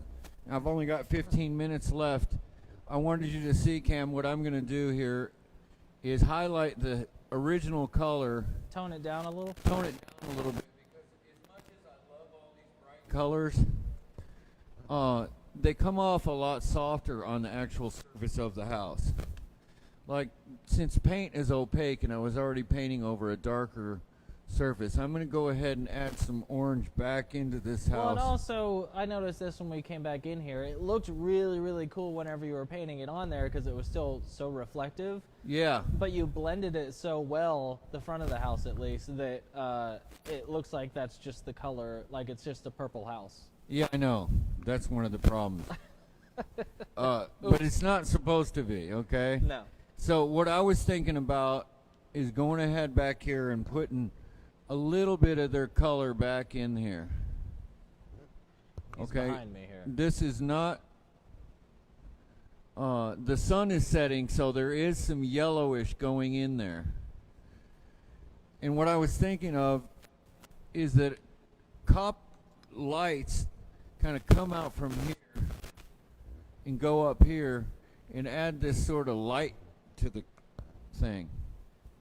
So really, I could get away with doing some circles everywhere. Oh my gosh. Sorry, Arwen, I didn't see your comment because I was watching the live video comments and you commented in the watch party. Arwen just said, "This is good and scary. I quit my teaching job to pursue art full time. Wish me luck." Good luck, That's Arwen. amazing, Arwen. That is scary. Why don't you try to teach art then? Yeah, start your own show, dude.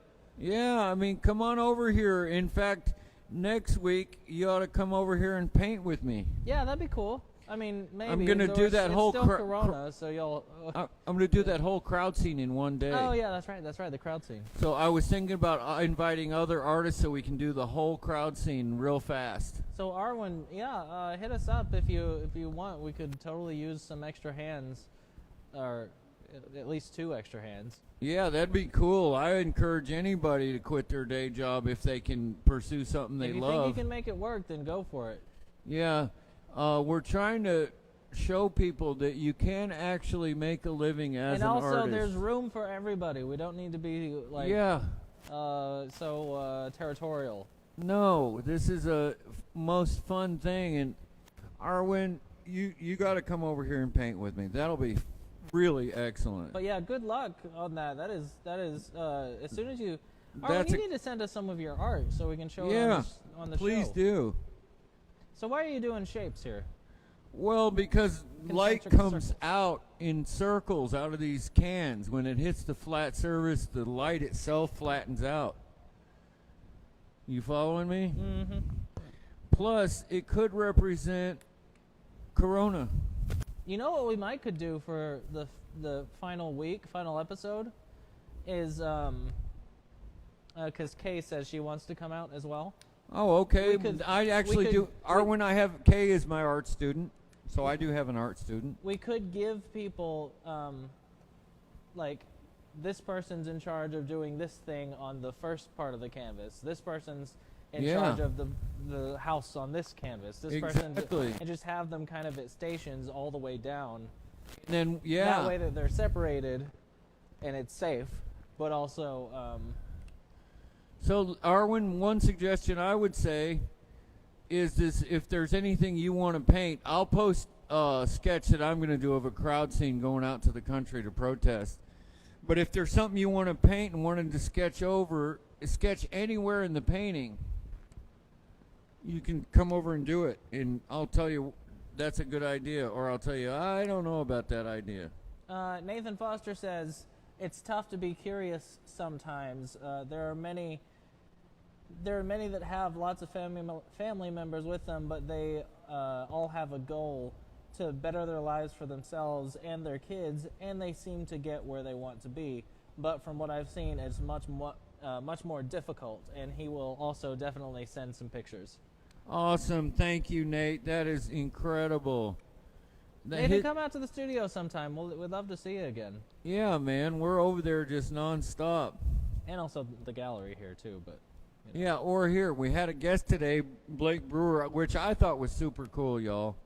So if we can get through this Corona thing, we can start having guests. We've got a stage. The sound in here is incredible. That's looking a lot cooler. Isn't it? Yeah.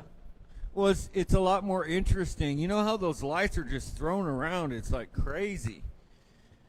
Now what I'm going to do is put white in there with a little bit of red, because then I'll do different shades of red and pink. Well, we got about 9 minutes left, so I'll plug one last time. Thanks, everybody. If you want to help support our show, buy a print at bradsmithart.com. You know, if it's within your budget. I don't want to force anybody to do anything. If you would like a Brad Smith Art merch hat, which is like the hat that he's wearing now, he's also wearing a shirt, which is a t-shirt, but we also have Dickies button-downs for work shirts, all of which have paint from the Corona canvas on it. Go to threadtats.com/BradSmithArt. I actually do wipe my brush off like this, so this isn't a fake thing. This is actually a spill from earlier. But when I get too much paint on there to draw a straight line, on everything. Anyway, go to threadtats.com/BradSmithArt to buy some merch, and we sure appreciate it. Obviously, we want to keep the show going, because we just have so much fun, y'all. This is we try to improve every week. It seems like we might have our audio down, at least for 2 people. So we'll go back and watch it, y'all. We'll go back and watch and then improve, and then hopefully the ultimate episode, the final episode of season 1 next week will be lots the of creme fun. de la creme, as they say. Creme de la creme. So yeah, you can also give us a virtual tip at paypal.me/Cameron J. Smith. That's my name. Hey, by tip, what do you mean? Like some cash? You need a little cash. You just gotta let me know. $10. I mean, I don't know how to read you archetypes. You need money or you don't. You want to give your way around or not? You like going hungry? I don't get it. How about some pizza? Can I trade you some pizza for a Muriel in my business? If you want to hear more of this, please share our stream and I mean, I'm just saying. For some reason, you want more of whatever this is. Make sure and follow Brad Smith Art on Facebook and support our show. You're artists. You're sensitive. I Links get in it. the description as well. I get it. You don't think things through. I get it. You use your brain to think about the world, but not about what's in front of you. I get it. I get it. Think it through a little bit. You damn artist. That's the second cuss word on the stream, y'all. We're Sorry. getting PG now. Oh, Getting the into later PG it gets, territory. y'all. Time to break out the alcohol. That's not true. Oh no, don't ever do that. And Although, if you've already check out started, this giant sign that my dad just finished for Margarita Factory in Burleson. We're gonna be hanging Yes. it, so that is, you can't really tell, but that's about 20 feet tall. How tall was it? it's 14? 20 feet. 20 So feet? Burleytown, support the local new business. They'll be opening You anytime. can't really tell, but a regular person is about that tall. I'm gonna install it tomorrow, and maybe we'll about that film that tall. whole thing. He just finished that this week. No, I just realized cops' uniforms are almost black nowadays, aren't Yeah, they? they're very, very, very dark blue, if not black. You think he'd be wearing a helmet? Probably. I don't know. I don't know, man. I'm trying to figure it out. I apologize again for apologizing so much. Okay? I seem to have a Midwestern sort of mentality where I'm sorry for being me. No, but hey, would you put that picture of me in front of the American flag to show Yes. off That how you are a patriot? great I did? Mike and I cranked out this Oh, beautiful I only have the flag. one for Mike. I don't have the You one didn't get with the you. other one? I mean, Oh, well, Mike's look good too. He didn't get a finished one though. I sent Alright. you it to you on Did your. you send it? Okay. Yeah. Let me But pull it. Janie, thank you for hiring us to do that gig for you. It was so fun to do a American flag while jets in. I don't know if y'all heard me earlier, but jets for President Trump were flying at one Oh, per there it is, minute okay. while we were painting it, right over our head, landing at Carswell Air Force Base. And I'm going to tell you, it was weird that we were doing an American flag, and it was so loud. It was really, I wouldn't not want to be involved in it. Nathan Foster says, this is a blast, one of the most positive experiences I've had in several months with everything going on. Oh, Much Nate. love, fellas. We're going to put that on the poster. Not that we have a poster, but if we did, that would be a quote going on. That's Thank going you, on the back of Nate. the book cover. That's For awesome. sure. We're woke, and we appreciate it. Now you're woke just for watching, Nate. He was the one giving us the information. Yeah, he's always been woke. I mean, this guy is smart. Well, he's kind. He's a kind-hearted man. Okay, here's that flag. Check it out. Oh, yeah, El Looking Dorado. good. No, I think everybody should paint. The 4th is coming up. I'm not saying I have to paint them all. Everybody, do your best job and paint a flag on your house, y'all. Nobody has a monopoly on patriotism. No. No sides, no... Some of us everyone- liberals actually are patriots. There you go. We're not. And he did that. That's a photo he actually took. There's no flagpole. Yeah, Mike took that picture. What about the flagpole? Does it need a flagpole? Oh, it's in the final picture. Oh, and I sent the final picture to you as well. Well, this is the one with you, but... With the Either way, flagpole. Imagine there's a flagpole there. No, there is one in the final picture that I also sent you. I didn't get one. Okay, we'll show it next time. Look on my Instagram at Brad Smith Fine Art. Buy some T-shirts. What else can I force y'all to do? I don't know. For supporting my art career, even though there's a million other artists out there and somebody else might want you to None buy of their them have a merch. show, as far as we know. Oh, here. All right, I'll download this photo. It's a pretty good photo of the whole piece. And that's how it should come out. Now, Mike and I have been doing this for a long time. So that took us about 5 Hold on, they haven't seen it yet? Oh. That took us about 5 hours, peoples. And believe me, stars are not easy. With the And it looks like there's a lot of shade in there too. Lots of trees for shade. That's oh nice. yeah, it was great. And Janie, we sure appreciate the business. You are awesome. And we are so lucky to have fans that was great. Hire us. And man, they're going to see that from miles away. I've got so many commissions coming. Y'all are going to watch it all. I'm going to go on the road and start painting. All right, come have a seat and stop pacing around because you're making the audience nervous, and we got to say goodbye. Oh, okay. Okay, everybody. Mr. Big Time here, Cameron, is glad you showed up. Can y'all see that car? That looks super cool, doesn't it? It looks like you sat your coffee down too many times on this house. Oh, yeah, doesn't it? I know, it's looking wacky. That's the abstract quality of the front of a house when the sirens are going on. Anyway, so thank you guys for joining. Good luck, Arwen, on that. Thank you, Nathan. It was really nice to see you. This is the first time I've seen you in the streams. First time you've definitely participated, and you gave us some amazing quotes. And everybody that wrote in and we didn't get to see it, or if you're watching, we sure appreciate it. I didn't mean to interrupt Cameron so much. He's trying to make me aware that my ADD sometimes overtakes my responsible conversation. That's a full-time job in of itself, y'all. But thank y'all for watching. Yes. Remember, give this share a stream. It's gonna stream share. Yeah. Anyway. Don't drink too much. Drive safe. Black lives do matter.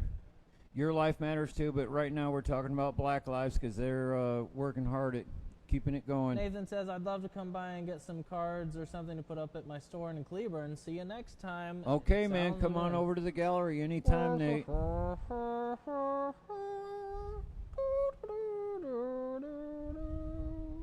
Do, do, do, do, do, do.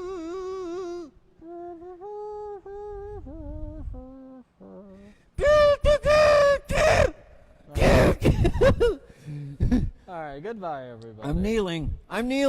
Yeah, it's okay. Time.